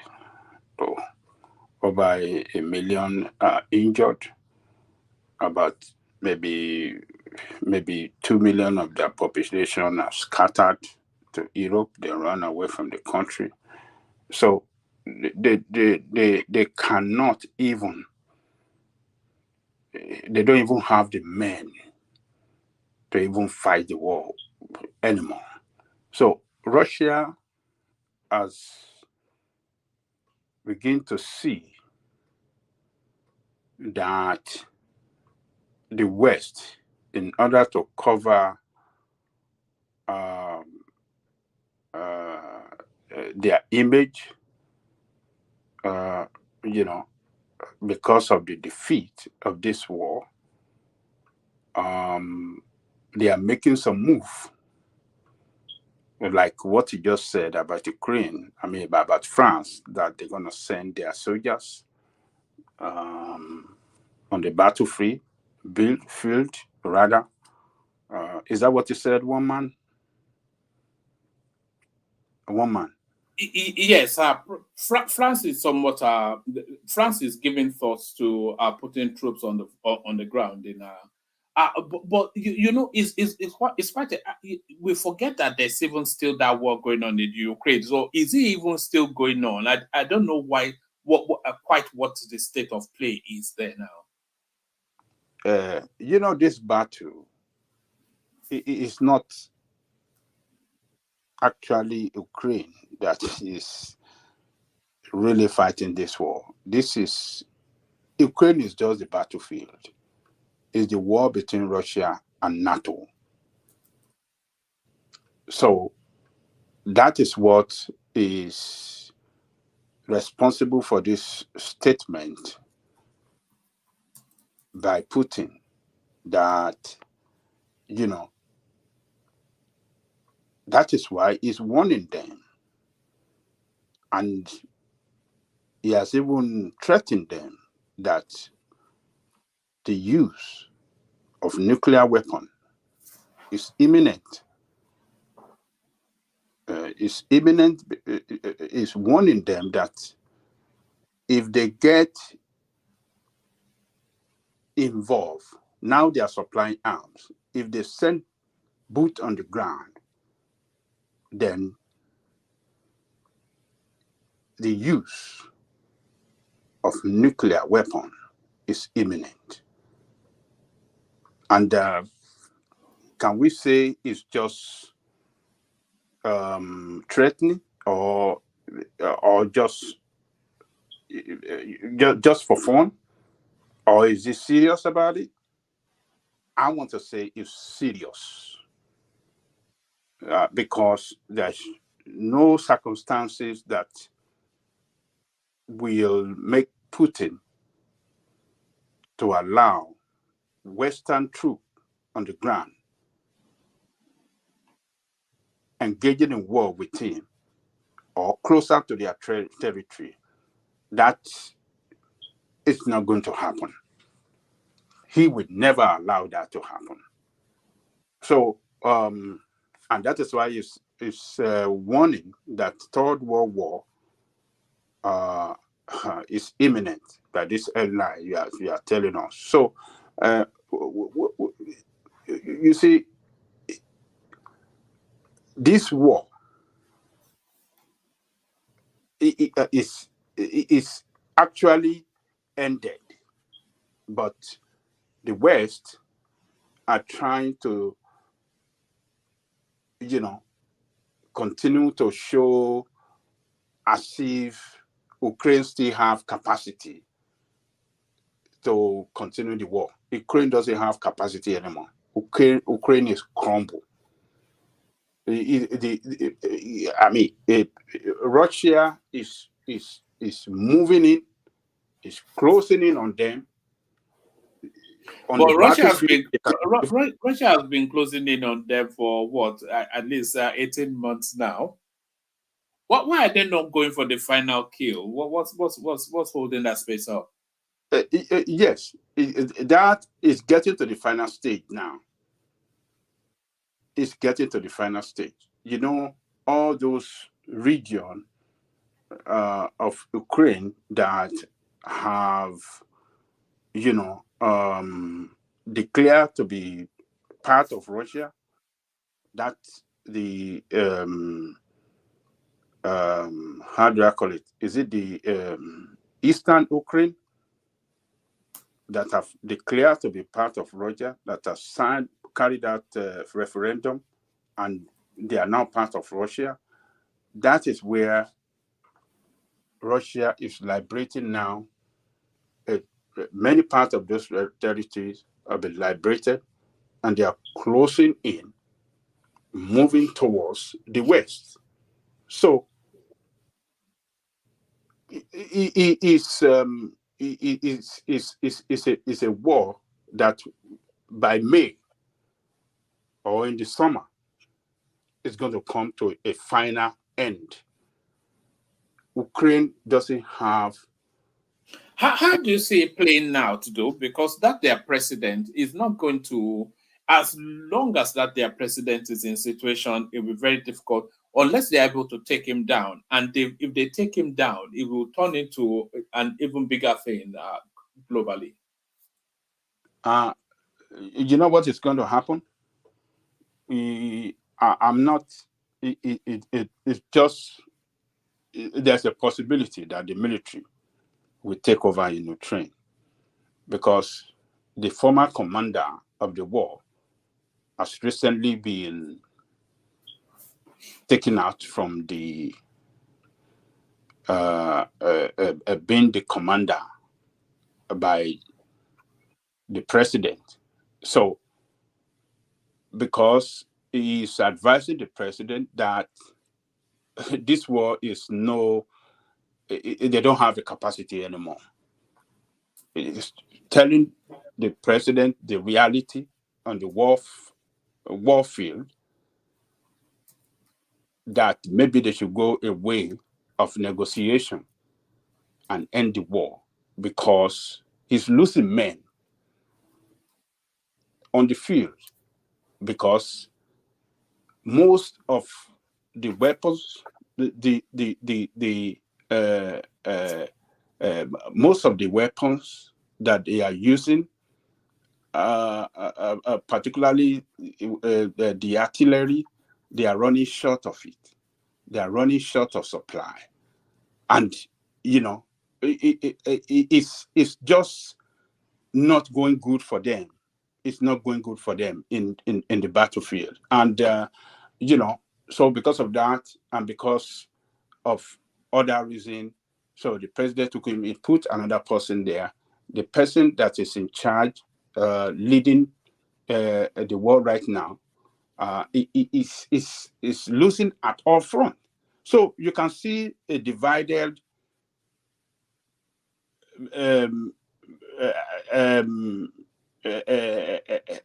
house. They are kind of divided. The military is demoralized. You understand what I'm saying? The military is demoralized, and it's not really going good for them, and it's bad for Ukraine now. It is not a country that can function on its own again, except it has to negotiate with Russia. It's only Russia that can make that country function.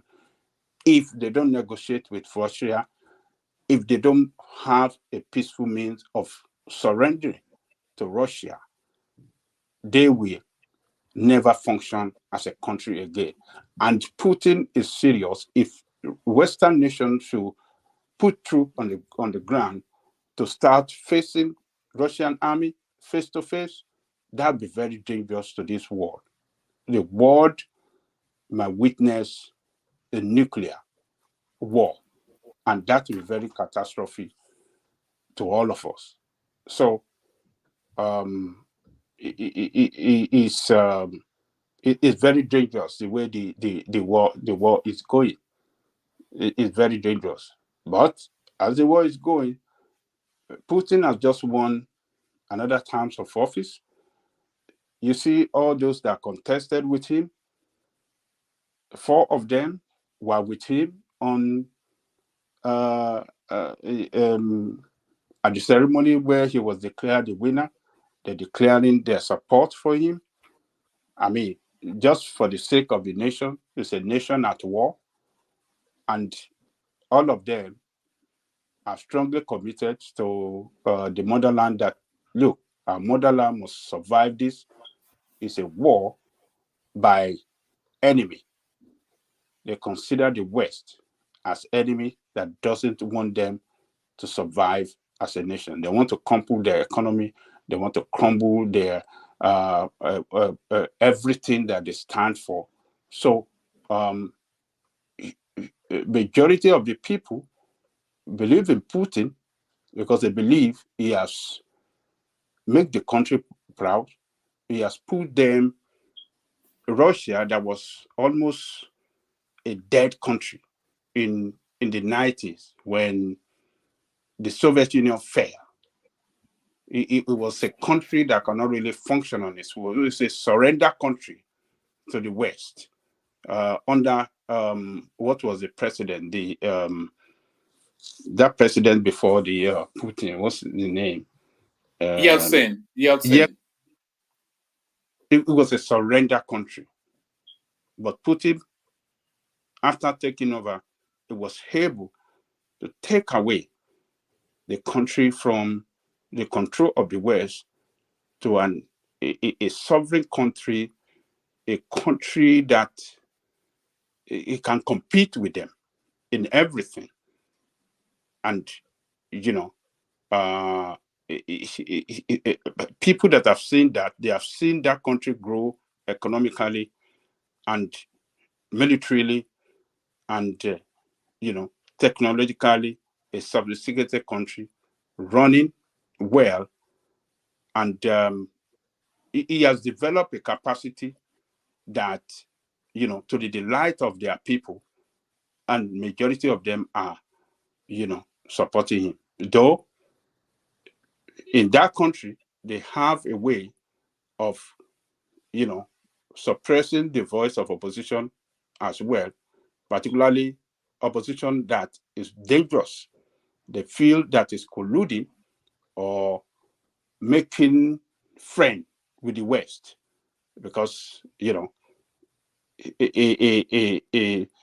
friend to my enemy, because they believe in a philosophy that says a friend to my enemy is my enemy as well, or how did they say it?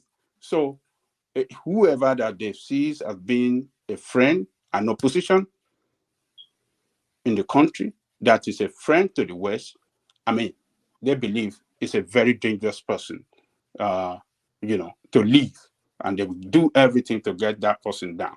So, but the way it is now with that war, I think Russia has won.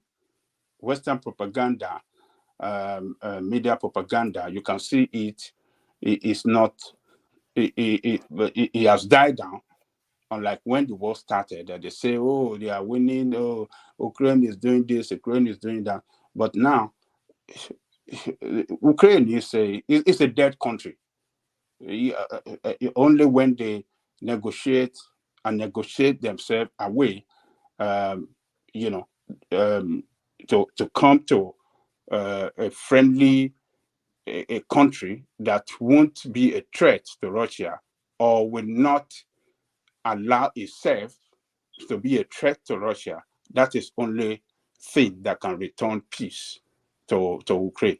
So, but it says now, man, it's Ukraine is not a country anymore. It's a dead country. It's just the West that's making it look as if it's a functioning country, well, economically dead, politically dead. The president suspended election. I mean, what did he say? He canceled. He said there won't be election, so automatically it's just going. That a country that is at war, that's been severely beaten down, how will they be able to conduct election? So if they cannot conduct election in a country and the president is just automatically continuing a term of office, you know that is a country that does not represent anybody. The leadership does not represent anybody anymore. It's a dead country. It's just been packaged by the West as a functioning country, and it's tough for Ukraine now. So that's the way I see it, woman. Oh, all right, brilliant, excellent. Mike, are you there? Mike. You call me.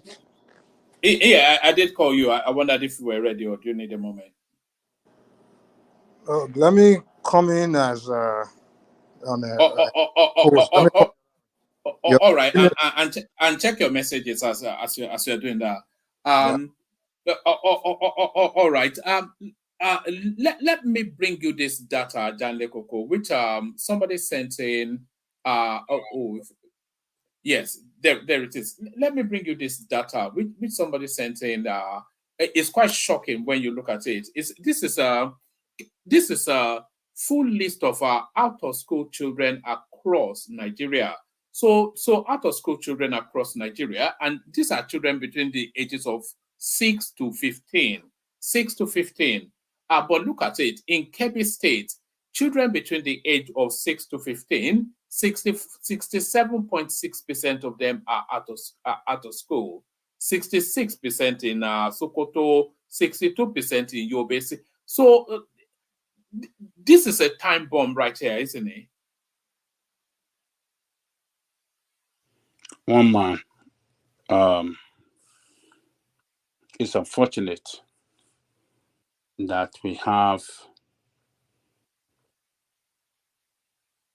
country, particularly in northern part of Nigeria, with this number of out-of-school children. What this is telling us is that if something is not done as quick as possible to defeat this criminal in the north, this number will grow. It's going to continue to increase. And the more it increases, the danger we are building for the future. Because all these children growing up, no education, no skill, they will be unemployable in the future. And when they are not employable, what would they take to? Obviously, it's going to be criminality. So criminality is going to be the lucrative business in the north in the future, in the next 10, 15 years, if we fail to win this war now. We have to win this war against those terrorists and bandits. We have to win it. And you see, the danger aspect of it is that this war will spread downward to us. It's a matter of time. We are not sick. We are in the same country. When criminality increases in one part of country for a long time and no check to it, and no stop to it, rather, it will spread downward. So that is why these leaders, it is our responsibility as citizens to push these people to do the right thing. They are not fighting this war with the right strategy. And for the past 10 or going to 15 years now, or 10 years going to, 12 years now, these people are,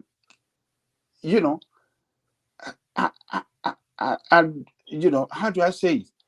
These people are enlarging in number. They are gaining strength.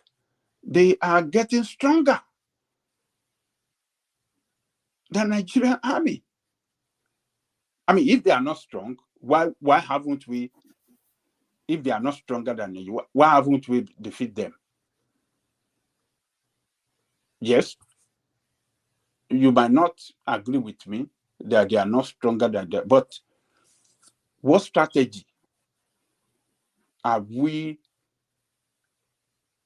put to use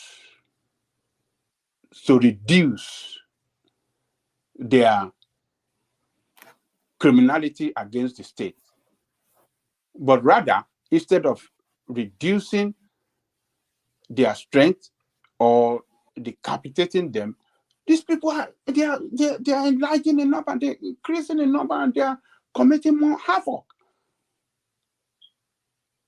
286 children taken away last 2 weeks. They have not seen them, and they are demanding billions for the government. It is not going to stop. It is not going to stop. And let me tell you one man. You see, all what Tinubu is doing,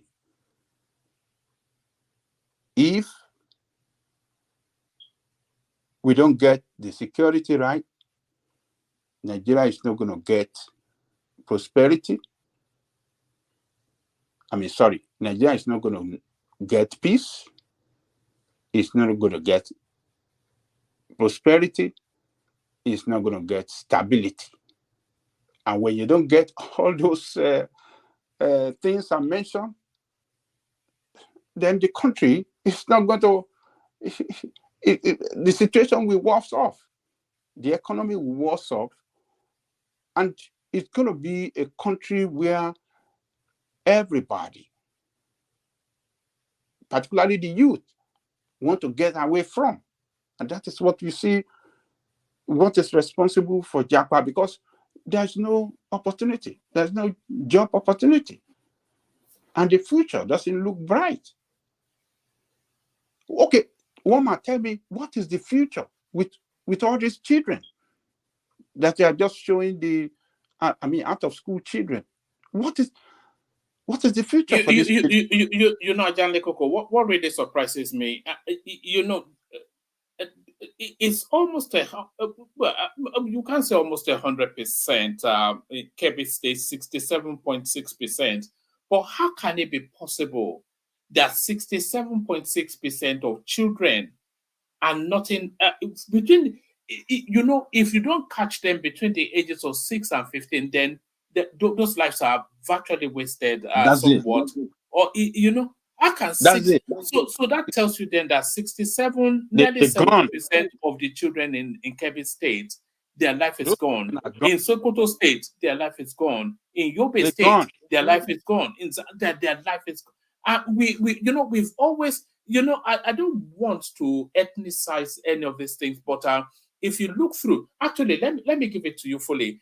So Kebbi State 66.7. So these are out of school. So for the benefit of people just logging in, these are out of school children across Nigeria, and these children fall within the bracket of 6 to 15-year-olds. So they're talking about 6 to 15-year-old children out of school in Nigeria. Kebbi 67.6, Sokoto 66.4, Yobe 62.9, Zamfara 61.3, Bauchi 55.7, Borno 54.2, Jigawa 51.1, Gombe 48, Akatsina 45.9, Niger State 42.8, Kano State 39.2, the Taraba 20, and on it goes. And it reads just in the manner of all of our prejudices when we say that they don't go to school in the north, and the statistics back that up, Adani Koko. This is the statistic, and nobody can argue against this. I mean, the other day we were talking. It's a time bomb. It's a time bomb, one man. So this is it just simply telling us that the future in that part of the country is going to be seriously. I mean, it's going to be worse off in such a way that it's very difficult to solve the problem. It's going to be very, very, because the more we have these children and we don't put stop, we don't win the war and put stop and get these children, into school, or let them go through some training or some trade. What are they going to do in life? What's the life going to be? And it's going to worsen. Most of these children, human being doesn't live where there is violence. Human being will always live for where there is peace. So what you're going to be saying, some of these children will be moving downward, will find their way down to Yoruba land. They are coming to Lagos. All of these young children, if they can find their way, get into the truck, they're coming to Lagos or to some other part of the country, particularly the West, because that is where they will feel comfortable. They have a large number of their people in Lagos and many parts of Yoruba land. They want to go there. So we are going to suffer the consequences of what we are seeing. We that are enjoying peace now. What's happening to all those monies that they've been looting? These people have governed that Nigerian space at least more frequently than anyone else. And yes, there's no marked improvement in that space. Nothing there you can really point to. Woman, it's unfortunate that we are. Look, let me tell you, these guys, these terrorists are winning the war. This data are show that they are winning the war. What the Boko Haram is trying to achieve, haram to Western education. The figure shows that they are winning. They don't want Western education. They don't want any guardian Western education in their own part. And look at the figure. The figure is showing that children cannot go to school. And when children cannot go to school, they get attracted, to violence. Some of them that will take up criminality, they can easily be lured into being some of these soldiers of these terrorists. So you will see these children and the nation. I'm telling you, they don't have anything for these children. These children that are out of school now, it's not that they are making effort to get them back into the school system. They are not making any effort. If at all, they are making, it's going to be something that is not significant. So what is going to happen to majority of these children? They will grow up unemployable, and then these people will dangle some carrot of money before them, and they just follow them into the bush, carry gun, they train them and said, look, let us go. We're going to pay you 10,000. Then we carry out this operation. All these food soldiers is just little money they give them, because these are people that grew up with nothing. So little money look big to them. Little money as 10,000 naira is big to them, because they never counted like 1,000 naira before. So somebody that never counted, never had 1,000 or 2,000 in their pocket, you're offering him 10,000. You think he's not going to join you and follow you to go and do what you're asking him to do? Good morning, Babaja. Good morning, woman. Yes, good morning to you, Sima. Yeah. Babaja. What you are talking about this morning is very disheartening. And the problem, I think, is not only political. The problem is also traditional. It has a lot of causes. Religion, traditional, political. Is so there are so many ramifications to it. You know, this figure that you are seeing, this is, I'm very sure that if you check this same thing in the 90s, it might probably be worse or be the same. It's only that now, with the escalation of this kidnapping by the bandits, can make it worse. You know, I've said it on this platform. From Niger State upward, in the 90s, I used to go to that place regularly. And if you dare go to a restaurant that you want to eat, they put your food on the table for you and you want to go and wash your hands. You will not see that. We will not see that food again. Just go and say you want to go and wash your hand. You will not see that food again, because they will be lottering. You see, sea of children waiting for that opportunity, and you'll be wondering that who are the parents of these children, and the society, the people don't even see anything wrong in that. Even the elite, they don't see it. They don't, they can't, some of them that are even one man's friend that comes on this platform, they don't see anything wrong in all these things. They see it as their own tradition. Who is that Believe one, me, friend? I don't mention names. You understand, Babaja? So now, one of the implication of this is this banditry, this Boko Haram, all this violence that you are now seeing in the space, because they are easily employable. They don't even understand anything. They can easily be swayed away from. They don't even have any ambition. They have not invested anything in their life. You understand? And the political elite, they are enjoying it, because any little money for them, they are going to use them for election. Let me tell you, here in Saudi Arabia, they have that habit also. You know what their government did? They said that if your child did not come to school for 15 days in a section, you are going to jail.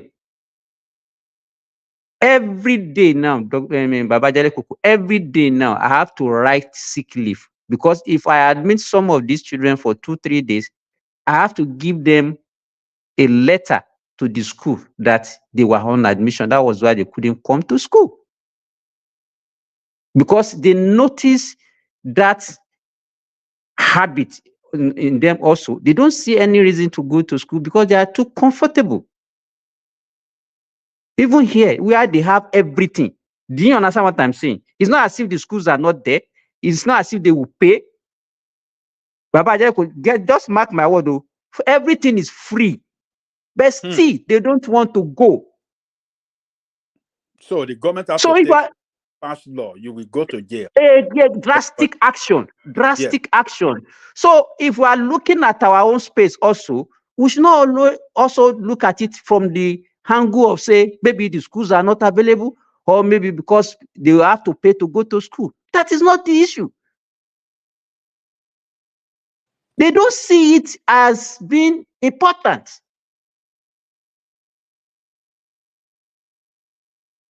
So what is important to them, Mike? Simba. Sorry, Simba. Oh, yeah. Ola was trying to get in just saying. Oh, okay, carry on. Yeah. I can't, I've never sat down and thought about it and say, okay, what is the... You know, because if they shun education and they give birth to all of these children, I know religion is important to them, but I think the religion even also promotes education and knowledge. So I'm not quite sure why they... The only thing that I can see is that, though even these statistics can be fought, because it might be only considering formal Western education. Do you understand what I'm saying? But that still does not mean that we should jettison what this statistics is telling us about. It might be faulty, because they might be considering just only Western education. Anybody that goes to Quranic education and whatever form of learning that they have gone through might not be captured here. So that is it. But I think I can say maybe religion actually play a bigger role in, because, and it's not the religion, it's the understanding, their own In what understanding. way? You're a Muslim and a medical doctor. Also, what do you mean religion?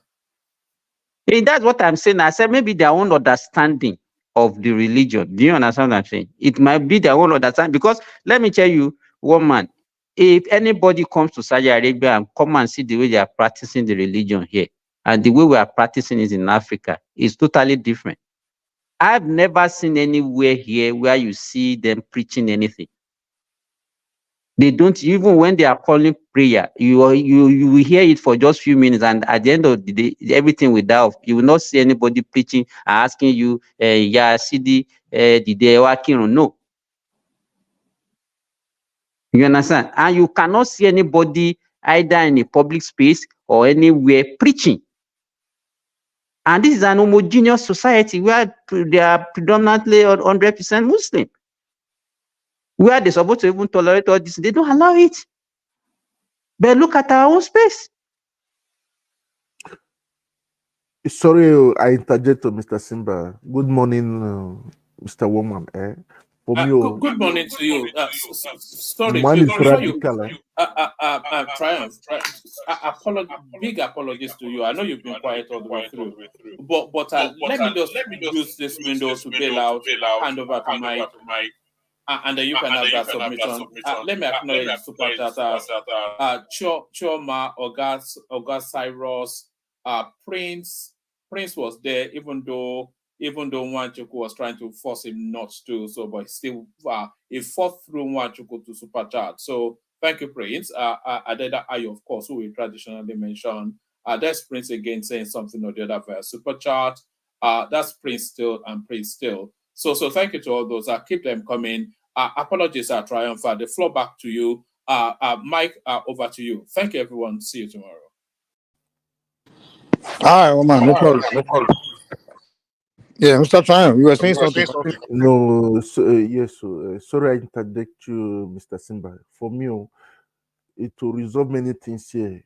If people call me French or anything, just put a birth rate control over there. It will solve the case.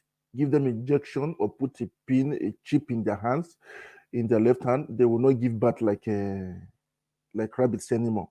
I'm sorry that you use that word. You understand? You control them. You control their birth. You control everything over there. If they can't do it themselves, you control them, whether they like it or not. If they want to be part of us in Nigeria, they have to follow the rules and regulations. That's just it. That's my own take. Thank you.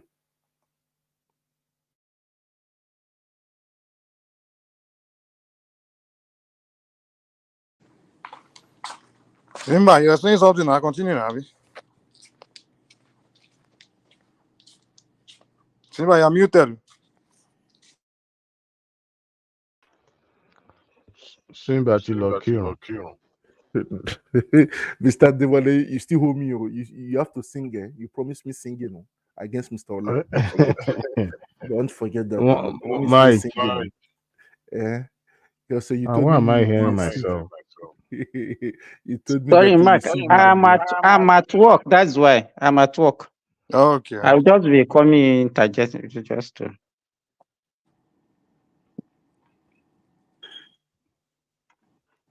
No, for me, Mr. Mike, to bring peace, just to control the birth control of Nigeria. That would be great. You understand? 2 or 3 children per family, not more than. Understand?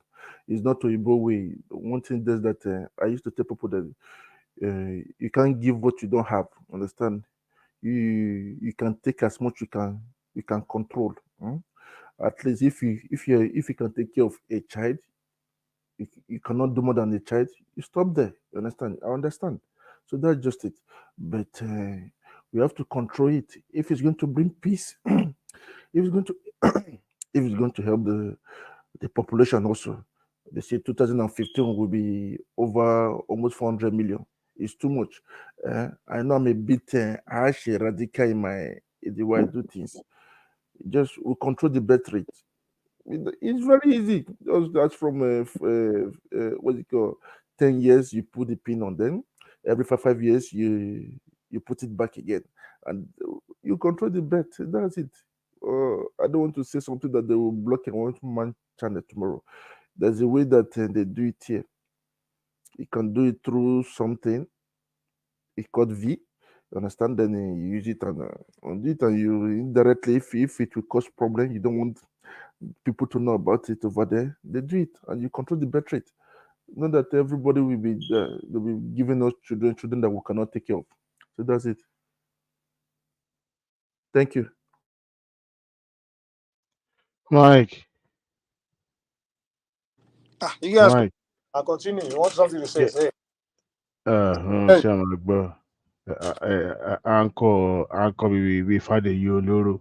I was just trying to raise this. I'm reading something now saying that the NLC president Ajero is trying to replace Abure. That he wrote a letter to the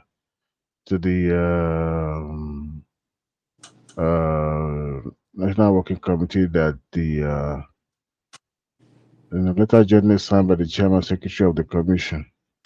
For accusing proposing a secret national convention of Maya, which it concern Nigeria with NLC and the Nigeria Labour Party. Why is that guy is always involved in some sinister issues like this? You know, I've always said that his proposed strike and others always have this political undertone. Now you can see clearly why he's been doing some dirty work for his paymaster. So it's all this along he's been planning some coup to how what is his name? Labour Party chairman, so that he can replace him and chop small soup too. How do you guys see to that? Hello. You guys got engaged, man. I mean, I'm like in the middle of something, so I'm listening. Yeah. Okay, Mr. Tran, what do you see to that? I have nothing to say about it. You understand? I have nothing to say about it. We are just studying the case as for now. What I don't know, I don't talk about it as for now. Are you It was talking about reported the France Russian in war? the news. Mike, are you I'm talking about reading the what is Punch. happening in Ukraine? Go ahead, sorry. Huh? I'm No, go talking ahead. about, Sorry. and I said it was written in the Punch. That's why I'm breaking it up so that we can talk about it.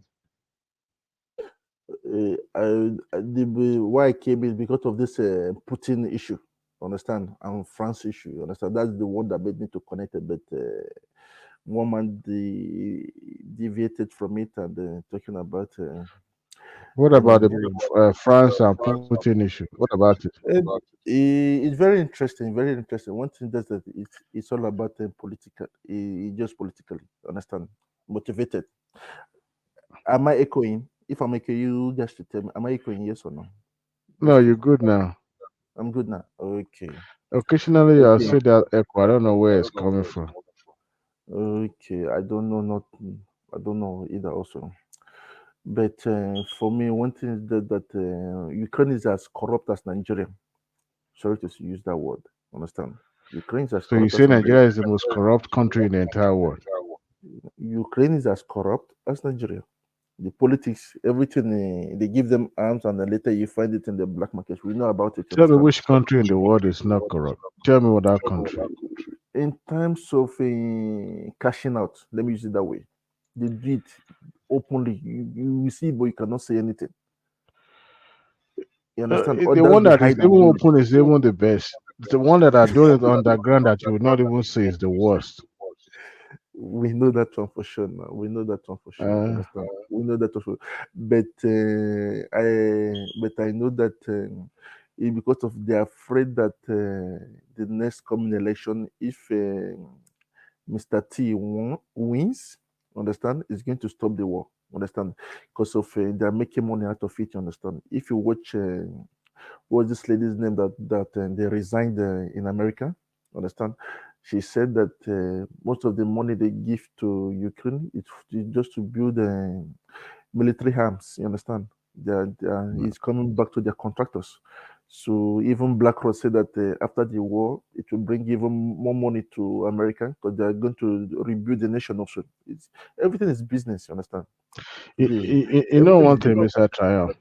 Yes. There's something I found really intriguing. The kind of democracy that we practice in this country is way different from the one in Russia. Now, Putin is serving his fifth. He's going to be serving his fifth term now. I think by next or 2 months.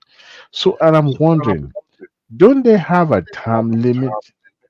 Because it seems this guy from prime minister to presidency since how long now? Since 90s, he has been in charge of the affair of Russia. So I was kind of wondering, what kind of democracy do they practice? Democracy is practiced in all forms. It's not just a form of democracy where you actually have to be president, the next person comes in. He's actually winning elections. He was there I as president. understand, but don't they have a time limit? They're Yeah, still yeah, continuing they with have that the term limit. communal. That's why he was president in Russia, and he stepped down because his term limit was over. And the Medvedev came in as his former prime minister and became president during when Obama was president of the United States. No, it was a president. I mean, prime minister before he became president. Yeah, he was Putin was prime Boris minister before he Yeltsin. became president. He was the prime minister during Boris Yeltsin. You remember? Yeah, but what I'm saying is he did his first term as president and he was done. He left. Medvedev came in. When Obama was president, it was Medvedev that was president of Russia. Judith, they say you're echoing, no? They say you're echoing. No, I'm not the one echoing. It's someone. It's not me. You see, you might be the one echo. Oh, I'm not the one. You see, yeah, it was Mr. Triumph. So Medvedev came. See, Medvedev came in as the president. Mr. Triumph, you are the one echoing. So please mute. Medvedev came in as president of Russia during Obama's tenure, and when he left, the constitution, I think the constitution changed, where their democratic system is practiced, where if you are being elected, you have the right to be elected till if not, and then you are not president. I think that was also what happened in France, where Jacques Chirac was president of France for a while, because once they keep electing you, you have the right to stay in power till they don't have like a term limit to say you only have to do 2 terms. Or I mean, like I said, every country has their own form of democracy. It depends how you want to call it. Some people have presidents in power for life, but they still practice democracy as well. So, but what is happening between Ukraine and Russia, I see that as a superior country, Russia, trying to gain grounds into Ukraine, because you cannot have a terrorist country like Ukraine who want to implant NATO into that country, and Russia, which is closer to Ukraine, will be we be it will be we look at this country as suspicious, because what the European powers and Western. But Ukraine has the right to join have alliance with whoever they want to have alliance with. So you're telling me that Niger Republic has the right to implant Boko Haram close to Nigerian border because they're a sovereign country? You are calling NATO a terrorist organization? I mean, because you don't understand what NATO is. You can claim it's an organization, but at the same time, the way Russia look at it is not the way you look at it. So, I mean, that's just the mindset. Russia is looking at NATO as a terrorist group because it includes countries that do not align with Russian democracy. And they want to implant a base over there. They want to do a lot of things. And if there's a base closer to in Ukraine, they will spy on Russia. There's a lot of things that's going to happen. They're going to spy on Russian technologies. I still maintain Ukraine is a sovereign state, right? As a sovereign state, they have the right to have alliance whichever they want to, right? Yeah, I just asked you a question. So if Niger is a sovereign country, so do they have the right to implant a terrorist group close to No, Nigeria is not going to allow that. You're the one that called NATO a terrorist But that's what Russia is calling it. Russia is calling it a terrorist group. It's not me calling it. That's what Russia is calling it. And you believe what Russia said? Of course. What you mean I believe? Even China is also calling it when they want to separate Taiwan from China. Chinese call it a terrorist group for, but that's what it is. Why do you have to implant a base in a country that is close to me? Why? What are the reasons for? Wait first. Let me explain it for you, Mr. Judy. Mute first, please. Mute first. Mute first. No, Please. don't explain to me. Explain to Adewale. No, no. Okay. No. Mute. Thank you. You can't even I explain mean, it to me. I deal with I foreign don't want to policy. have a debate now because I what deal you with said, there's international no truth relations, in so you don't have to explain to me. I'm good in that domain. So go ahead. You are not Okay. in Europe. We in Europe, you are feeling the heat. You understand? You are not here. You are in America, long. Understand? You are, see, the problem is that they signed an agreement that Ukraine, that NATO will not come close to the Russian, that NATO will not come to the close to Russian border, and Ukraine will not be part of NATO. NATO. That was the agreement. But today, the Westerners are not respecting their agreement. That's what Putin is saying about. Nothing else at all. So that's why, and again, because of in Ukraine, there's some parts in Ukraine that does not accept to be part of Ukraine, that they want to still remain in the Soviet Union of Russia. Understand? Like in France now, France like Mayotte, that is very far, somewhere near Africa. They say it is France there. You understand? Sometimes it makes me to laugh. I say because they is one of their extension of their country too. Understand? So that's what they want to do. But as for now, we had that, and that is proven already on the net, that on the news, that they were killing some of them in Ukraine. That's why Putin reacted. And any country, the list of countries I've forgotten. I'll go and check in my list very soon. That Russia said they don't want it to be in the European what do you call it, NATO, in NATO, that they're going to come after them. They're coming after them. Understand? They're coming after them. That means that even what do you call Sweden and Ireland, EBT, Mr. Remingbe Noni, they will come after them. We know about it because one thing is that one is Russia said it. It's coming. It's going to take care. They want to be powerful as before. American break them up now. American, they break them up, and the British they break them up. So the according to Putin, they say they want to come back. He wants to come back to that glorious Russia, that glorious empire. Understand? Yeah, That's but what I, they I are. don't blame I don't blame bigger countries trying to take away small countries. They have the right to. That's why Israel is doing well in Palestine, because you cannot have a terrorist group implant at your neighboring country and you feel you're gonna be safe. If you are a small country doing that, you have to watch out. The bigger countries are gonna take you out. Russia is doing good, Israel is doing good, and most of these countries, even America took over Hawaii, they took over Puerto Rico, they took over Guam and all these other places and make it a territory and a But state, and no one Hawaii is was claiming it. paid for. Yeah, Hawaii okay, was Hawaii was paid paid for. for, but Puerto Rico was not paid for. They fought in a war and claimed Puerto Rico. But They they took have to over Guam harness as that as well. a territory. You know what the reason why they didn't make Puerto Rico a state in America? You know the reason Nigeria is why? taking back Bakassi very soon. Also, No.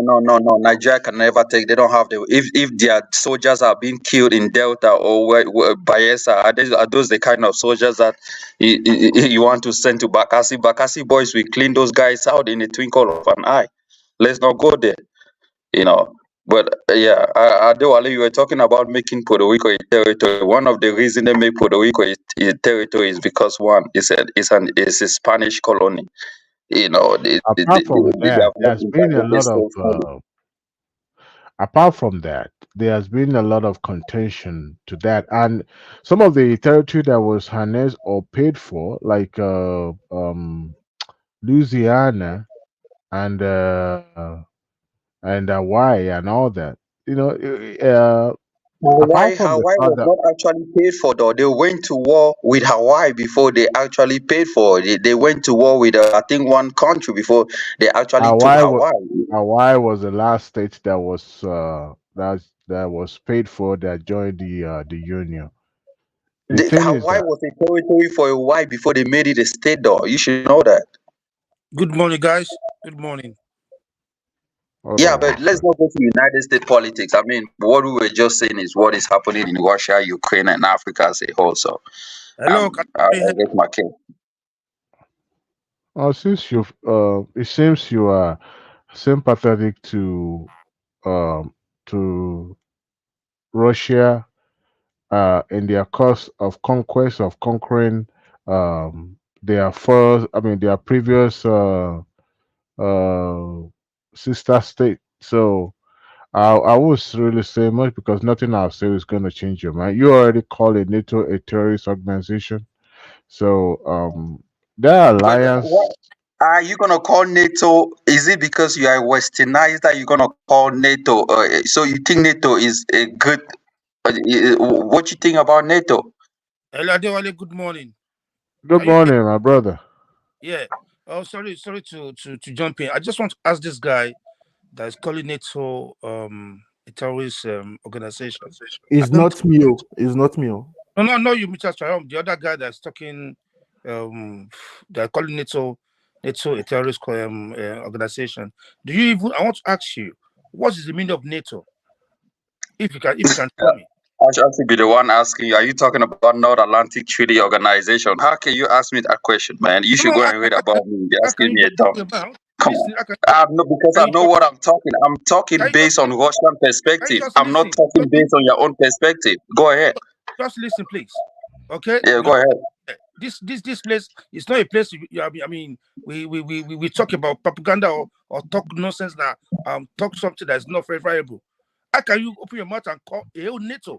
Do you know NATO? NATO is combination of nations. Right. Based on your own perspective, because you are westernized. Go ahead. That's what it is. Go ahead. You know what I mean? How can you compare NATO with Boko Haram? Are you out of your mind? You see, I did not compare. You see, I said based on Russian perspective. Based on Russian perspective, they consider NATO as a terrorist group. That's what I said. That's what I said on here. Where was it written? Where was it written? So do they have to make it a terrorist group for you to acknowledge it? So the white man has to tell you that, oh man, that's why sometimes most of these African guys, you guys look up to these white people and say they are God. Again, you make another statement saying if Nigerian army go to Bakassi will crush them. You just open your mouth and talk out of ignorance. It pay you a big go ahead. What do you pay me? Are you you know what I mean? I honestly now I know that you don't have any intelligence in your brain at all. You just open your mouth and talk rubbish. Hey guys, why fighting now? This is just opinion things. And no, you just fine. No, Kenny. Look, anybody can share opinion based on his own perspective, and there's no wrong or right answer because how do you know the right answer? Do you know the wrong answer? Yeah, my brother, I can't sit as someone talking down my country. Wait, Kenny, wait. Look at this way. A person like me that supports Chelsea.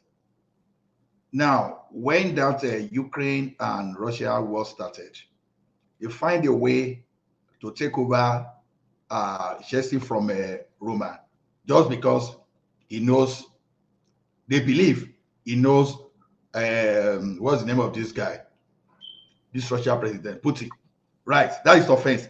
Despite winning cases over and over in the UK against the government, even the guy that started publishing that in the UK court, he won. Now, the UK now were very easy to accuse.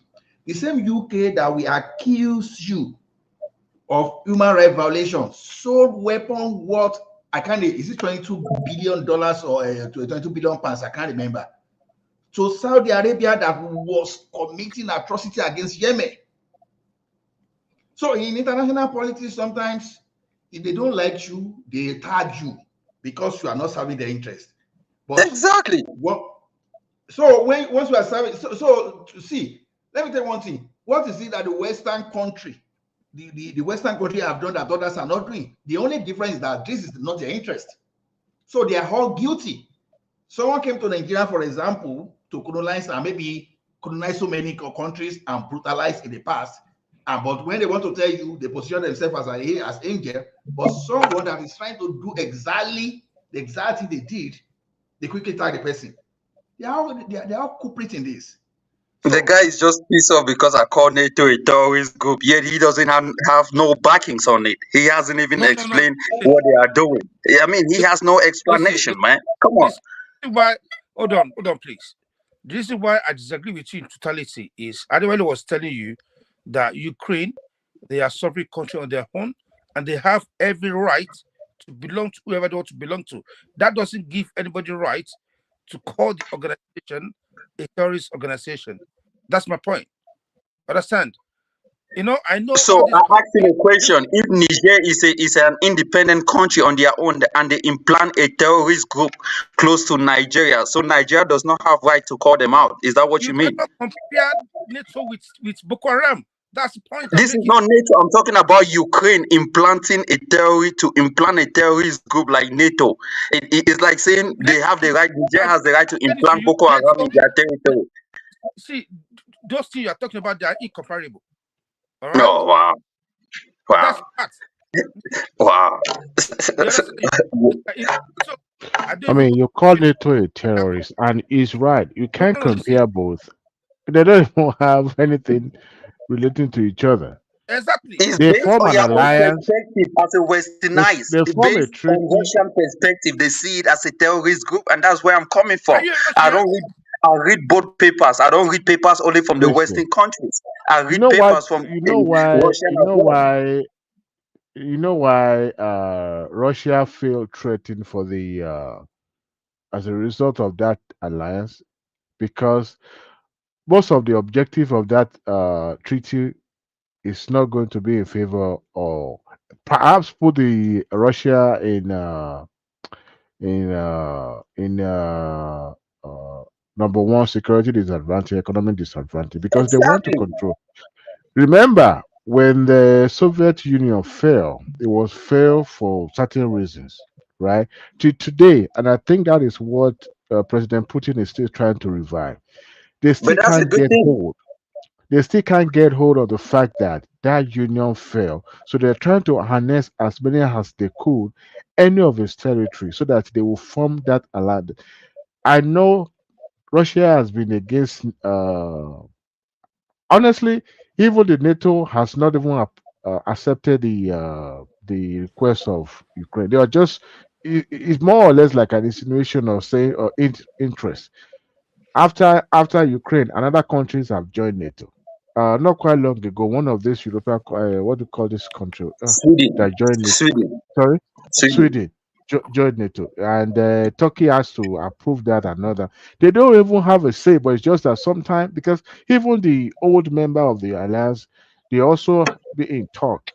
And we've seen some positive outcome of NATO. Remember when America went to war in Iraq, and then the alliance in NATO also joined them, right? So they don't want any other smaller country that will have more backing or more support. That is why Russia is trying everything that they could to ensure that. But you calling NATO a terrorist, to me, it's just the way you see them, and it's your opinion. Adewale, if I ask you a question, do you know that in Palestine they call Israel a terrorist group in Palestine? Do you know that? Of course, I do. I know. Even common Exactly. Egypt right there is not a friend of Israel. But If I'm you asking ask you a an question. Egyptian, If the Palestine call Israel a terrorist group, I think some of you guys are going to refuse it. But I'm going based on what these countries are calling them.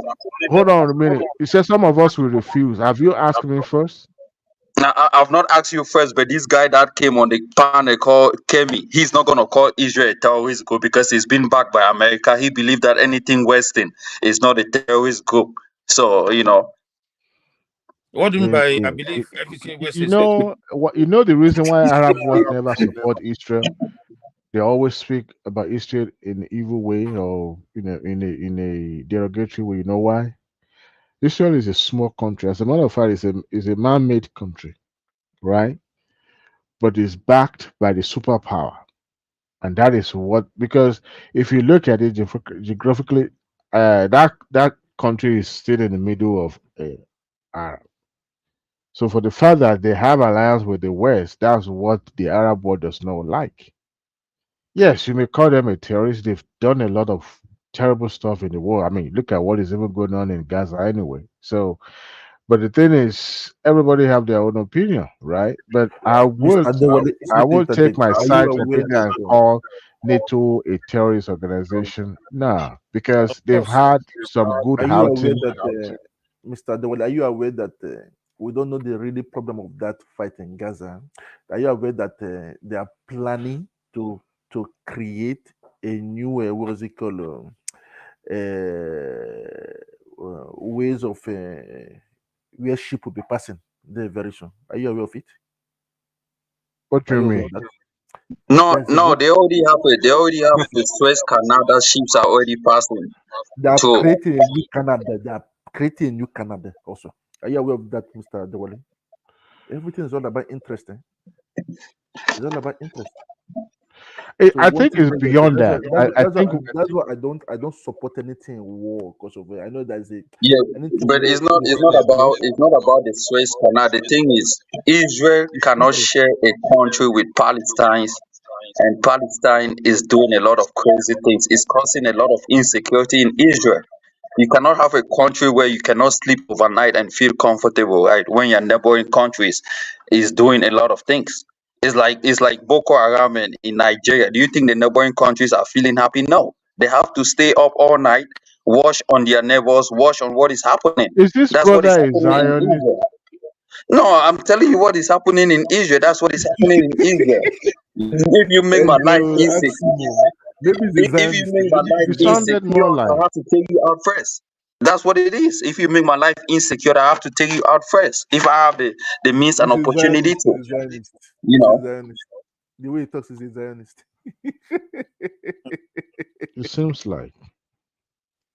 Not that because I live in North America that I'm buying some of the things narratives out there, but the bottom line is that we can see, just like when America went to invade Iraq for some stupid stuff. I mean, even though I was in Nigeria then, I condemned it completely because at the end of the day, we were able to realize that after so many years, they just went there for their oil and for personal vendetta and all that.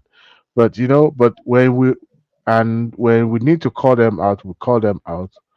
But sorry, I'm kind of distracted here. Oh, something.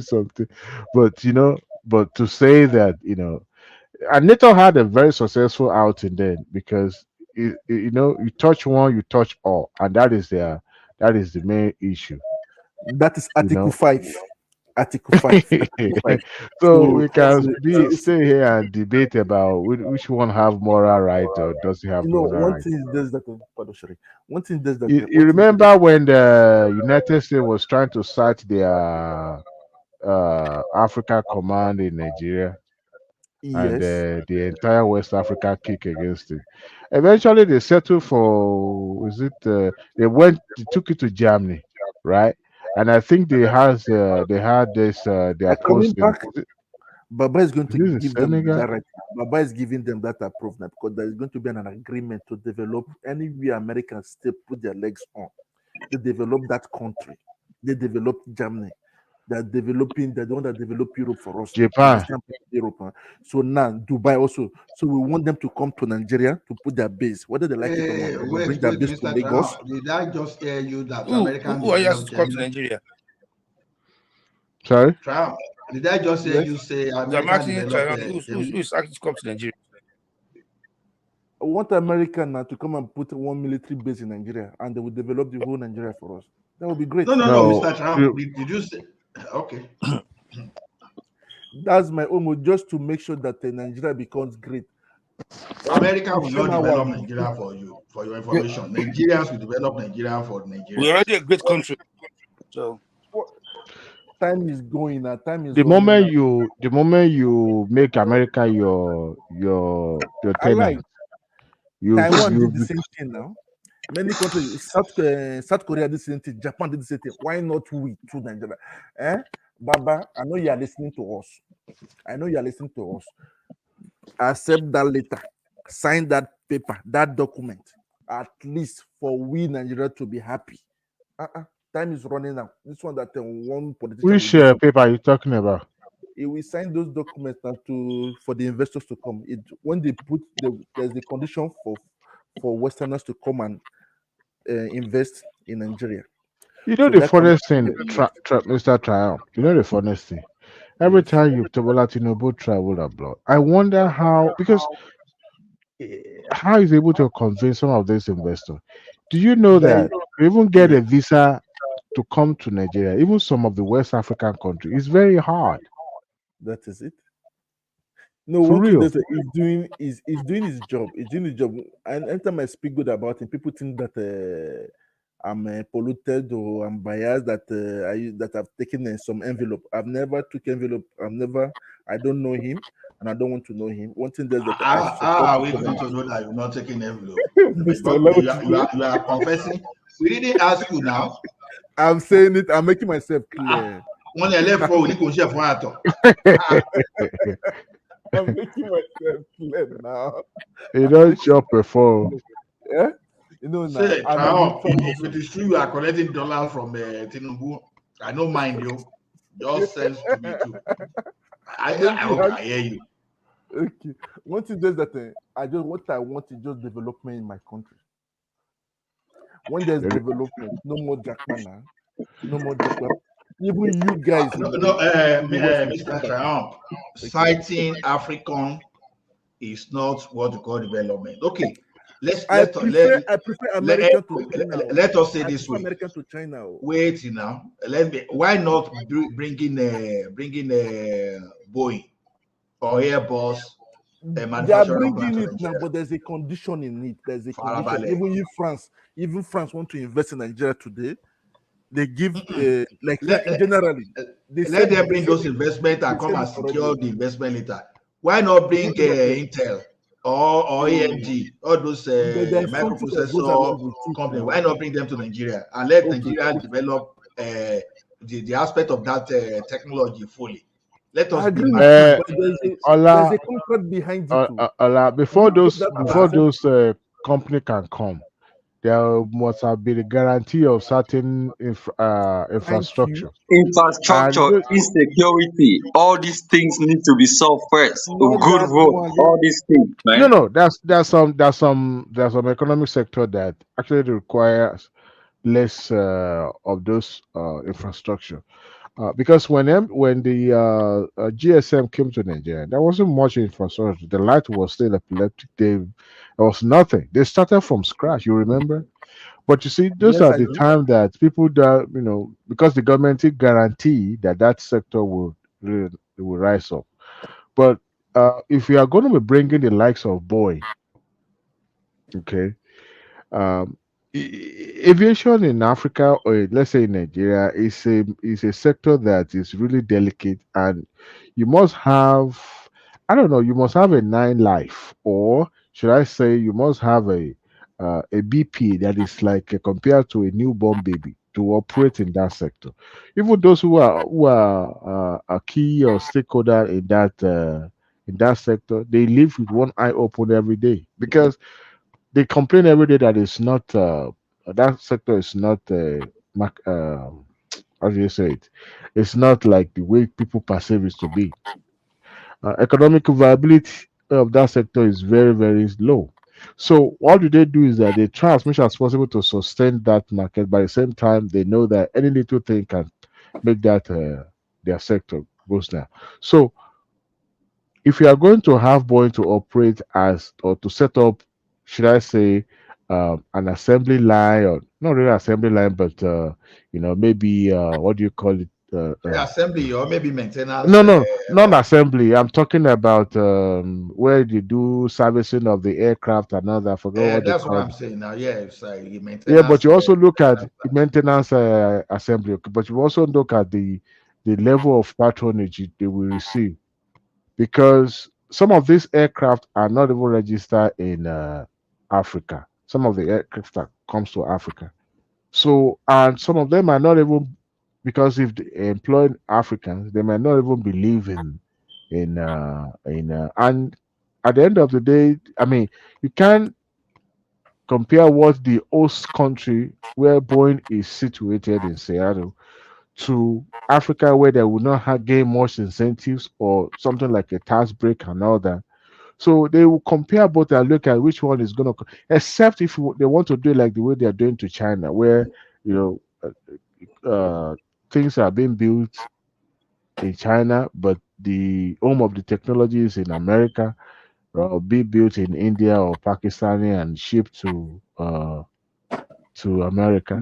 But that is where But your that, focus that should be. Why do you force people to come into your country to bring their company and invest? I mean, you should be creating a market or grooming your people so they can become industrialized, and these companies should start depending on them for a lot of things. That's what you need No, to do to grow your economy. Come on, man.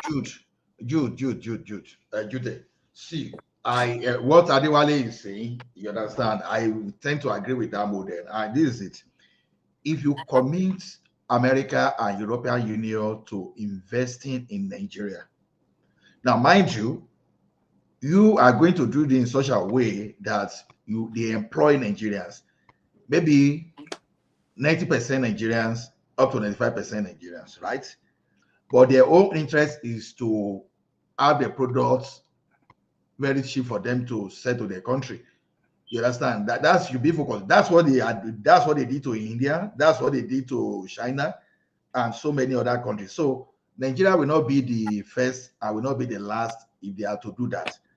The only area where I think Adewale is as fair to mention in that in the other time is this. Look at this, Adewale. As Hmm. at 2003, I know a company that if you were they were going to employ a technician, then that company is an American company. It's on Broad Street. It's on Broad Street in Lagos. Now, they let me call it global company, but we might get, at least it's an American, but it's a global company. So to employ a technician that time, you will pay that technician the approval will be $9,000 per annum. You know what $9,000 per will mean in 2003, right? Then the same technician, the same people, the same size of technician we are talking about were earning like $5,000, $6,000 per month in America. Whereas in Nigeria, it was 9,000 per annum. Now look at that analysis now. So it simply means that in 2 months, someone working in America has already earned the entire, even more than entire wages that someone in Nigeria will earn. What does that tell you? It simply means that the business in Nigeria will be cheaper for them to do. And normally, I know that you're an investor, Adewale. If you invest today, you don't even care about Nigeria, even if you're in Nigeria, if you have opportunity to put your plant in Nigeria, if Ghana will give you better money, and you don't care, you go and invest in Ghana because all you want to do is you want to maximize profit within the shortest period of time because you don't know what can happen to money tomorrow. So investors, we want to live now. Even though you are thinking of the future too, but you want to live ultimately now. So bringing all those things to Nigeria, it doesn't matter whether you'll be flying in from somewhere, as long as it is cheaper than other places, they will come to Nigeria. You understand? So that's why I'm saying that Americans should forget about bringing African. No, we don't want that. Bring Ola, you also remember that there's some companies like the Boeing that you mentioned that have contract with government, federal government of their host country, and perhaps maybe there will be an agreement that will prohibit them from taking those jobs abroad because of risk of uh,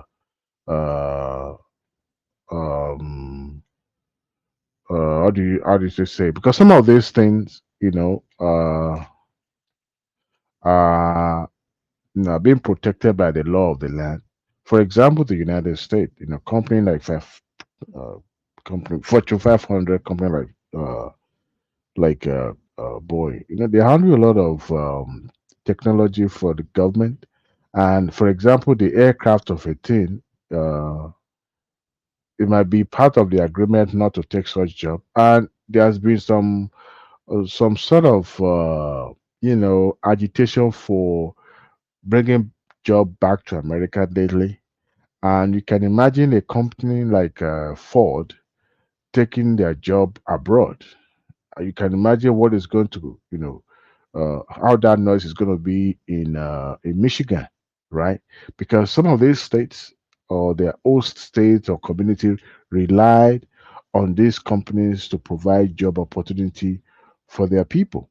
So if they ship half of that because of the cost, they decided to ship that. You can imagine the kind of noise that would generate, and at the same time to protect their products in that market. They might choose to not to do that, not because of the cost that will they will benefit, but because of the fallout of that action alone that we generate. You might decided, okay, they're gonna do it the way, I mean, leave it the way it is, other than just create unnecessary economic hardship for themselves.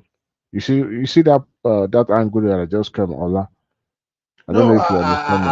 I agree with you, but it's going to be always be different perspective. You are correct when I look at it from your own perspective, but look at it this way too. Me as an IT mechanic, look at it from this perspective. Your field is different though. No, IT is global. I just want to, aircraft things is global too, as like the aviation is global, so it's not limited, So the thing is this: Microsoft, you understand, even though they are, as they are now, they are part of the services they render to the government. That's why you will say Azure, Azure, US, they have Azure, China. It's simply me say the public cloud computing facility they make available to everyone. When it comes to government, they have a separate data center. You understand? Separated, partitioned differently, that has nothing to even do with others, just to serve the government of America only and only. And the same way, look, Nigeria, when Nigeria becomes so important for them to do and to give, they will have no option than to come, because if they don't come to area like Nigeria, for example, an individual like you and I'm just making an example. You understand? Maybe let's even say, okay, I didn't get offer me Femi Otedola. Someone will say that idea to him tomorrow, and he will say properly, they're just going to take their space. But with time, they are going to come. So I agree with you. The only reason those who maybe don't want to come is just because, like, when you look at the entry barrier in aviation, no serious person will just compete with them. That is why they can do away with aviation, right? But yeah, aviation may not be viable, but I do have an option to agree with you around that of aviation, but the overall thing I'm talking about is this: bring technology that will create job for Nigerians instead of bringing attracting enmity.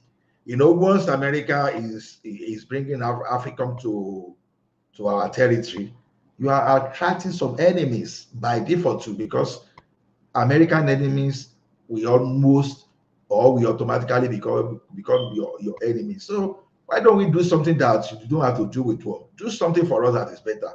You understand? What about, okay, look at our NN engineer, for example. We are still saying government. People will not even believe that government is having like about 49% equity in energy. It's performing. So there are several ways they can form alliance with Nigeria to do something that will give us something very interesting. You understand? It doesn't have to be war now. You understand? It doesn't have to be war. Let them do something better. That's just my own opinion. So it's not all about war. You understand? Can I come in here? Bye-bye, Cabo. Okay, good morning to you all. I always say, to me, I see two evil, both on the right and the left. Both of them are playing dangerous game. But unfortunately for both of them, the world have moved on. I don't think anybody wants to fight anybody on their behalf from the developing countries like Africa, except if they are stupid.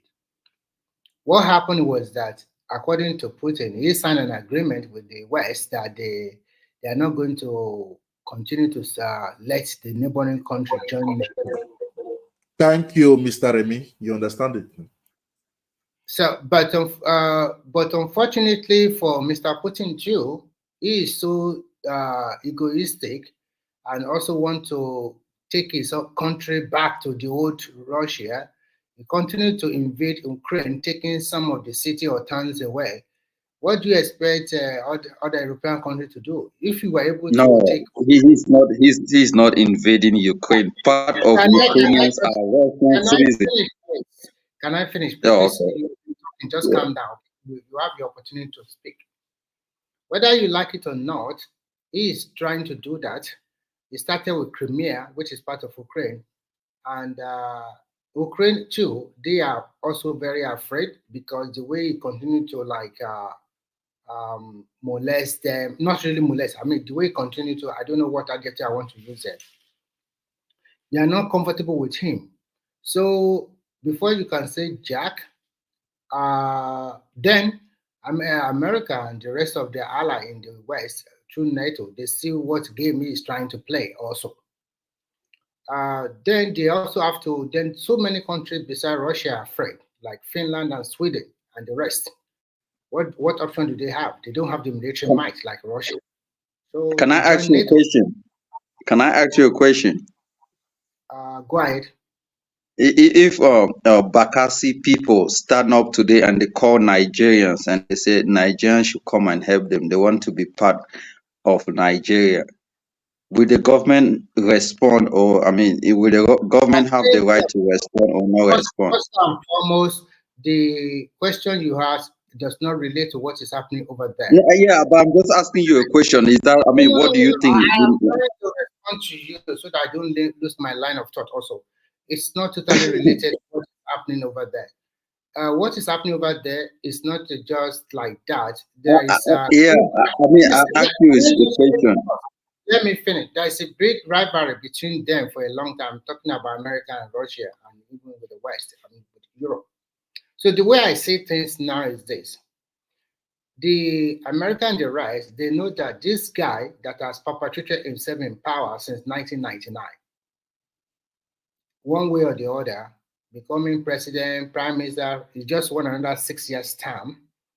And the reason why they cannot invade him is because this guy can do whatever.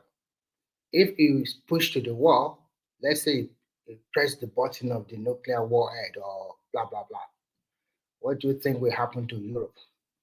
So that is the reason they are being careful with him. And fortunately for him, he was able to, anybody in his own country that want to go against him, either eliminate them or find a way to subdue them. So far, he's winning the war at home. They are united, Mr. Remy. They are united in their country. Don't joke with them. They're united. The reason why they're like that, is a kind of united under fear, Abi. Under fear. That is even the election that was conducted under fear. If they burn that region, let them vote against Putin. They will hear when. Yes. So that's what. So the way I look at things now is that Europe and America also have to be very careful, because this person that have been there for a long time, if you try to send your troop or probably attack him directly, it doesn't mind. It can set that nuclear warhead against the whole of Europe. So Mr. that's Remy, why are you aware that Russia has what they call the hand of God? If you eliminate Putin now, that's something we deactivate and it will send the nuclear everywhere in Europe. So Europe will not joke with it. They call it the hand of God. Go and check it out. Yeah, I know about this kind of stuff. So that's why they're playing calmly with him. Because head to head, Do you think it can withstand all NATO and America big might? And I want you guys to know one thing. China will never send any soldier to help Russia. They can be financing by money or that thing, but China will not go to war with any country. Go and they're benefiting from it now. It's benefiting from it. I know they're benefiting from this. They will not do not. India the same thing. Number one in the world. So don't expect. But I expect maybe North Korea can help him, but those two, India and China, they will never. Iran is with Iran. Iran also will help Russia. Iran will help Russia. But when it comes to shovel, and Iran will also tactically withdraw because they don't want their own country to also go in turmoil one way or the other. Although they also stockpile a lot of ammunition. So what I'm trying to say at the end of the day is that we have two evils, because the West have also committed a lot of atrocity against human race, whether in Africa or other parts of the continent. So when you look at the whole scenario, war is not the answer. Sorry for the answer for this. I see this as an ego war. Why do you want to perpetuate yourself in power? Why do you want to go back to the old something because of stupid history? It doesn't matter anymore. We are living. Look at the century we are living. No, where we think. Putin asked European Union to join NATO, to join European Union. They refused. He said it on face live on the air with Macron face to face. We can even protect European Union. They refused because of what? The Western must have one enemy now. If not, they will not so see one enemy.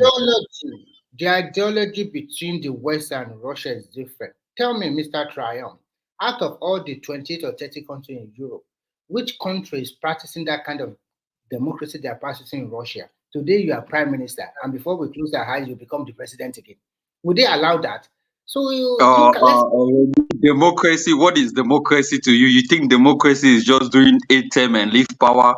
Come on, man. They are what they call enlightened despot. These were democratic leaders who were also enlightened despot. They stayed in these countries for almost, in European countries, most of these guys stayed for over 20 years, but they were all democratic. They were building the country. Can you name that country that is doing the same thing like France, Russia? France, for instance, a president like Jacques Chirac. Go and check how long he was president of France. But France is a democratic country, so you don't have. Okay, look, let me. Jacques Chirac left. How many presidents? Not Jacques Chirac. Most countries, even there are a lot of countries. I can name you the president of Belarus. Belarus is a European country, but next door to Russia. Belarus is not part of but it's in Eastern Europe. You have a president no. I said EU. I did not say. I know Belarus is very close to the former USSR. They are not. Remy, when it comes to international politics, at least you want somebody that has a clue about what he's talking about to enlighten you. Listen. What I want to tell you is very simple. I'm not here to argue or whatever. The EU, they have their own rules and regulations in which most of the country must align to. You can see when UK opted out of EU, you can see various policies they have to come up against UK.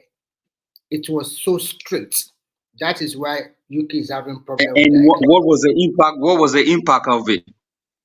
It's a big impact on UK economy. You don't know. You can ask. It's a big impact on them. Do you think they are doing fine? They are not really doing fine. But they have the second. They have what the UK has the second biggest economy in Europe after Germany. No, that is a lie. That is France. Okay, it's Germany. France, okay. France, or maybe they have third or whatever you want to call it, but they are still doing far better than Spain. UK have never been. You are trying. I don't like the way you are interjecting because you are just debating from, just dancing from west to east. I don't like that way.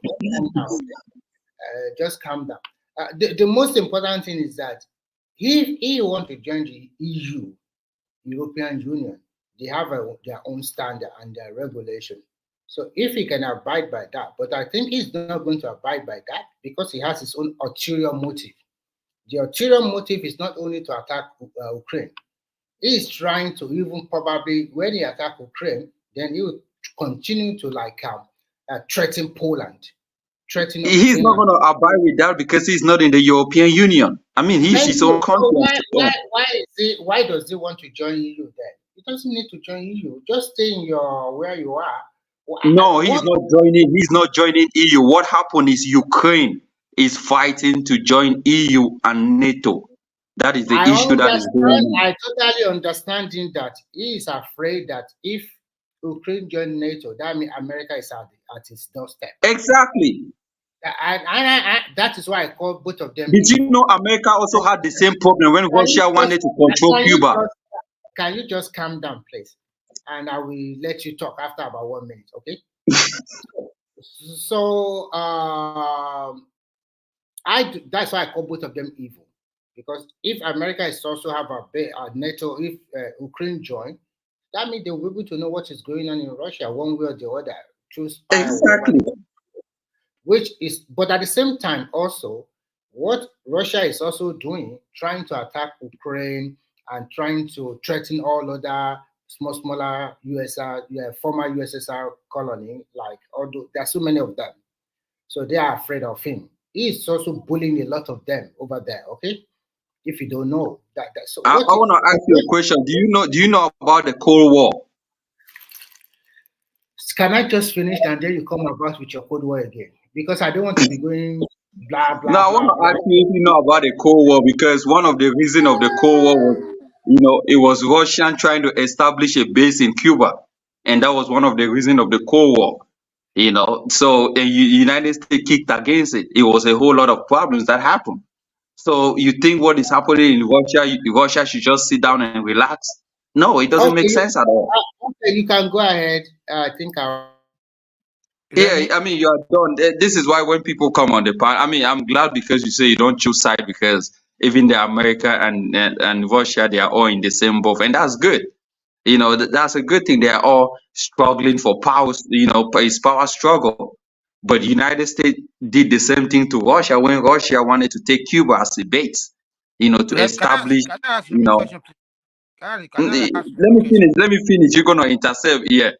United States did the same thing to Cuba. They blocked a base that Russia wanted to establish, and they say Cuba was too close to Florida, I think 90 miles away, so they stopped it. They had the same issue. So you think Russia should just sit down and relax and allow NATO to come close to their doorsteps and create a union that they don't abide with? It just makes no sense, man. So when I see people come here and support, I believe they are coming from a westernized mindset, not from a Russian mindset. And that is where your problem is. Because if you look at the war, you want to read on both sides what is actually happening. So what about you that you're coming from the Russian No, mindset? I'm coming from a Russian mindset because I've also read about the Western mindset, and I've realized that Russia is doing the right thing. So my friend, which country do you live at? I live in the United States, sir. So why don't you go and live in Russia if you don't believe in Western policy? Are you a Republican? I'm a Republican if you ask me. So yeah. Do I have to be a Republican to say things that are right? No, not case closed. But do I have to be a Republican to say things that are right? I mean, come on, man. This is how we tame people. You speak this, they call you Biafra. You talk about this, they call you a Republican. You talk about this, they call you a different name, man. So you can't say something right anymore. Listen, my brother, it's about ideology. Once you express your ideology, I can deduce from that. I don't even have to ask so many questions after that. It's not only the Republicans that have the same ideology like me, man. I mean, I live in the United States. Democrats talk about it. Come on, man. Well, you say you're a Republican, isn't it? But I don't have to be a Republican to say good things. That's not some Republicans are in support of what Russia is doing. So hey, and also Democrats are also in support of what Russia is doing. There are a lot of Democrat leaders clamoring for United States to back out of Russia, man, back out of Ukraine. Come on, man. You don't live here, so you actually don't know that. You live I don't live in the United States. Oh, okay. You live here, but you know that Democrat leaders are clamoring also for Russians to break away from to leave Ukraine. You know that. Yeah, well, I think we should talk about something else because this guy is just No, but you guys always give name to people that are actually saying good things. You know, you say this, they call you Biafra. You say this, they call How you a can you Republican. so You ascertain that say what this, you they are saying tell is you the a right different, you know. and what others are saying are the wrong thing? No, Or you cannot what they see. support You is cannot wrong? see. How can you so sure? My brother, he cannot see anything bad in what it because his president has been there forever. So how can he see something different from what Putin is doing? He won't see the difference. Putin is actually doing a good job for his people. For you to be a superpower, you have to get enough land to stimulate your powerfulness. You know, So your land mass has to would be. you have any qualms if Tinubu decided to perpetuate himself in power by continuously being in power for, let's say, 20 years? Would He you will be support it. happy about that? He will support it. But it depends on the kind of democracy that you guys are practicing. If the rule of law in Nigeria was to say, okay, when you get elected, you stay in power if the people elect you. But Okay, that's can I not the democracy in can I ask a Russia. question? In What kind of Russia, they don't have So you are a term you are, limit you clause. are saying the people in Russia opted to have that elongated tenure, or as long as they are voting for him, he can continue to remain in power. Is that Exactly, what but it's not only Russia. In the United Kingdom, they uh-huh. have a king. In other countries, in France, I think France also have that That clause. is different. The king doesn't run government. Yeah, but he controls some kind of government. He calls some kind of shot. Which government does the crown control? Oh man, go and read about it. Sometimes when the kings Does the minister in the United Kingdom reports to the king? they don't report to the king, but the king has the right to choose who is a prime minister and who is not. They can call the No, shot on it. it doesn't. It That's what doesn't. you feel like they doesn't, but on the background they does. Listen. I live in the UK. So you Okay, are saying that the crown has influence on who ruled the United Kingdom. Is that what you're The, saying? the, the king has influence on the on the party of on the party. I rest my case, sir. listen. You can Adewale, go ahead to the next topic. yeah, thank you. So if you continue arguing with this guy, you won't say anything bad in that because you know what? I need you to tell me what kind of democracy they practice in Cameroon. Let's talk about that. I mean, they practice all kind of democracies. What do you guys see as democracy in other countries? They also see it as democracy. No, The kind of I need you to democracy. tell me. Yeah, let me finish. Let me finish. What kind The of kind of democracy? democracy Yeah. that they practice in Cameroon is the same kind of democracy Russia is practicing. It's Okay, the same that's what kind of democracy I'm not. France is practicing. Let me Yeah, that's finish. why It's the I'm not same kind of surprised. democracy other countries are practicing. So what you call democracy in your own word might also mean different in another one's democracy. Is the same thing Rwanda is practicing, and Rwanda is a democratic country as well. So go ahead. So no. See, I don't need to be going back and forth with you because you don't say anything bad in someone being in power. No, it's not that I don't see anything No. bad. It's because you only see one side You of the definitely coin. don't say anything bad in that, my brother. You don't say anything It's bad in that. because you No, only see one side of the coin. You don't come in. and Look, we as in a Nigerian, geopolitics, you right? understand? When we discuss politics, we argue on both sides and draw a conclusion. But you don't have that mindset. You judge from one side and draw a conclusion. That's not how Because you argue. cannot stand That's not how you argue politics. I cannot stand on the side of the bad side. I have to be on the side of the But good you one. don't know the bad side. You haven't even seen the other coin, so you don't even know what the bad side is. See, it's very obvious for someone to be in power forever is bad. So No, it's not. That's why there's what they call enlightened despot. People that are good for their own people. You don't have the right to tell the Russians Putin is a bad guy. You don't live in Russia. It's like me saying Tinubu is a bad guy and I don't live in Nigeria. But most Nigerians are saying he's a good guy. It makes no sense. Anyway, let's talk about something else, please. I'm done with you. Yeah, I mean, that's why most time when I come to this panel, I see some of you guys are probably handicapped when it comes to, the way you guys, I mean, that's why in most different panels that I go to, the mindset is different, Okay, Judah, calm down first. Now you are always calm down first.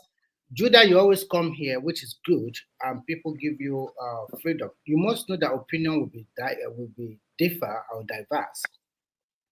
But one thing I want to ask you is this: since you have been coming here, and there's a day they want you to talk about Cameroon, please, for God, can you just tell us what is going on in your country for 10 minutes or 5 minutes so that we listen Yeah, to I you? mean, when me and one man Oh, went no, on no, no, no. one-on-one conversation, and I I don't told want him, you, I I don't said, want you to if give he an has a excuse. topic about Cameroon, he No, can no. invite me, and I I will don't come want in and you discuss to give it. an You excuse. know. Give us, update us with what is going on in your country so that we Okay, can, because let me tell you what is going on. I'm a Bakassian. If you actually don't know where I'm from, I'm a Bakassian to be what do precise. you mean Bakassian? I know Okay. some part of Bakassi was ceded to Cameroon. Some are still under Nigeria. Okay. The part that was ceded to Cameroon, that's where I'm from. I'm a Bakassian, to be So precise. hold on. So You didn't stop lying. You're not from Bakassi, man. You know how long I've known you. Come on now. Mike, stay quiet. You know how long I've known you. All of a sudden, Mike, you're a stay liar. quiet. Let me put Remy on his place. Remy sometimes overtalk, and it seems like he knows a lot about Nigeria. But when it comes to international politics, I don't think Remy is versed with it. Remy, let me give you a clue about Bakassi. Remy, stay quiet. Let me talk. You ask me a question. I'm a Bakassian, and Bakassi was sold to Cameroon by one of your leaders called OBJ. And ever since he sold Bakassi, Nigerians have not stood up to clamor for this part of the country. So don't mind me coming down here and talk on Nigerians, but because you guys allowed a piece of land to be sold to Cameroon and you guys have never voiced it out to even make it a national holiday or a national money in this country. That's why every time I go on Nigerian panels, I'm not going to be on the same line with you guys. Sorry to Yeah, go interject. ahead. Just a cool question. Were you born in this part of Bakassi before they ceded it to Cameroon? Yeah, I'm a young guy. Not born, The question but should be yes or no. No, I wasn't born before it was seeded. I grew up there, but when I left, you are a pure Cameroonian in that way because that region already ceded to Cameroon. So you are born as a Cameroonian, yes or no? I was born in this part of Bakassi. That's what I'm saying. I understand you, but that part of Bakassi You belongs to first of all, people in Bakassi, they have Nigerian accent. You have Cameroonian accent. That's one. That's a clue. Two, I've known you for so long, you don't and know you about told me accents the in only part of Nigeria. Cameroon you're from, and it's not part Mike, of Bakassi. you don't know about accents Stop in lying, Nigeria. A person from Cross River doesn't speak the same like a person from Ogun State. Go and do your finding. No. We know how Cross River people from any part of Nigeria will know how they talk. That's one. We know exactly how they talk. Anybody from Cross River will know how they talk. People from Bakassi will know how they talk. You understand? They pronounce their word in Nigerian way. We have diverse accent, but we know Nigerians. But I live in America. You Even don't the expect me Fulani that's to. Nigerian, we know when he talks, and the Fulani from another country. My Bakassi people, they talk straight like Cross River people.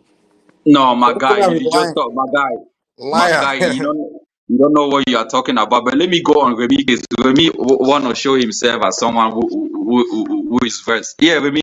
I was born in this part of Cameroon. I was born there, but that land called Bakassi, it was claimed by Nigeria. It wasn't like the land was pushed to Cameroon, so it was still considered Cameroon, but Nigeria was ruling it. If you ask me, so most of the people that were born there were actually born in Cameroonian hospitals, but it was Nigeria that had the system in it, like the local government, Bakassi local government. It was controlled by Nigeria.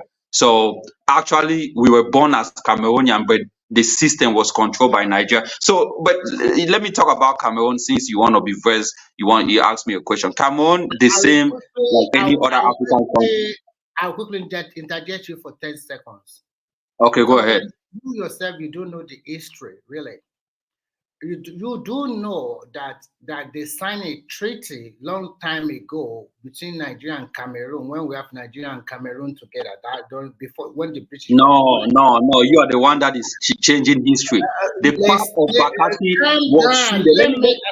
Let me give you. Bakassi the law was signed by Gowon when Biafra went to war with Nigeria, and Bakassi was used because Gowon said if the Cameroon government fight Biafra and chase them out of that border because they were using part of Cameroon during that period as a safe haven for what they were doing in Nigeria. So Gowon struck a deal with the former president of Cameroon, Amadou Aijo, that if so and so happen, if you do this, if you stop this part of you will get so and so part. So, but Gowon, I think he died or he was taken out of power. So no, Gowon is still in existence. Sorry, but I think he was taken out of power and his mission was not accomplished. So, but Cameroon was already controlling this environment because it was what was signed.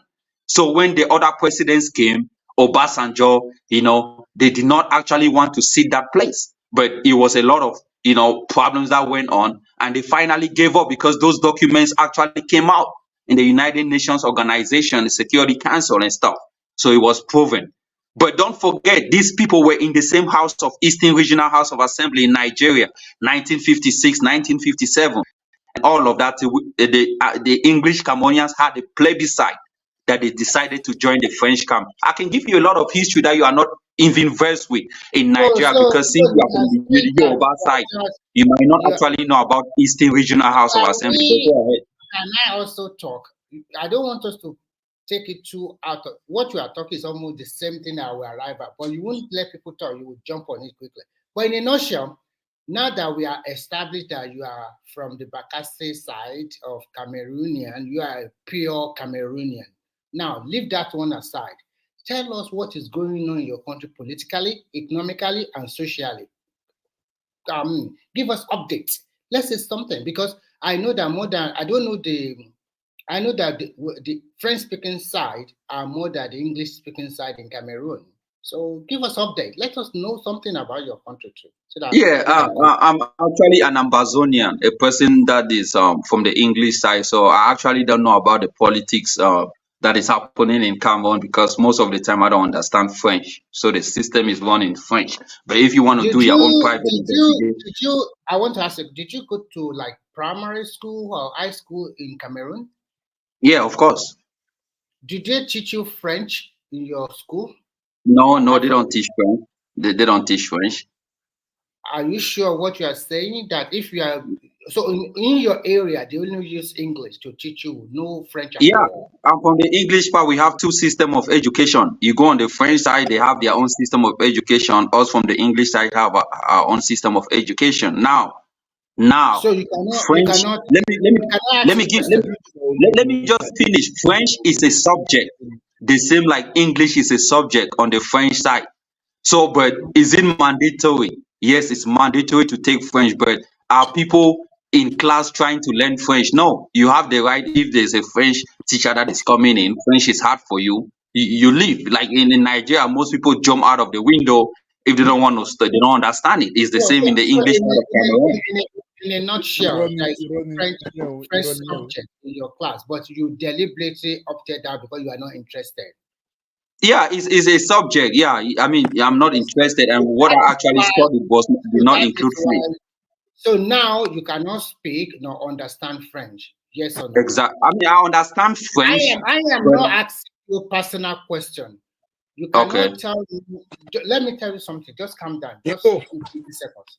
First and foremost, as a Nigerian, I cannot say because I'm from the Yoruba-speaking side of Nigeria, I don't know what is going on in Abia because they are speaking other language or because they are speaking French. It's my country. No matter what happened, we have the same president that rules us, whether he's speaking French or English. And I know that whatever that happened in other parts of your country that are speaking French, it will be translated and reported in your English dailies because it's the same country in your own part of the world. So I don't want you to talk about your own personal experience. You are from Baka. I want you to tell us about your country, economy. What is the economic state in your country now? That's why you don't understand what I'm trying to tell you. I'm telling you that. Listen. Forget about your personal something. Tell us the key things about your country. What is the inflation That's why rate? you can go ahead and research it. Me, I'm not part of that system. I don't understand what they are doing. I'm from the way Cameroon is governed. It's not the same like the way Nigeria is governed. The same under one system. You know why I asked you this question? You know why? No, go ahead. I asked you this question. No matter how you say or what you say about your French-speaking side, I can see how patriotic you are to your country, Cameroon. No, I'm not patriotic. How am I being patriotic? And I'm telling you that I'm from the English part of Cameroon. You are deliberately avoiding to answer the question. Why am I deliberately? Come on, man. You can't say that. Go ahead. Like today, if they ask you a question about Nigeria, you quickly blah blah blah blah blah. Tell us about your own shoe. Let us know about your country. Go ahead. Mike, can you mean Remy? And let me finish. You see, Remy, the way the Cameroon I is. said myself, we will listen to you for 2 to 3 minutes. Go ahead, please. Tell us more about your country. Yeah, I mean, you should do your own private research and study more about Cameroon. But I'm not gonna call. You're not gonna put me on the pedestal to say talk about your country, talk about this, or talk. Come on, man. I mean, You have to I'm understand. not. If we got to talk about Cameroon, they will arrest his family. They don't have freedom Yeah, to talk like that in their I country. mean, Mike, it's funny how we do personal research on different platforms and talk about African Cameroon is a countries. shit. Oh, you won't talk about it. But all African countries is a shithole. Do you want to compare? I mean, come on, man. Do you think there's any enlightened country in Africa? Come on. You know that. I mean, come on, Nigeria, Cameroon, they are all in the same in the same shithole box. If you ask So me. how come you know more about Nigeria than your own country, Cameroon? Exactly. I don't understand. What you mean how comes?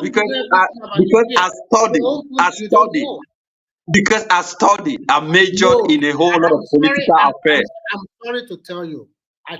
If I want You know the difference. In Nigeria, we have freedom of speech. We can talk shit about our country, our president. But in Cameroon, if you try it, they will buy your entire family. So that clearly shows that. Remy, do you know why I know about Nigeria? Is because I'm intelligent. I studied international politics, international relations. Are you Come really on, sure man. you are Cameroonian? Judy, you study about Nigeria or you used to be a Nigerian? Let us just get the fact. Thank you used to be a Mr. Ola. Nigerian, Thank but you. unfortunately, the territory you belong to was ceded to Cameroon. I mean, but Remy is claiming that I'm Cameroonian, so I have the right to say I'm Cameroon. I mean, if he's saying that I should talk about Cameroon as if I don't have the right to talk about Nigeria, that's crazy. I don't have to be a guy. I understand your sentiment. Exactly. I know that somehow you feel like Nigeria failed you for somewhere. So I mean, but they fail me because these guys do not have pity for the Bacasians. They don't even mourn. They don't even say anything. They neglected it, and they feel like we are just another people because things are moving on for them. You know. I got your point. See himself as more Nigerian than a Cameroonian. So, are you a more Nigerian than a Cameroonian? I'm a Bacasian. I'm not a Nigerian. That land was ceded to Cameroon. I'm a Bacasian. You see yourself as a Nigerian more than a Cameroonian. No, I don't see myself as a Nigerian. My passport doesn't show I'm an American citizen, and my next passport show Cameroonian. From Cameroon. So where were you born? Were you not born in Cameroon, or were you born in? No, I was born in Bacasi. Remy, you need to get the point. See, look at it this way. These guys belong to Bacasi Peninsula. Now, you had this situation. If Nigeria was able to fight and get Bacasi, probably today it won't be having the same sentiment about Nigeria the same way, because it's just like you someone that believes someone is his father and the father failed him. You understand? Is going to behave differently from someone that the father really fought for tooth and nail. So get the point now. So it's like. Can I respond to you quickly? So the way you are putting it across, the way I understand it is very simple. This guy still sees himself as more Nigerian than Cameroonian, because what you are also trying to say is that we don't want him. As the father. That's what he said. Okay, they left us, and we are just wallowing like that. So I still see him that he sees himself as more as a Nigerian than a Cameroonian, because he thought that, like him telling us that he doesn't care what is going on in the French-speaking side. What are you telling me? You don't get it. Since Nigeria could not rescue that place, and this guy does not like Cameroon either. You understand? It's like where does he like them? You cannot just you don't want to belong to a space, but you were forced to belong to that space. Exactly, and that's why I call myself a Bacasian, because I'm from that area, and Nigeria ceded that land to Cameroon. Yeah, from Cameroon. You understand? So, for example, probably would have preferred, if Nigerians had fought for that space, it would have preferred to be a person from a cross river state rather than you, okay, you just call someone, okay, now someone that used to be a Nigerian now say, okay, now you're a Cameroonian. You won't like Right. you are not likely to like that because That means you does it never say had about anything in common with those people before. So if you fail me as Nigerian and you are pushing me to Cameroon and I don't want to belong to Cameroon, then I want to be on my own. That's the narrative. Exactly. Remy doesn't understand it. So that the so populated in the minority. I get him perfectly. I understand him. I understand him too, but I want you to come clean. When you want to let him come clean. No matter what you said here, Ola, no matter what you said, no matter what you said, no matter, this guy was brought up in Cameroon. He knows more. He knows more about that country. He's Oh just my God. I can't just laugh. Yeah, of course you can. How can you tell me, Ola? Let me ask you a question. Prince Daddy, come on, You are Daddy, born in please Nigeria, come, right? we need you. Ola, you are born in Nigeria. Ola, please. Ola, can you hear me? I was born in Western region. And you are raised, you study up to high school, right? You do your WAEC and JAM in Nigeria, and from what I know, you also work. I said I was born in Western region, Nigeria. So how would you feel? How would you feel if I ask you a question about Western region Nigeria and you say, because I was born in No, you are not asking me about Western region Nigeria. You are asking me about a Biafran problem. He is not going to tell you about Biafra. Judah Konda, I'm talking to Ola. Just like Ola, Ola will just say, I was born in a small village in Ado-Ekiti or in Ondo State. So because of that, I don't even have access to do. No, you are not asking me about Bakassi problem. You are not asking me about Ambazonia. You are asking me of a country. You are raising that country up to the age of 20. Remy, get it this way. Remy, assuming that you were my father, you now disfather me. That's okay. I don't want you again. Or maybe someone trying to say, oh, Remy is not my father. And you Ola is different. This guy was born. They already see that place to Cameroon. The Remy that was supposed to be my father was not even fighting to even take that responsibility as my father.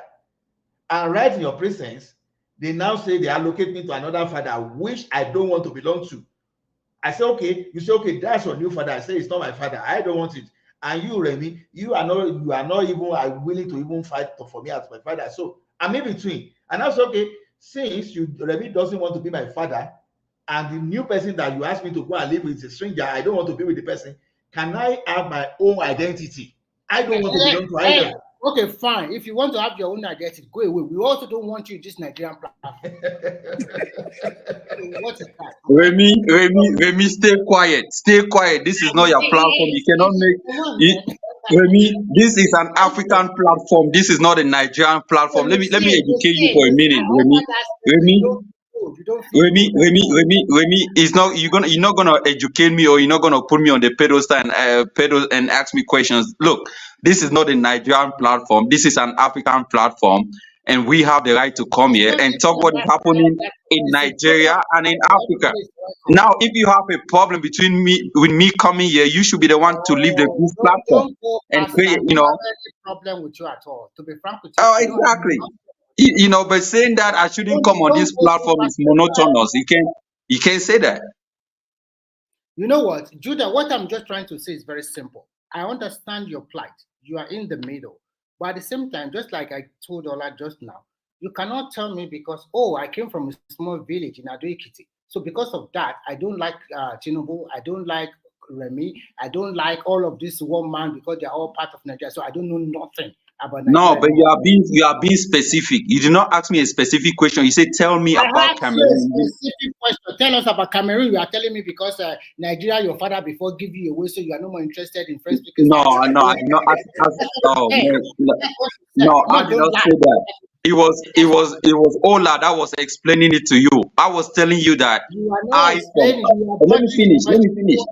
Let me finish. I was telling you that I from the Anglophone region called Ambazonia, which is like the region that includes Bakassi and part of English Cameroonians. They call it Ambazonia. Do not actually have a say in what is happening in the French system of government. That is what I was telling you. The system that the Francophone government is using in Are you a Cameroon. small boy, whether Bakassi or Anambra or wherever, Bakassi, Northern Cameroon, all is under Cameroon as a country. Tell us what is going on. You can say, I don't know, and let's spend it, and then we move on. Okay, I don't know, period. I don't know. Okay, I don't know, period. It's hard for you to understand, but yeah, I don't know, period. Thank you, and let's move to another topic. And you don't know, you have the time to research on international politics of Nigeria. Oh, come on. So do you think I really don't know about? There's no African country that I don't know the problems what they are facing. It's just that I'm not gonna talk with Remy one-on-one. I mean, he's not gonna put me on that. When one man is ready and want to talk about Cameroon, then I'll come here and talk about Cameroon. But it's not gonna be Remy to tell me talk about this. No, man, you don't have no right to tell me that. I'm a grown man. I talk where I need to talk. If I don't have a right the to tell you discussion to at talk that about point in Cameroon, time. I also You know. have a right to stop you from talking about Nigeria. Yeah, I mean, create a platform and talk about Cameroon, and that would be good, you know. But when you guys are talking on a different thing, and then I come here and you expect me to talk on Cameroon and not on what you guys are talking on the issues, and then that's just being hypocritic. You know, it's just being hypocritical. You know, if you guys are talking about Cameroon and then I come in and I will talk about Cameroon as well. But you guys are not, you guys weren't talking about Cameroon. So that's just me. Let's talk about what is going on in Nigeria so that we can kick him out, okay? So that you won't be able to talk about Nigeria. Kick me out. I even know about Nigerian issues than you do. You don't even know about the play. Let me ask you a question. Oh my God. Let me ask you a question. When did Nigeria had a plebiscite? When did a plebiscite organize in Nigeria? Let me ask you that question, if you can tell me. Repeat the question. When did Nigeria, or when was there a plebiscite in Nigeria? When? What year was it? Is it current affairs? I don't know this. Pepsi, what do you call that? Pepsi what? Huh? Your question is what? I don't get it. I'm asking you a question. When was there a plebiscite in Nigeria? What year was there a plebiscite in Nigeria? I don't care about that, man. No, I'm asking you a question. I mean, I will not answer your question anymore because you see, and this is what I find it funny because Nigerians come on this panel, they act like they know what they are talking about, but it seems like most of you guys don't even know about Nigerian history, and especially most of these Yoruba guys who only talk about this. You actually don't know history. If I ask you when did Nigerian gain independence, maybe you might say 1960, but you actually don't know there was a plebiscite that happened between the people in Adamawa State, the British Northern Cameroon that joined Nigeria in a plebiscite. You actually don't know that. You actually don't. This guy, you are a small pansat or long bango. Yeah, not a fact. I mean, you want to talk about history in Nigeria? I tell you, this guy, you are a small I'm done, man. Go ahead, man. You guys should clamor for Nigeria, but I'm done. Go ahead. Okay, thank you. The fact that I'm Bakasian, I can tell you more about that country that you might not be versed with.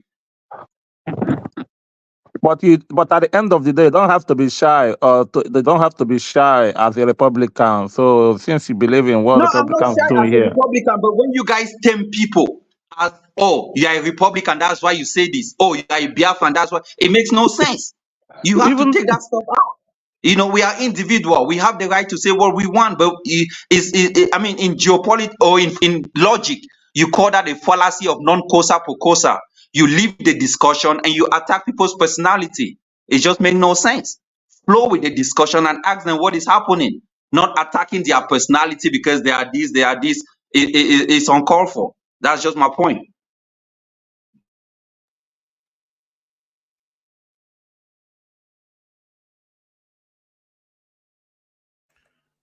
Why all this silent? If you guys should continue. So, Mr. Triumph, can you tell us the latest news in Nigeria so that we can? No, one thing is that this guy was saying something. One thing is that he was talking about the British being for colonizing us, but I just love the way he replied, and I found that sadness in him that is not in Nigeria. Sorry to say, Mr. Judy. I found Remy, are we gonna talk about the 18 soldiers slaughtered in Bayelsa? I mean, and are these the guys that wanna come in and fight in Bakassi? Let me land now. Because this was my Mr. Trayon, man. This was my job because I analyze and observe people when they talk. I'm good in it. I use it in my sales conference when I give a sales conference here. Understand? The way you talked, it touched me. Oh, Obasanjo. If not, you might have be carrying Nigerian passport, and all these ladies in America will be running after you then. You're not benefiting that name, Nigeria, that pride. No, we Nigerian men, we have that pride. We take good care of our women. Women run after us. Even in America today, they speak about us today. But sorry, it doesn't matter. It's all about life. Okay, it's all about life. Mr. Trayon. Yes. You know one thing I know, yeah. This guy, he just want to come out clean. He love Nigeria. Yes, he love Nigeria. He's fighting very hard to accept. You know what I mean? So I will beg one man to create. I know. See, whether he loves Nigeria, maybe there's a truth to the fact that he would have preferred Nigeria, but the truth is that Nigeria was not Stop deceiving yourself. This guy doesn't love Nigeria. He loves you. He's alive you. Daniel. Wait now. You didn't find you didn't find yourself in his shoes. Look, okay, ask me. Do I love Nigeria? If you want to really ask me that question, in truth, I want Odua. So what are you talking about? Do you think I want Nigeria to have community? I want to do like yesterday. This is the first. What is today? On the 20th of March. I want to do like yesterday. All the Tinubu I'm supporting you. See, when I tell you, okay, I've said it over and over. When you ask me, I said the first thing that I want is Odua, because as an Odua citizen, I will be able to defend our territory. Nobody will be thinking about turning our land to Ruga. If you carry your Wirikon, we meet you with our own Wiri for fire there. And that's what we Bakasians are doing right now. We are defending that territory from the oil theft in Nigeria and all these things. We are happy, man. Let me wait. I'm just responding. I'm responding to No. I just want to say something to you. You can see the way you channel your own that you believe in Odua, but you are not controversial about it. This guy is controversial. He is in the middle. He doesn't know where to go. Remy, I used to think, see, all of us were saying the same thing. Remember the day Babati came here and tried to explain, and when you look at how Babati explained truly, we have to be fair and you have to know where it's coming from too. You understand? You can only play towards your strength to your limitation. You understand? So you Remy today. Now, if there's conversation between Odua and Nigeria, you are probably going for Odua. And I have my own reason that I don't have any apology to choose Odua, because I keep telling you, I don't want to die tomorrow. And I see my generation that will be saying, oh, no problem. Nobody want to dominate Nigeria. Nobody want to control Nigeria. And we are seeing that thing in our lifetime. But we want to. For me, I will say the truth. We were born to learn about Ogunjogomi. We were born to understand what happened in Kwara. You understand? But some people will say all those things. Just for the sake of all those things, especially the one Buhari just showed us in his own this. If it is time, we fought for Odua totally and got that. But if you cannot get Odua, I said it repeatedly here that I would rather go for a Yoruba man. I don't care. And the reason I will go for Yoruba man because I'm comfortable. I will be still comfortable. I will expect a Yoruba man now to behave like Omali now to say, okay, you want to sell us to those people. So the thing is this: when you see people fighting for their own survival, for their own existential, you understand? Existentialities, you should be able to understand them. You understand? So it's just like within Nigeria today, if you are Biafra, we say we want to go. That's what they keep saying, right? The agitation is there. So everybody will keep agitating. You understand? Everybody my own thing is very simple. Whether you are fighting for your own section to go away from Cameroon or from Nigeria, go ahead with it, but do it according to rules and regulations.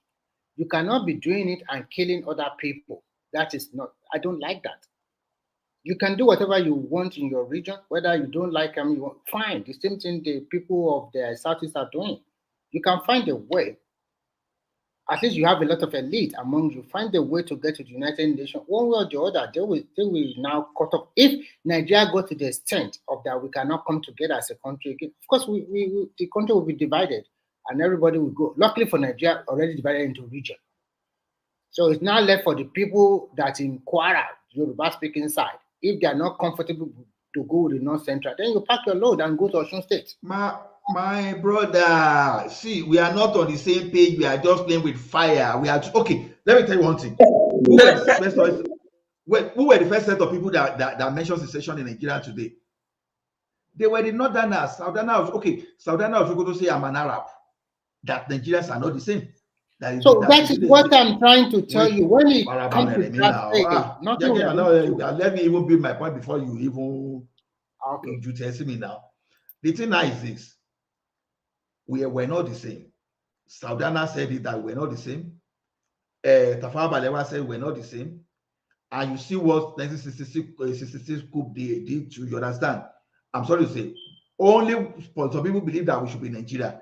Even up to a point, our Lord himself did not even believe in one Nigeria until he was convinced by someone, and that person too still find a way to even sponsor his own agenda, or people sponsor his own agenda in 1966. Before some people say, okay, oh, that's how you want to do. Okay, we are going to even fight for our survival. Sorry, I just want to ask you a question. I want you to be truthful here. From 1960 to 19... There's nothing like truthful. It's just going to be my perspective. Okay, objective, your perspective. Okay, your perspective. From 1960 to 1966, where all the region continue to use their cost advantage and continue to develop their region.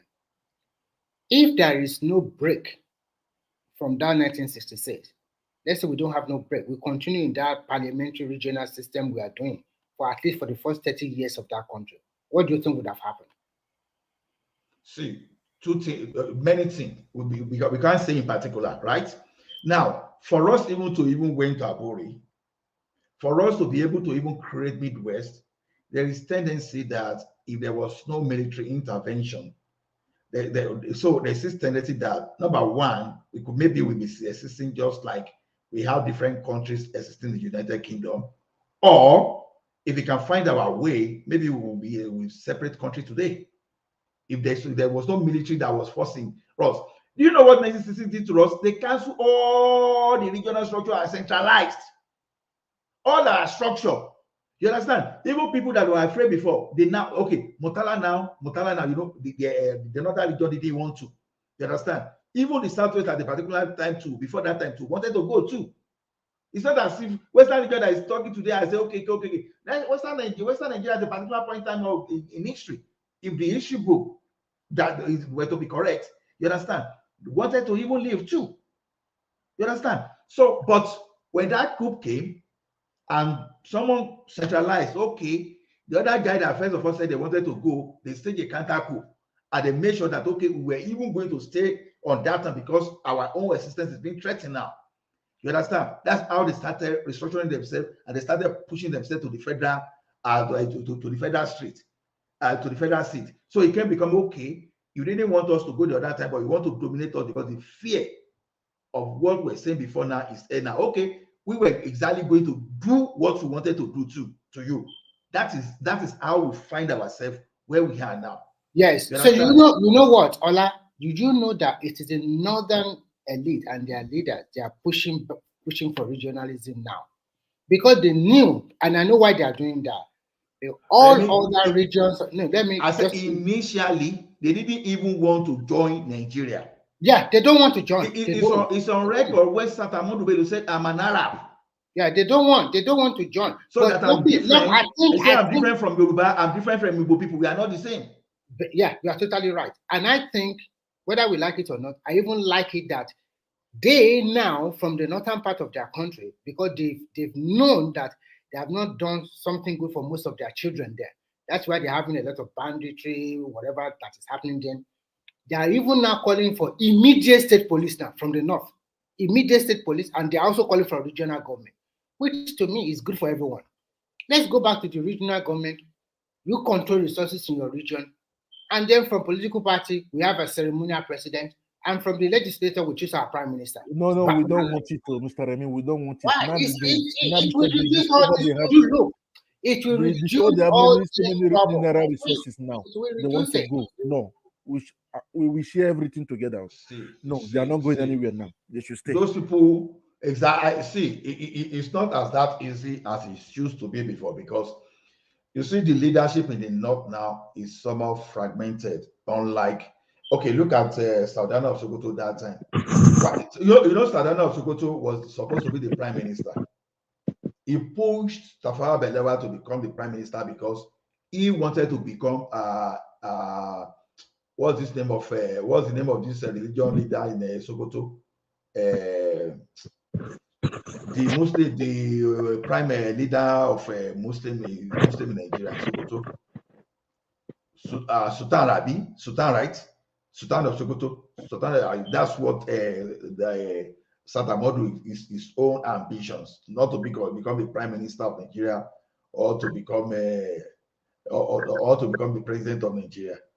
But over time, the type of leadership of Sardauna no longer, the northern people, they no longer have such kind of quality leadership that time. You understand? The type of leadership they have now is that leadership from my pocket. When you hear Northerners, see, it is unfortunate that whenever we have to discuss politics generally, I keep saying that time, you understand that, okay, I prefer to separate the politicians from the common people, because common people, they are the victims too. You understand? So, but over time we keep saying not, but sometimes we have to be fair. We are referring to the elite. So now the type of elite they have now is totally different from what they used to have before. Those people we are talking about now, just give them chance to come back there the next 8 years. The story will change again. As for Yoruba now, is the story not changing? Give the same thing mantle to Igbo people, the story will change. So that is why I want us to go back to that resource control, if not regional, by state control, so that all this wahala will be jiggled. Because the reason why they always do this, because the center is too powerful. And I know. Is powerful, so I agree with. I share that. I share that opinion. So when you control, and I hope that even if Tinubu cannot totally restructure in the first time, if you can win second time, just restructure it, and everybody bear your cross. Don't go to Abuja and be asking for money anymore. Just play for what you can get. Baba, what I simply want for now is give me the state police. Let me be policing my territory. You cannot give it. Kaduna State Governor, all of them, they're asking for state police immediately because it's getting out of hand for them. So many people no work, nothing, and you are not creating employment for them. Give me my state police first of all. Yes. Then when you give me my state police, let me control my. When I say control resources, it's not necessarily resources. I've said it. My own definition of resources is not about I want to control gold. No, Tinubu wanted to electrify Lagos State. I wanted to generate electricity to sell. You said he cannot sell. What rubbish is that? You say he must send to the national grid. Apa. Forget this national grid. Let every state have their own electricity, and if they can sell. So what if Tinubu wanted to produce electricity and sell to the entire southwest? Let it be. But you produce and now you start sending to that. Those are the kind of thing. So all this oil, all this kind of thing. That is not my own definition of resources. So now Atlantic Ocean belongs to Lagos, right? Let Lagos control. You understand? Yes, even if you don't want Lagos to control that one, maybe you want to see that normal thing like that. Okay, you should find arrangement. At least you allow the Lagos state to have the ability to monitor and police its own waterfront, right? So anything you want to do, let Lagos state be doing the road construction. Forget about this idea of federal road. When you must do the federal road, then you have this particular area where you want to add a federal road. It's not for you to not be having like like about 50% or 60% of the entire Lagos as federal road, and you will not maintain it. Allow Lagos to. Sometimes I just laugh. A road within your capital city, they say federal road. What does that mean? It's nonsense, really. Now you know before they form Odua investment, they call it Southwest, Western Kinikon, all those business conglomerates that Odua business formed that time. Odua go and look at the blueprint and the book of Odua, right? Ola, what are you doing? Ola, do you know when I was wait. Even up to the time they were doing Arelu that time. Up to the time they were doing Arelu in 1986, all those things. When they listed the Odua group of companies that time, I think they were able to list over 100. You understand? Oluwa Glass, Oluwa Gas, Boko Ekiti, Odua Investment, Loni, Ogbonbe, Ediyanwa. Oluwa Glass also have Odua Investment, Loni, Ogbonbe. So see, go and look at our own farm settlement. Go and look at where we were breeding cattle. Ola, sorry. All those companies, where are they now? Do you know I follow my father to Dunlop? I said that because some people, because of decentralization, that's the problem. Wow, they just kill everything. Now, you know the problem. See. Oh God, man. See, okay. Well, you know, people. Okay, if I mention Buhari now, Simba said, I say me and Buhari. Don't talk about Buhari. It's the elite or the political class. They just finished that country. You can't just understand why I keep shouting Buhari. You can't just it's understand. Not only him now. It's not. You cannot say him every time. What does Obasanjo do? Wait. Okay, why are we shouting Tinubu today? Tinubu is not the only one now. We know that we have governors, but the thing is this: sometimes when you mention someone, you think of it as the entire regime. When you mention Obasanjo, was Obasanjo the only one performing that time? No. Obasanjo was just taking the glory of Okonjo-Iweala, Soludo, and Co, and everybody that performed under him too. Because so the thing is this: do you know what it means? Okay, look at it this way now. We were still performing very well until the bull we used to breed cattle. The bull we used to breed cattle. You did that Greek in secondary school now, and you will be hearing all those kind of that thing when they were teaching us. Until one of the military administrators just go just slaughter that bull just to do party. Can you just imagine that level of accuracy? They could not even replace that. So there's what they call Enila that time. If you know, I don't know whether it's what they call it in your area. In Ekiti, we call it Enila because they are big cow. You know, those big cattle with that. I'm from Ogun, and I know that we also have a lot of settlement in I know maybe at that time or something. You understand? Like there are still some kind of farm settlement in Ekiti. And when you are going from Ibadan to leading the cocoa production in the entire country. We are those things today. You know that time they will be okay. They begin in Gamali 20 or 140, right? Gamali 20 and 40. Problem is not that everybody was you know, to the point that even there's this woman in the kitchen now. We call the Yafi Adepeji. That will be singing for us, say that you know, when you sing about your products, Ikuderi Farm, Ire Bomb Brick, Oluwa Glass, Ibokoda. Then there's this Owena they were trying to be Owena River Basin they were trying to build that time so that they will be doing irrigation 247. And in 2022, 2021, water resources that the state were bringing down themselves, federal government wants to be controlling everything. It's like, you understand? The same way. So those are the things we are talking about. If I can't build dam on my own now for my own irrigation, that I will have to depend on one federal government. As I'm building dam, I should be able to use the same dam that I'm building. If I want to generate electricity there, I will be able to generate electricity and sell within my locality. So those are the things I mean. See, I don't even want to fight about your good. I don't even want to fight, but still give me power to generate my electricity. Simple. All those unnecessary things you put yourself that must come to the federal. Okay. No, does it even make sense to you? Does it even make sense to anybody? I generate lights in the kitchen. You say I should send to Jeba. Is it a must? Okay, I generate lights. You say I cannot send to my citizen. What? I even have schools.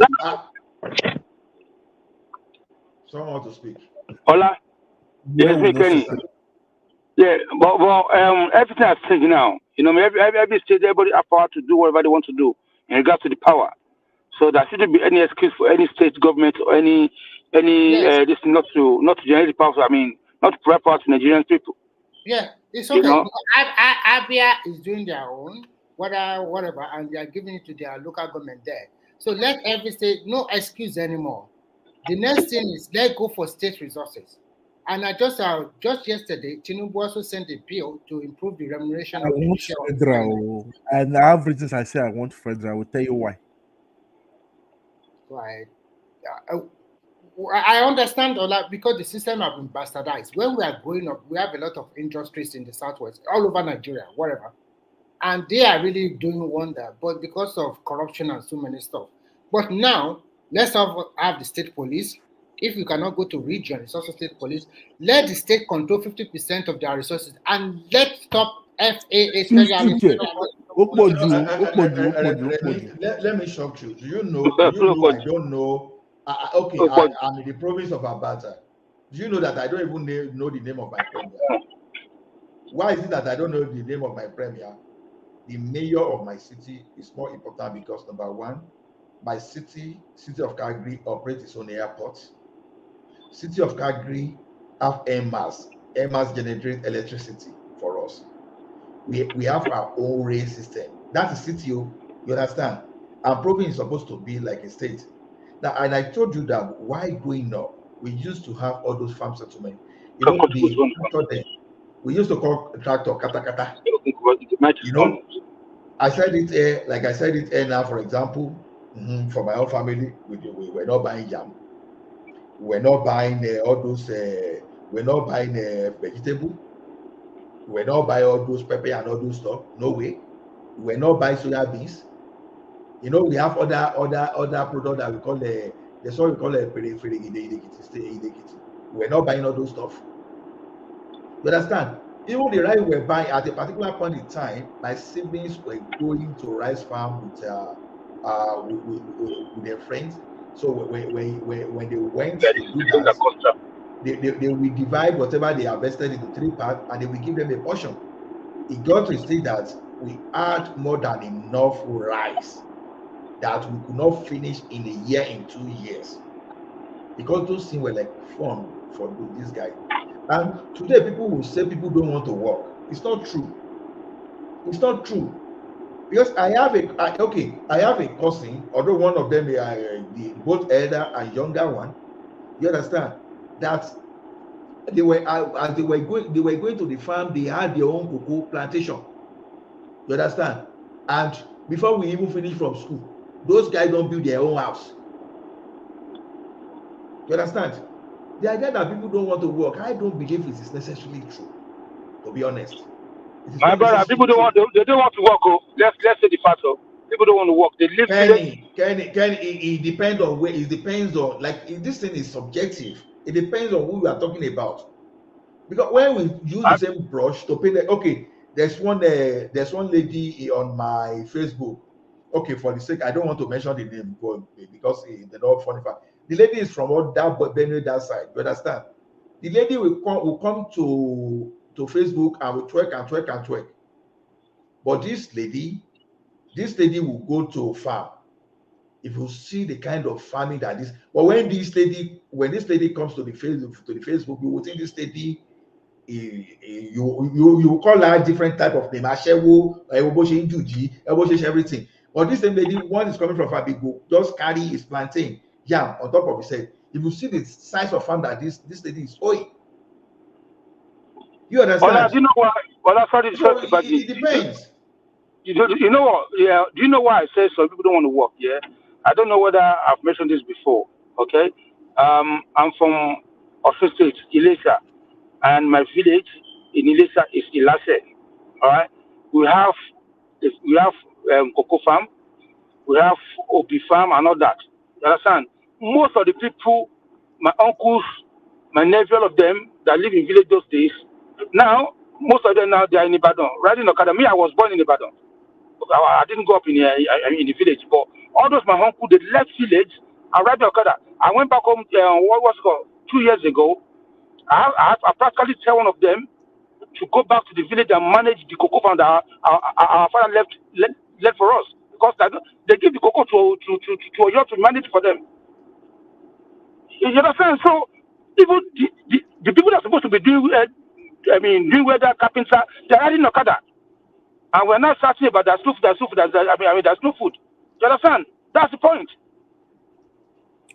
My brother, see what I'm saying is this. You understand? People still go to farm.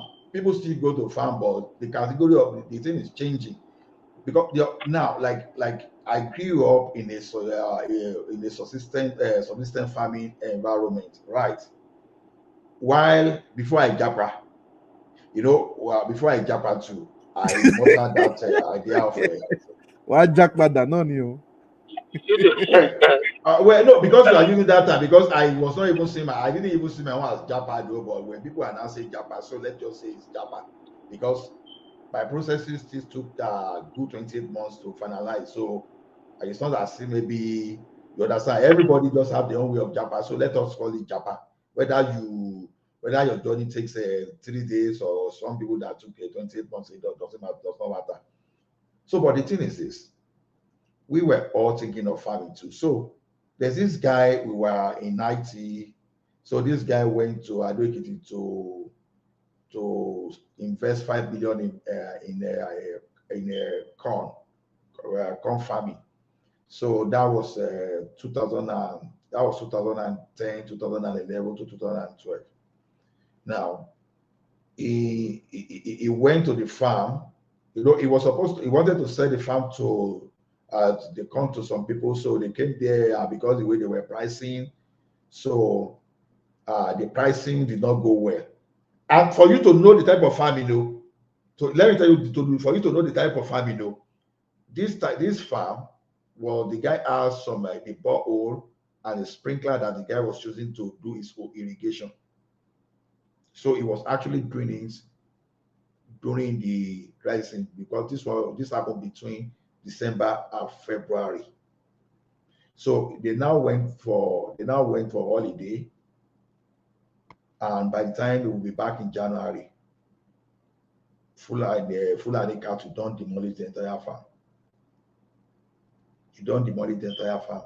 Now there are some houses in Ekiti there that used to be farm settlement while we're growing up, because the entire place when we used to live there, we call it Ekiti South local government. So we used to have some kind of farm settlement around this Emuriorun area, you understand? Those farm settlements today, you dare not go to that place and say you want to go and do anything, because if they no kidnap you, they will pie you. You understand? So the question now is, how do you blame those people that used to do subsistence farming? Now, our guys that are now doing our guys that are now doing a landscape farming now, but you know what it means for someone to borrow 300 million and invest in cassava value chain. You know that person is not a small boy, right? But if I told you the type of dog that you will even see with this guy when going to that farm, the type of escorts that this guy will even take along with him, even by traveling from Lagos to Adekiti just to go and sell in the farm. Then the cluster where they are, they pull resources together to hire security, armed security, to guide their farm for them. You understand? Those are some people. So people like that, they are still into farming. Ekiti is doing well in cassava production as I speak to you. Ekiti is one of the leading states in cassava production in that state today. And some things are going on in Ekiti that people may not see now, but they start manifesting like say 3, 4, 5 years, because some people now are investing in cocoa plantation. Some people are investing in the palm tree. Then this one, I have some secondary school mates. At least I have one secondary school mate that is investing in a banana and plantain. You understand? So people still go, but I think the people that are not going are maybe those people that are still looking for a job. You understand? Those people that finished school, that are still. But some people that have money, like the symbol of this world, they are going back. So the thing just changed from those small farmers now to those people now who have money to farm. That's just the way I see it. So people are still farming.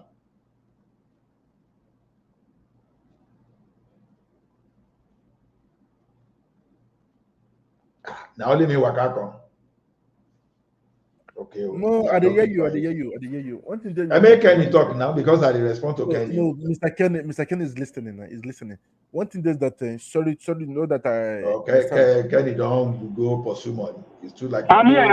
I'm listening. He's listening. He's working now. He's in London now. He's working now, just like Mr. Ghanaian also. Look, I'm here. I'm driving. I'm going to work. I'm here. I'm driving. I have too much money. I don't say now money you dey pursue. No, one thing there is that Mr. Ola, nature avoids vacuums.